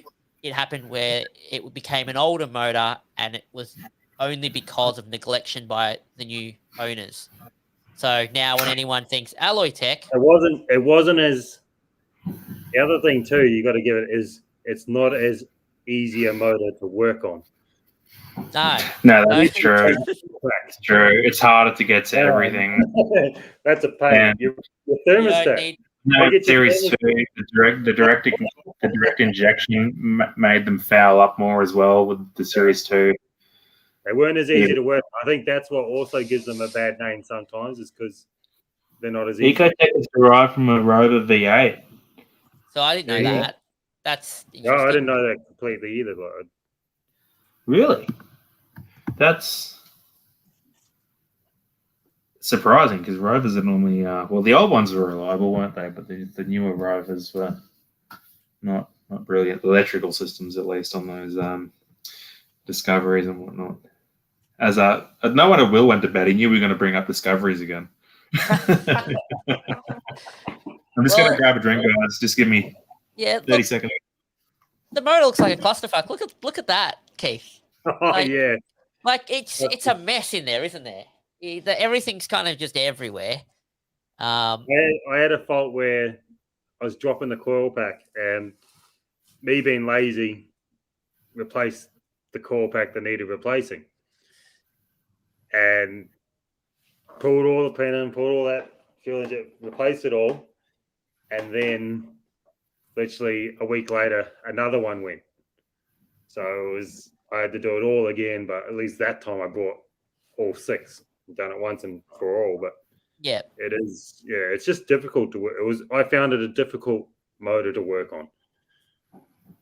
Well, I'm in the middle of thinking about the thermostat, so I feel your pain. That rear thermostat, I didn't have to do it, and I'm glad I didn't have to do it, because hell, I'd pull that thing out and not put it back in if I was you. Yeah, crossed my mind, but I mean, look, it's going up on a hoist. We're dropping the transmission. We're changing a torque converter, and we're doing the thermostat, putting it all back in. No, if you're doing all that at once, why not? Yeah. So, look, it hasn't been giving me grief. I just thought that my high temperatures might have been related to that, but we think that's as a result of me removing a whole lot of the plastic covers, which have changed the direction of airflow through the radiator. I ended up throwing a second fan on mine the other day, just on a button. Just for on track, because I find on track just below half is my normal, but I've been finding I'll creep up a little. So just on the tracks, I just thought, I'll throw an extra little. I think it's only a little 10-inch fan or something like that. But it makes a big difference. I mean, just any type of airflow through the radiator. The other thing with the Adventra that I think is a flawed design, and we'll just bring Ben back, is the fact that our radiator in Adventra is an integrated shared unit with the transmission oil cooler. Now, I have You're talking to a Ford owner, Chris. Fords are renowned for milkshaking the radiator. No, I was not going to go there. That's not where that's not where I was going with that. It was more that I actually think with the slow traveling in the Adventra, the heat soak from either the engine, I actually think it's a heat soak from the transmission back to the engine is part of my coolant temperature rise. So it took me a long time to figure this out, but most of the time, whenever the trans is working really, really hard, I've noticed that the engine, the coolant temperature goes up to about a high 110 type of range. And it's weird because the engine's not really working hard, and we have got it's all the transmission slip. Yeah, I actually think it's pulling the heat from the fluid and heating up the engine. So the whole integrated design doesn't make sense. And Holden didn't put a separate sensor for the trans temp. So it purely works its radiator cooling profile. So whether it turns on the thermos or not, based on engine coolant temperature, nothing to do with trans temperatures. Have you looked at doing an aftermarket transmission cooler, I've already got one, but I've got an aftermarket one. I had one from the day I got the car, but it still runs a loop to the integrated one. My only most recent mod that's fixed this problem is the manual thermo override. So pretty much whenever I'm slow moving or working the trans hard on sand, I just turn that on, and that's fixed all my problems. I sit. Sorry, you said you got a fan 90s. override where you can override the fans. Just flick a switch, and both thermos kick on at the, in the high profile. Yeah. And that solved my problem without any further concern, pretty much. I think the only next thing I'll do is pretty much, like what Keith said, bypass integrated radiator cooling, because there's no point in, if you've got one thing heating up, I don't think it makes sense to then go heat up something else that's a core component of the car. If you can separate them independently. Not in our climate, it doesn't make sense, no. Well, from a cost factor, it does, but not from our use. I got the engine oil cooler and the remote filter now. Just that's a bit of laziness on my part. Yeah. And then I've even got a power steering, and I got the transmission one's the big one. It's the big 13-row cooler. But they're all individual coolers now and all separated. Everything's cooled. And then I threw the extra fan, little 10-inch fan, which hits the transmission cooler as well, and the radiator. And it's got the 50mm alloy radiator in it. And it's all just because when I was on the tracks, like, the temperature would creep up when you're just sitting there, like, there's no airflow, there's no nothing. Like, you're on those tight little tracks and there's nothing. So for reliability, I went and done all that, especially with the fact that eventually I want to run that turbo. So cooling is a big thing, but my next problem is I've got to find room to run the winch in the front too. So it's all getting you got to put a custom bar on the front. How far does it overhang? Yeah, and then your approach angle your bar hangs over. Yeah, I don't want to put anything on the side because that opens up a whole new thing of what can hit that. So it's funny because I can't even see temperatures on my battle press. There's no nothing. But it has ODB too, doesn't it? Is that the age that has that? Yeah, so that's how I actually disable my traction controls with an app. So he said he's running it. I'm not kidding. Okay. I wouldn't have been able to get out of Cape York with my old man when we went up there and did that dumb nearly die trip. God, that was insane. I wouldn't have been able to do that without the app. I can't spin the tires like without the Dr. Prius app. I've got to connect with my Bluetooth OBD because there's no traction control buttons in the car. Interesting. So yeah. Well, it's a bit scary. I wonder if have you ever looked at getting a scan gauge or something? I have, but I might be able to help out with getting one at a very reasonable. You had one of those wholesale cost on your Instagram at some point, right? Like I'm well connected with actually mine. Is that the bigger one that you had? Yeah, it's the bigger one that I have, but we can definitely work something out. I think we should chat at some point. We might be able to work out if one works on your car. It'd be interesting to see what information you can get out of it. It's weird the information I get out of this app because it was actually built. Dr. Prius app was built by ex-Prius engineers. Okay. Well, they know. Yeah. Okay. So you can do all these battery tests and shit that I've never bothered with because I don't care. I just drive it and send it. And, or even, it keeps going. It doesn't make any sense, that car. It really doesn't. Peter says I added a deep trans sump as well as an external cooler. Yeah. The V8s need it, definitely. What did Peter drive? I might have missed. He drives the Pig. Oh, this is Peter, the Pig Peter. Adventure. Wow. Hey, man. I don't know if he remembers me. I used to annoy him and stuff. I remember when he bought that, and I was like, because when it was for sale, I was like, there was a lot of engineering that went into that car. Man. Yeah. So good. That had the big BF muddies on it. And he was in the background of a Ronnie Dahl video. Did you ever see that, Chris? No. Yeah, he was. Yeah, Peter will tell us in the comments. He was in the background over there in WA. Ronnie was doing a take, and you see this Addy just crawl through in the background. I need. Hang on, hold on. Well, let's rewind here for a second. I need to know more about this. We should get Peter on this chat. Send him a link. That'd be awesome to have him on board. He's got all the adventure ever. How have I missed this? Event. What? I used to be really obsessed with adventures before I started doing battle Prius and shit. Yeah, well, you can see how obsessed I am.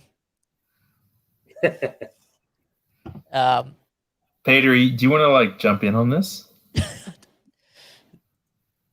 got to go to bed, guys, soon. Yeah, I got to be up in 5 hours now. Right, it's definitely one of those moments. I'm off up one day. That Ronnie Dahl thing.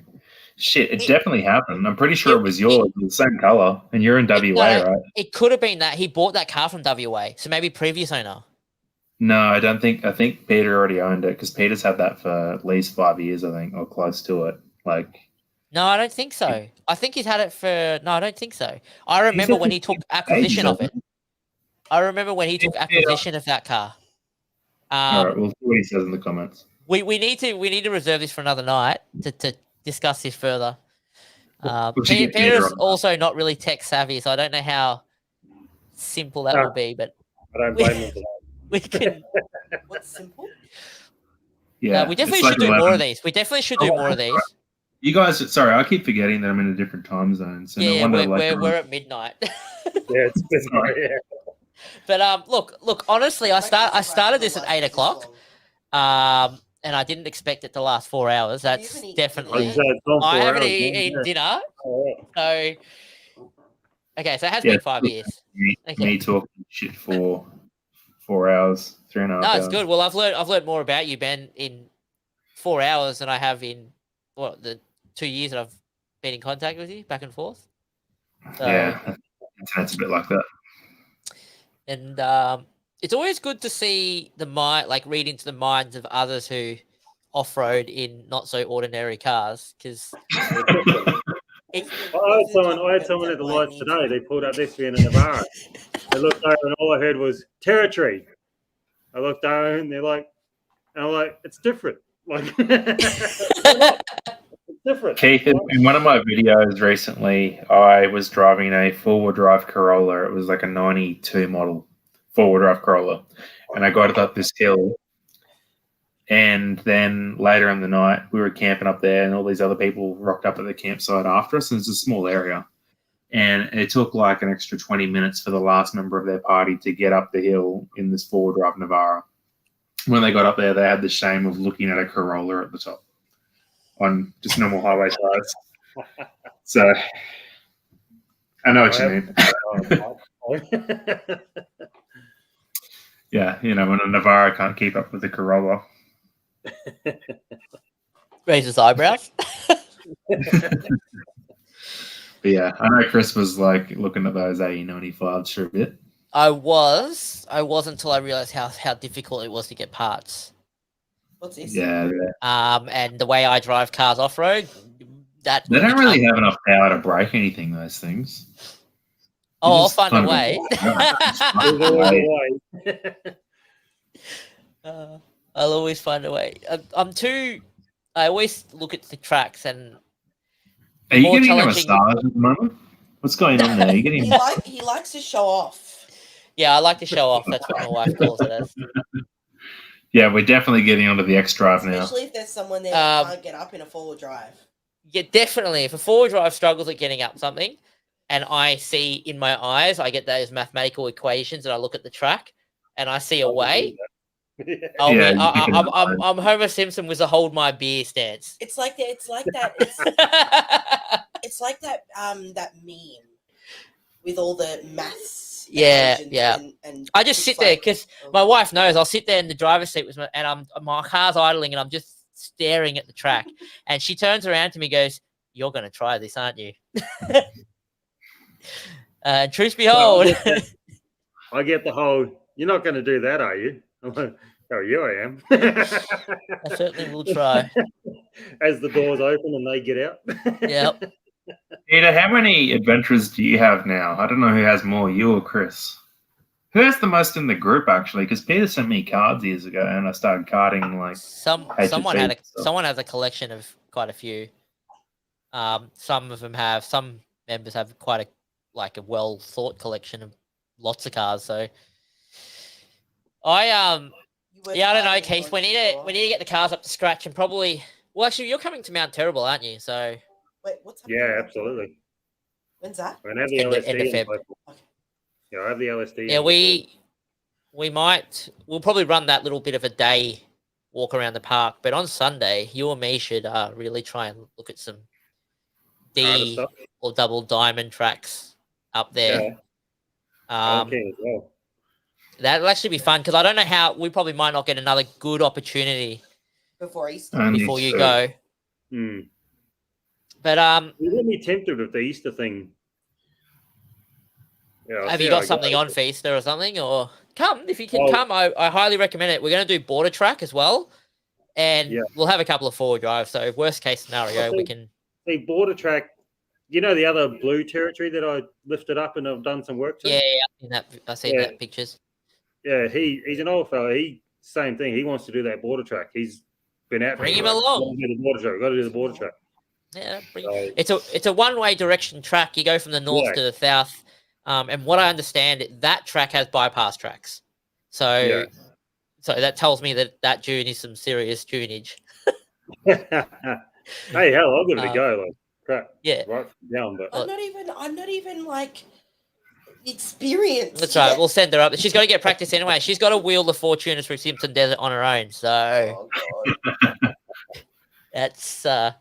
It took me a while to work out how many buttons you need to hold down and press to get the Fortuner in a manual ignore all traction You need rule. to teach me which buttons I need to be pressing. Yeah, it took me a while to work it out because I'm like, why is this giving up? Like, There's I've turned off like stability control, but no, there's some other type of like. If you're direction going west control. east, you should just be able to just point it and drive. It's not difficult. Like I hear a lot of people say, like, oh, because I had some mates 5, 6, 7, 8 years ago that said they're really into like rolling their vehicles at Coffs Harbour and blah blah blah, and they just got bored of Fraser's boring or Simpson Desert's boring because it's just sand, it's just dunes. It's not technical. It's just tire pressures and all momentum. So. A modern floor drive will just do it off the showroom floor, especially in auto. You just point it and drive, and yeah, I wouldn't stress out about it. Like you'll be fine. If it gets hard, we'll just lower your tire pressures 5 psi. I'll just come and nudge you. It's fine.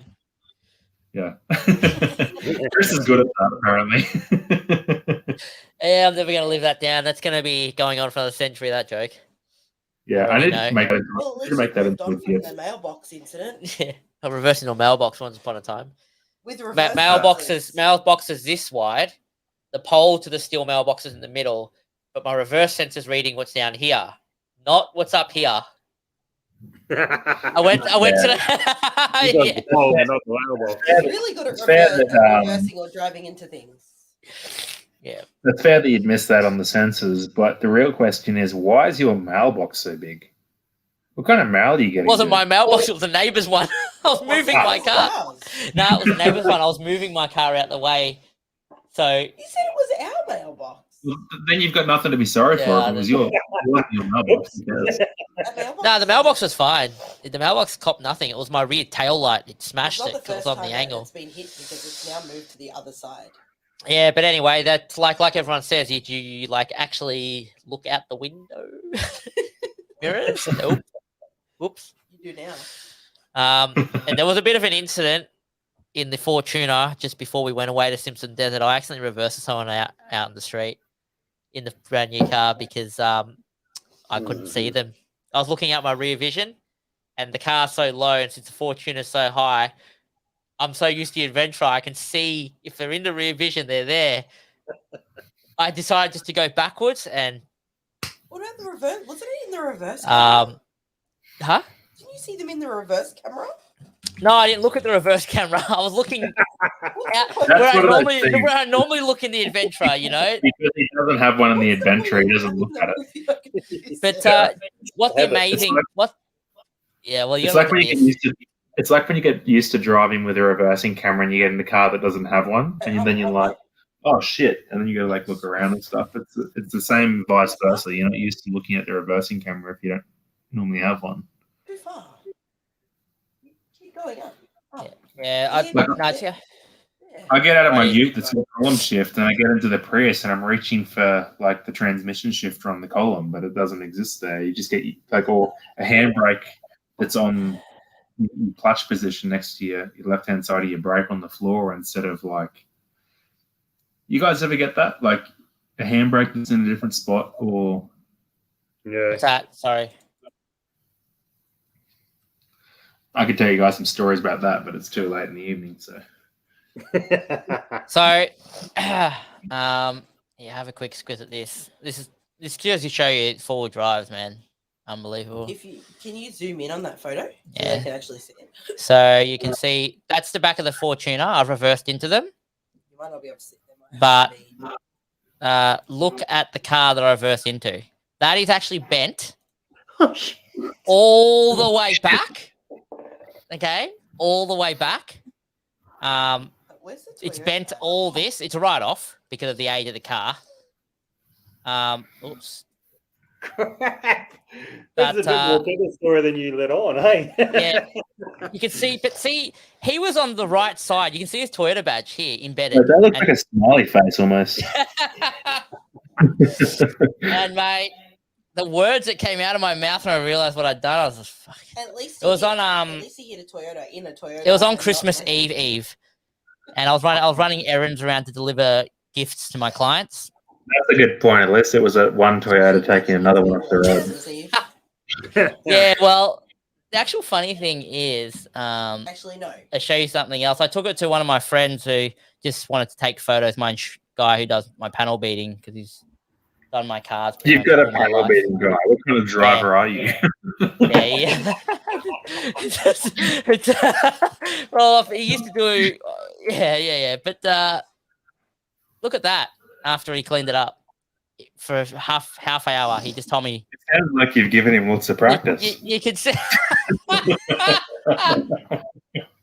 can only hear one. No, he's done well. He's done well. Can't. Yeah. So the other ones, that's just a big rip. So I wasn't very happy that day, as you can imagine. I think it was a Mazda 3 in the Crewman. On the front of the Crewman, you could see like a couple little stress marks in the paint. Yeah. Mazda 3.5 grand's worth of damage. My old man did a similar thing. My old man hit just the ass end of a Mazda 3 once, and they wanted like $150 just for the badge. No, it's a friggin' joke. Yeah. No, it does damage. I don't know if I have it. You wouldn't got a clue. Like the Crewman, yeah. It's one of those things where they have such high prices in case you don't have insurance.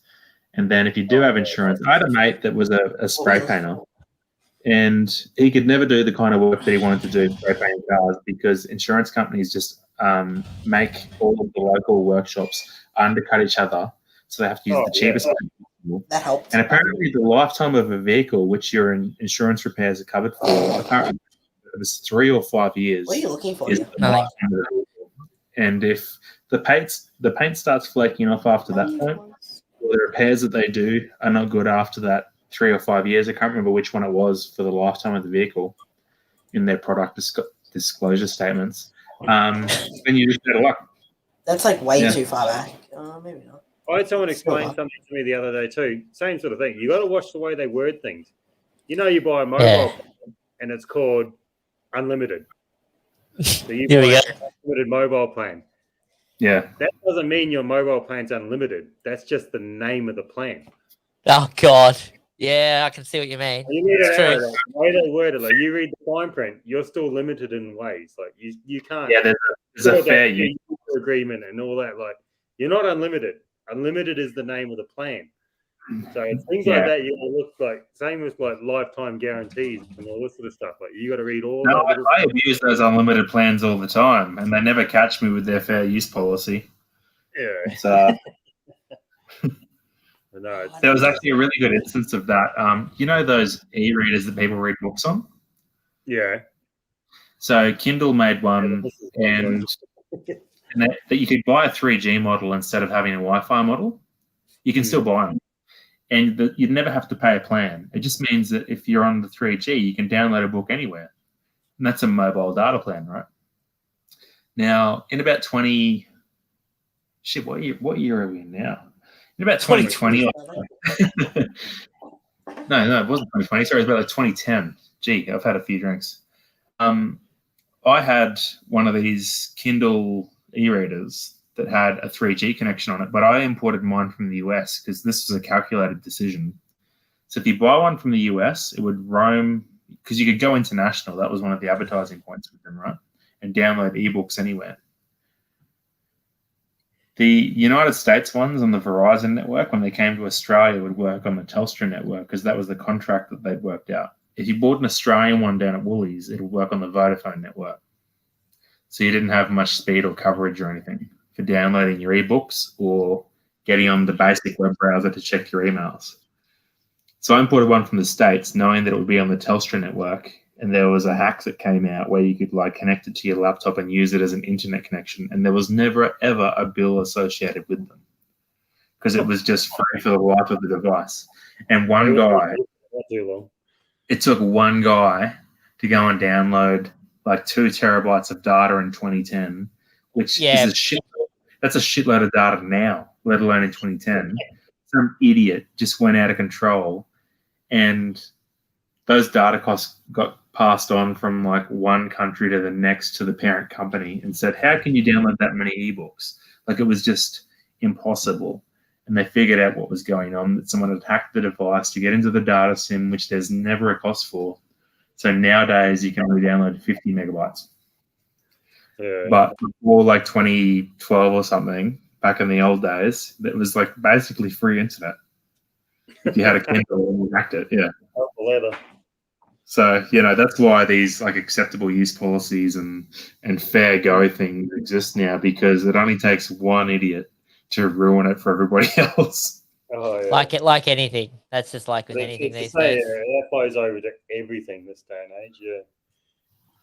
It's nice to have to know that, like, if you go to another country, you can check your emails and let your family check in. You don't have to go and get a data sim or something to let them know, hey, I'm still good, just a quick email, or whatever, or download a book if you want to read it. But if some guy wants to download every episode of every TV show that came out in the last 5 years, well, I actually know someone that does that, so still to today.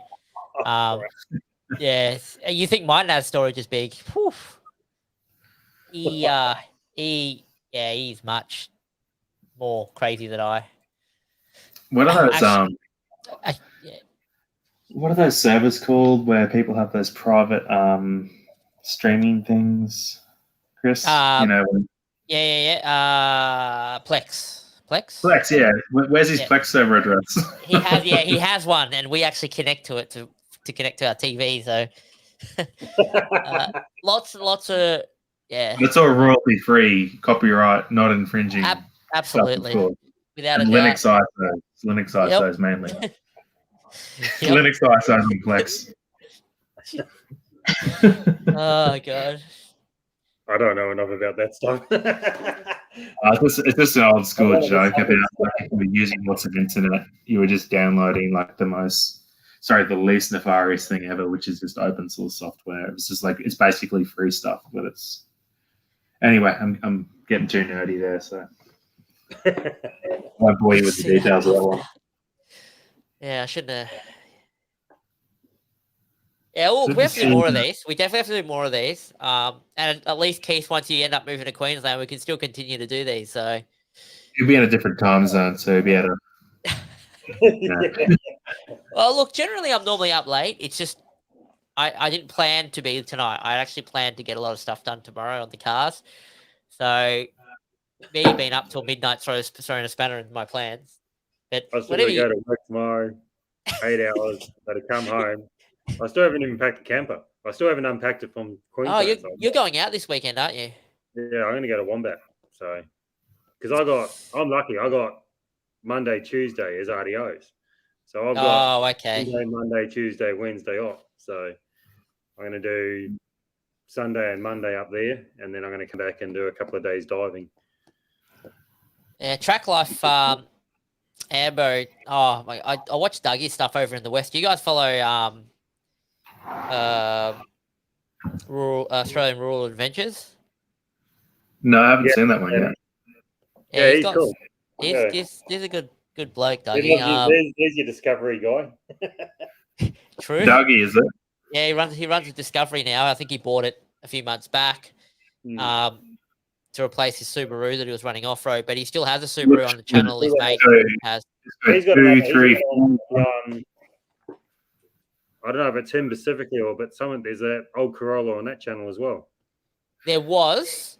I think he on-sold it though. On-sold it? Yeah. Okay. It was actually funny because he realized, well, I didn't even really think about it either, but once he had it on a particular angle, obviously carburetor didn't really work out. The Corollas, the all-track Corollas in Australia were always fuel injected, so maybe it was a Tessel. Yeah, it was definitely carburetor. So, Must have been a Tessel then. But he runs a good channel. And his personality is one that I reckon I'd have a lot of fun with going out on the track. So, a trip to the West is definitely on the cards once McGowan lets us all back in. Didn't you hear today when Emerald in? Yeah. It's the People's Republic of Western Australia. Well, I was supposed to be there for Christmas. They're their own country, them. Yeah. Didn't really work out. Hence the big desert trip. So maybe later next year. I think there's a bunch of adventurers going north to Cape York. They're just going to do, I think, chicken tracks. But I want to do a trip to Cape York, doing some of the proper stuff. Yeah, I know you saw that guy that had the chrome snorkel. Well, that guy got there that 2-wheel drive down there with PVC snorkel all the way back up to the windowsill. No, did you guys see that? That Legal Lemons guy that did the adventure up to the Cape. He had it floating in the arse end, but he did those big river crossings in League of Lemons. The adventure, the Quicksilver VY68, I think it was. Peter probably knows. Peter will tell us in the comments what it was, I reckon, because I think I'm it was in on contact with what's his name? I forgot. Ignition Offroad. You guys familiar with Ignition Offroad? No, I don't know those guys. Oh, I reckon he's probably one. He's actually local to my side of Victoria. It'd actually be good to get him on here one night because he started YouTubing the Subaru off-road way before we even thought about getting involved in it with it. What's he got, a Forester or an Outback or? I think he's got a Forester. He's had quite a few too. He's quite experienced with the Subarus, and he still wheels one. So his passion, I think, still there. I think he's backed off the YouTube stuff quite a bit. Texas Toll. Lemon Rally, Peter said. Let me see if I can. Yeah, I had a Subaru Outback wagon once. It was the H6 6-cylinder. It was about as quick as my VY Commodore 6-cylinder and my Ps, but with more ground clearance and more fun to be had. I got it stuck a few places. Oh, I don't know if you I had a little Subaru. I don't know what model it would have been, like 88 model Subaru. We took it out as just a bush basher. The worst thing back along the road, you know, your white markers. Yeah. I thought I'd run like racing a mate. I thought, I'll just run that down. Didn't realize it was a wooden one. So the top part of the frigging thing bounced over the roof. The middle wedged in the radiator, and the bottom hit the damn rocket cover, didn't it? So most of the way home, and then all the oil had leaked out the rocket cover, so it just died. It's funny you bring that up because my old man came down from Townsville. Haven't seen him in 12 months just to visit, like as a late Christmas thing, only about a week ago. We went out yabbying and playing with an air rifle and stuff with the kids out in the forest, and they spotted an old wooden white signpost on the side of the road. I haven't seen one of those in years myself. And they made me drive back to get it the next day so they could put it in their garden up in Townsville. So they transported that thing 13 hours home just to put it in their little garden. A timber white post, man. So weird that you brought that up. I know. It was the last thing I expected it to be. It was actually wooden, but that was a... Yeah, well, nowadays you can't find the wooden ones, can you? They're all that flimsy shit. Yeah, so you don't damage things if you accidentally run into them, I think. Or it's is. either that or too many radiators. I don't know. Yeah. Yeah, well, that's Too many actually talking radiators. about radiators. That's actually one thing I am gobsmacked how mine has survived. I had the factory one that that was in it from the start, only until earlier this year, and the only reason I swapped it was because I cracked the bleed screw. Yeah. Well, I was off road and I was having problems with temperature, and I thought it was a thermostat. But it turned out it was just an airlock. But when I went to go bleed it, the screw just kind of snapped, like as in half the screw was still in there, and the other half came out, so couldn't bleed it anymore. Here's another point for alloy techs and VZ LS1s. They have a limp-home mode for loss of coolant, whereas the Ecotechs don't, and the VY LS1s, I don't believe they do. Yeah. And I had a VY acclaimed sedan when I was on my P's, and I cracked a radiator. I missed a corner because I was going a bit quick, and I went across the grass, as you do. And just the roughness of going over the ground at speed apparently cracked the plastic tank just because of the left and right movement in the body, because it's obviously mounted, the radiator's mounted on the left and right sides of the front of the car. Yeah. So as the car's twisting, it must have cracked the plastic tank from the torsion happening at a level speed going across the ground. And how do they because I cut the corner. It is home mode, you said. No, so the Ecotechs don't. The VYs don't at all. Ecotechs, nothing. Alloy techs do. Yeah, we go into a limp mode. Like it says it on the dash. It says something. I've had it happen once, and it's garbage. So you just got to bring out the computer and clear the code. Try 15 minutes, get it again. The LS1s will only do it on the VZs, as far as I'm aware. But when I was looking into this when it happened, apparently, and I don't know this for sure, but the Monaros of the same year have a compatible radiator, and they have metal tanks in them, like brass or whatever. So it's not a plastic tank, so it won't split so easily if there's a bit of torsion happening between the left and right sides of the car if you're off-roading or accidentally cut a corner at 50 k's an hour.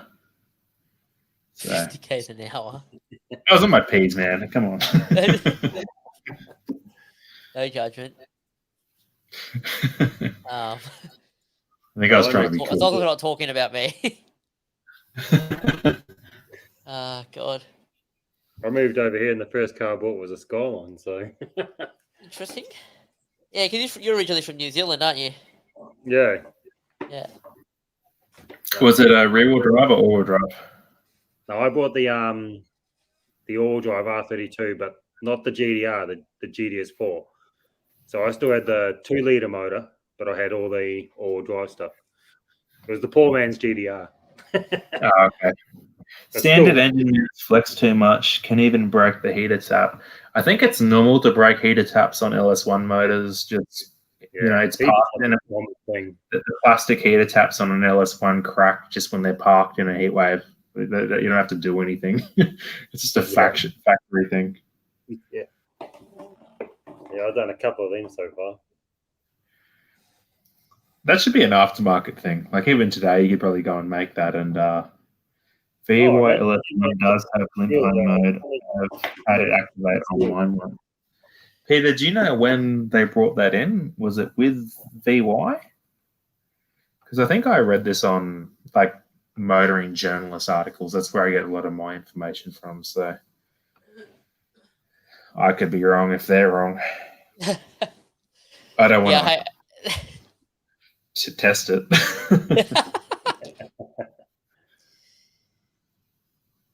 Ecotechs definitely don't have it. Oh no, they don't, because trust me, I know something of mine didn't get cooked. Yeah.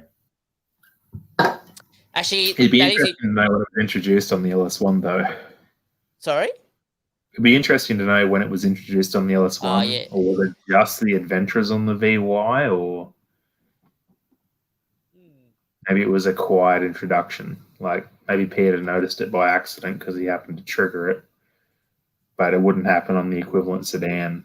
Like if you had a VY Series 2 SS, and you cracked the heater tap or something. I actually cracked the heater tap on my VZ Cross 8.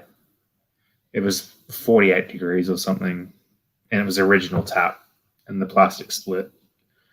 And, the taps, yeah. I seem to always get a heater tap that goes once on any car that I own, and then I change it and never have that problem again. So I don't know, like why they.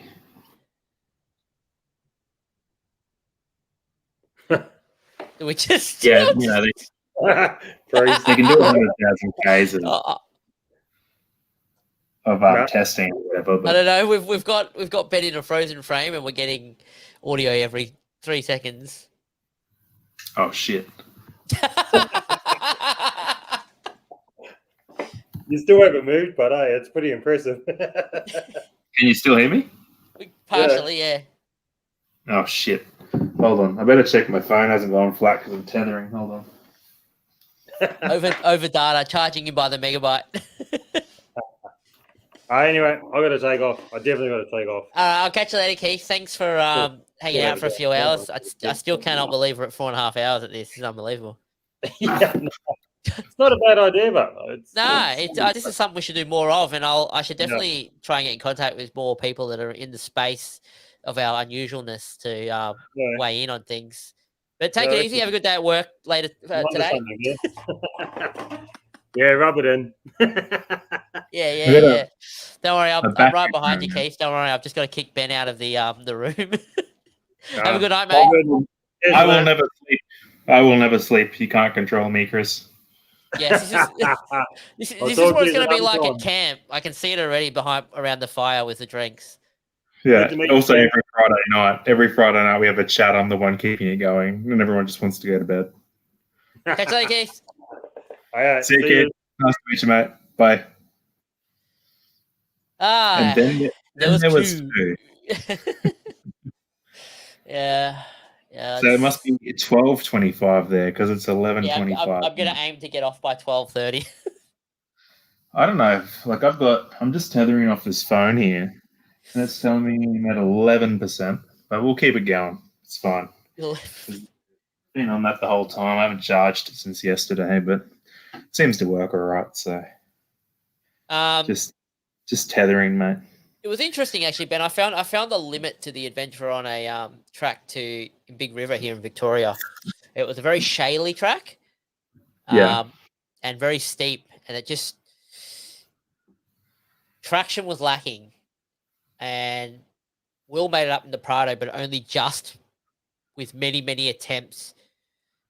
And I think that's the Achilles heel for the Adventure when it comes to shaly stuff, where there's a lot of slip because the cross track can't figure out what's going on quick enough, along with your steep climb where you need to power through it. I was thinking about some of the, like, you know how we're talking about like cross track was 15 years ahead of Toyota with A-Track and all that kind of stuff. Yeah. One of the other things that was like Holden really filled the Adventures with features. Like, I mean, from like the driver's seat modes, like with the buttons on the side, and like, you know, like the Calais features on Euro X where like it would dip the passenger side mirrors, like and radio stations and stuff when you get in with different keys and all that kind of stuff. But the level ride suspension was pretty cool too. But from my understanding, you've bypassed that due to we lost your video. Oh, am I gone again? You're frozen on the screen. Hold on. Give me a sec. I'm just going to quickly plug that phone in. 1 sec. Talk to the people in the comments. We'll just wait for... We're having technical difficulty here. We'll just... What's going on, guys? We're not going to be too far away from the end of tonight. We're just tying up some loose ends. For anyone who's been here all night, which I don't think anyone here was here from earlier, or I think we've had quite a range of people come in and leave throughout the night, but we might look at doing a monthly live segment of one of these where we'll just try and get people in from the space around Australia that wheel an unordinary style vehicle and kind of do a live show like this. I mean, I use this program to do my presentations for work. And look, to be honest with you, it's worked pretty well tonight for still getting ready. Not sure what's going on there. But I think it's worked well for tonight, mainly because it kind of does all the legwork for us and just lets us have like a talk show. So definitely covered a lot of interesting topics. And it's actually really, really been good to hear other people's opinion on the Adventra. I think we're back. A bit more pixelated than before, but still legible. I'm coming back. Can you see me again? Yep. Yep. This video is unfortunately brought to you by Optus 4G. Because Telstra doesn't work in my house. Oh, really? That bad? Yeah, it's a bit like that out here. Yeah. Yeah. Yeah, so the level ride suspension and people getting holes in the system and the compressor never stops running and overheats and all those. They you needed to. bypass. Yeah, they needed to. What they needed to do, and I know they had used this in other GM things before and other applications, but what they needed was some type of indication of fault back to the computer. If there was some like computer smarts in detecting too much use or something and generating a fault and then cutting it out completely, that would have saved a lot of problems for a lot of people. But I understand from a cost perspective, it was just cheaper to chuck something like a mechanical sensor in the back. They got an average of like a lever position to work out if it needed air or not. I actually killed my my brand new level ride pump because of a leak. And let's just say I played with it was a warranty claim due to product failure and they issued it. But it was like, yeah, look, it's something that if you end up replacing it with a new pump and you don't check that there's not a leak before, you very much can be up for another $500 if you're not too careful. So do you still have like an automated level ride in the back of yours? Yeah, I have a switch. So when I turn it off, basically it runs like normal. So based on the signal arm sensor. And when I'm off-road, you did a video about your switch, right, where you could manually pump it up if you wanted to.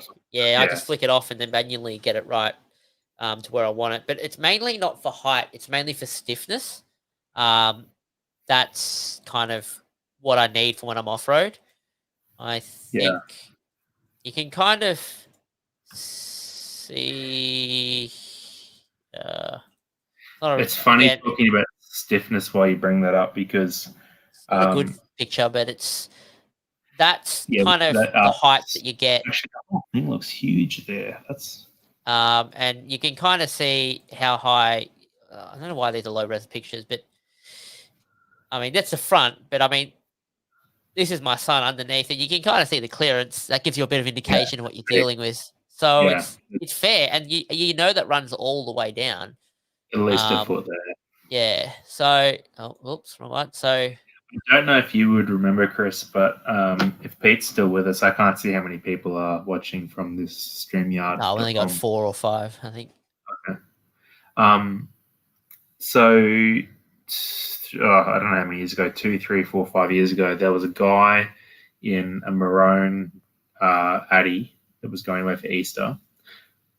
He may or may not have been towing, but he was going across some gravel corrugations. He wasn't going that far by the sounds of it. He was just going to a campground that was just a little bit off the bitumen kind of thing.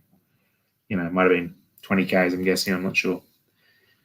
And he just had all around in his car, he must have bought one of those kits, and he had that red polyurethane or something. It's called. It's a brand name. Bushes, like that. Yeah, and you can get a kit, so it does your whole car. So it does like pretty much like most of the important bushes in your car, because you know when you've got a 15, 20-year-old car, like it's all getting perished and worn and whatever. So you know if you want to give it a birthday, go and spend $400 or $500 on a kit and get it put in. It's good for it, except if I mean, like a lot of P-platers and lads and stuff will put these in their S-Packs and SV6s and XR6s and all these kinds of things because it corners harder and it's stiffer and it's more sporty, right?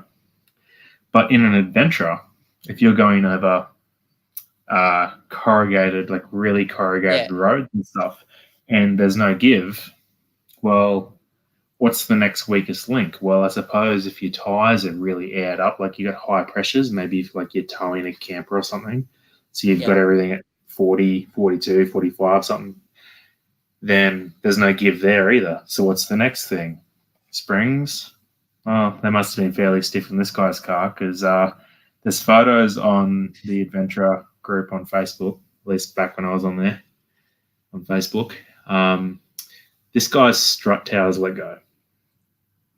So the strut tower tops, the bushes in those were new, those red fancy looking things. Yep. Didn't have enough give like the normal rubber and let go out of the strut tops, and the bonnet was holding the suspension while he was driving.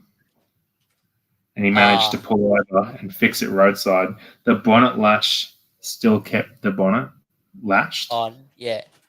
But what was holding the suspension in place was the underside of his bonnet because he ran that red shit, that really stiff 40 compound stuff. And then, if I remember the story correctly, because this was probably 5 years ago kind of thing, if that, but he then switched back to rubber.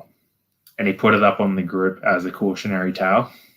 I remember seeing that. I actually had seen that post. Yeah, look, I plan on putting an actual pressure gauge in my rear shock line, a digital one that I can feed back to the dash, and a manual switch from the actual front so I can adjust them when I'm off-road.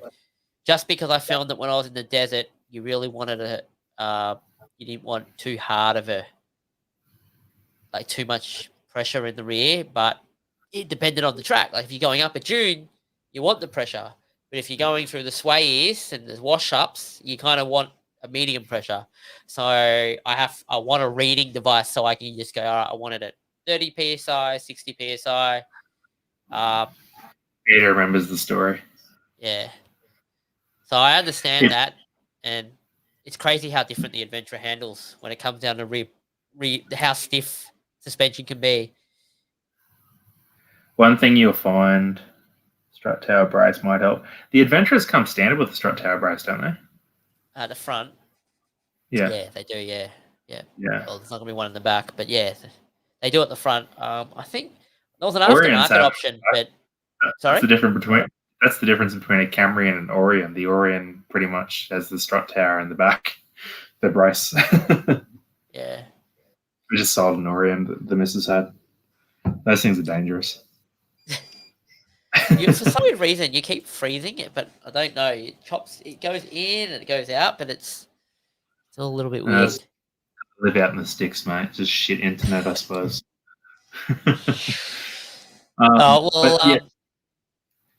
Go on. You were saying something that was reminding me of something I was going to say. But now you've put me on the spot, and I'm like, shit, Chris wants to sign off here because it's like 20 to 1 in the morning. So I don't want to be that guy that keeps the stream going till 4 a.m. because Chris is like, I don't want to be rude. And I'm just like, I don't want to go to sleep. No. I'm actually thinking about... These guys are still like watching the stream for some reason. With these type of talk shows, like, is there enough content for us to chat every month and catch up? I was going to say every Friday night. Give me enough drinks and I'll talk to you every Friday night. there'll be no actual action.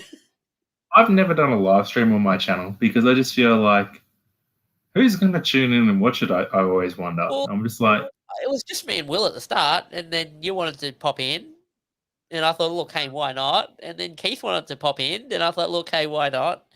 The next thing you know, we're discussing our own opinions on things. It was really good. It's given me insight as well. That's what I was going to say. You brought it back around. Now you're stuck for another half an hour.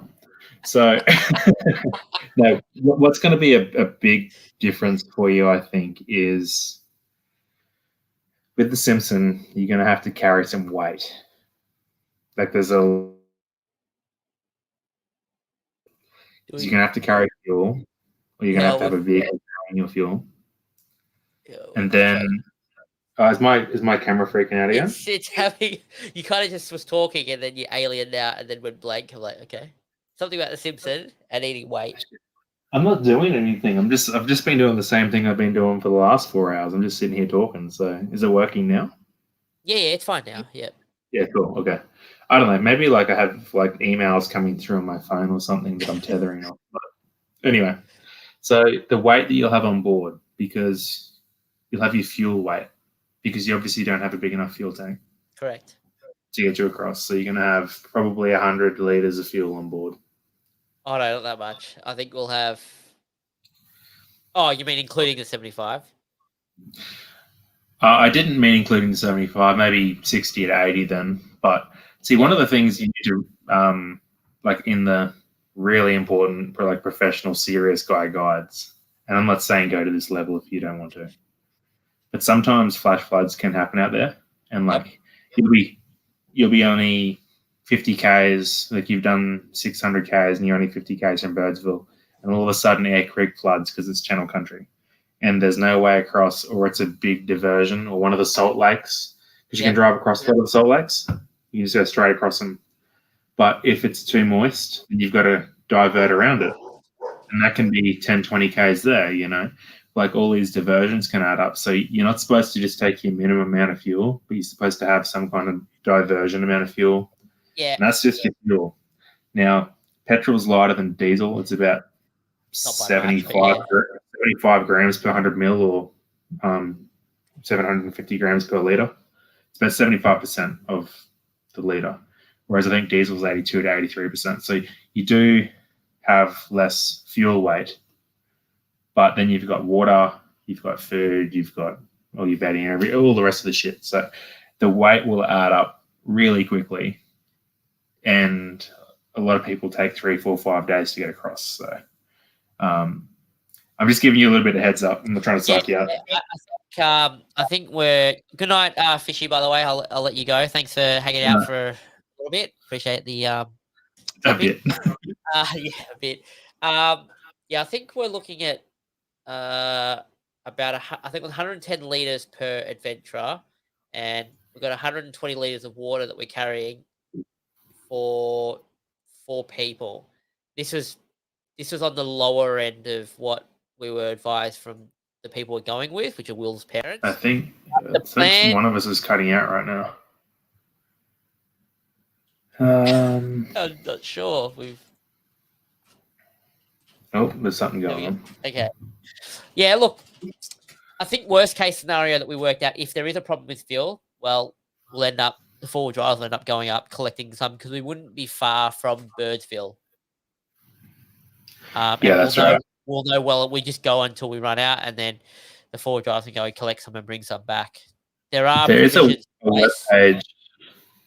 There's a web page on the Explore Oz forum. Yeah. And they've done statistics for, like, it's basically a grain nomad forum, and they do these tracks all the time, every year for the last million years kind of thing.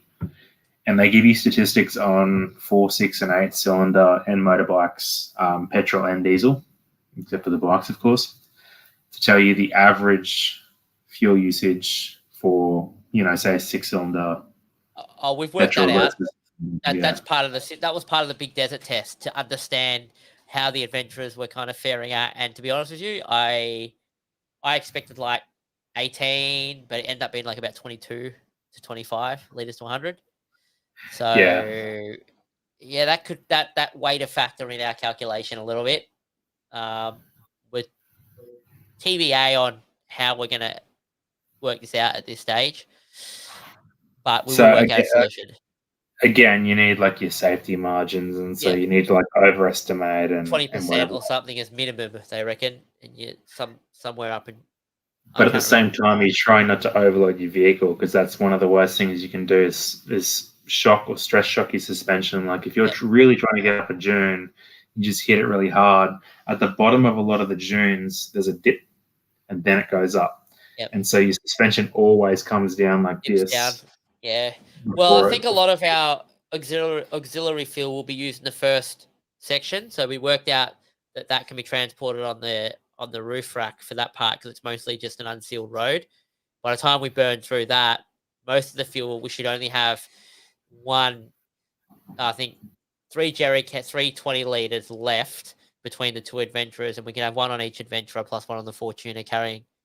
So look, Peter just recommended a fuel drop, which is not really a Simpson Desert thing, but he's probably thinking of that because of the canning stock route, which it definitely is a thing for the canning stock route.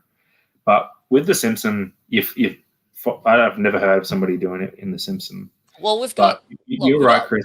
If you fuel up as, like, let's say you've been driving for 2 hours and then you just put your first jerry can in. Correct. The sooner you can put those jerry cans in and reduce that center of gravity, the better. 100%. That's the plan. And look, there is a possibility, and the me reversing into someone might have been a blessing in disguise in the Fortuner because it's given me a reason to actually, because it's got a slight imperfection, to replace it with a steel bar with a double 20-liter carry.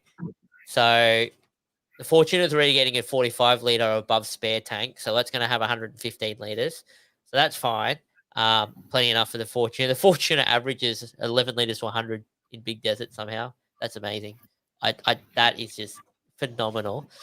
Yeah. And that comes down to the tracks you're going to do again too. So if you were to go from Mount Dare through Dalhousie through Ponybore and just do the French line across to Popple Corner and then continue on the QA8 to Birdsville, that's the most direct route, but it's also the most difficult. Now, I don't know the numbers on this. I know it's longer to do the rig road, but you can also just sit on 60 k's an hour for a lot of it. Yeah. Whereas you'd be doing 5 k's an hour on the French line. So fuel economy wise, he may use less doing the longer, easier track. I think I have a picture of the way we're actually going to start in the very top, come down halfway to WAA, from what I understand, go across and then come down again because they're going to the Lone Gum all the way down there and then following Rig Road back up or something to Birdsville. So yeah, I think we're like trying the hardest for the first half. Well, we're going to try the hardest just to see how fair going it is, just so we can document in the Adventurer what it was like. Also, because we're told that's the busiest, and that's what we want. We want a bit of exposure from people. Yeah. But again, it's one of those things where I'm not going to decide whether we're going to continue going a certain way. The people that are taking us are going to decide, well, this can work or this can't, and we'll sit down and work out where we're at. Ultimately, it's still a west to east crossing, so it's like the hardest is still. Yeah. I think there's I think on that Explore Oz website with the Grey Nomads running it tells you like the typical slopes of the dunes because of the wind blows. So it says one 17 degrees and the other one's whatever it is. So that's why it is easier to cross west to east. But no, you'll be fine. It's just people that overload. Like the only reason I'm bringing this up is it's very easy to overload, like pack too much. And people will shock by their suspension, particularly going east to west, because they're trying to get up those nasty dunes. It's a lot harder going east to west. And as I said, those divots at the bottom, because they're getting run-ups, because a lot of people don't know to air down. So they just go faster and faster. And then they end up having their bonnets holding on to their struts, or whatever it is. So, unbelievable. But, I don't know how you can go for a trip like that without really knowing all that. That's beyond me. But then again, I'm part of the Simpson Desert Facebook group, and oh my God, some of the questions that are asked there, like not having to go at the people for asking, because it's good that they are asking, but that just goes to show you how unresourceful some things are without social, and people that never had access to it before would obviously have been doing what you suggest. Just going everyone's faster.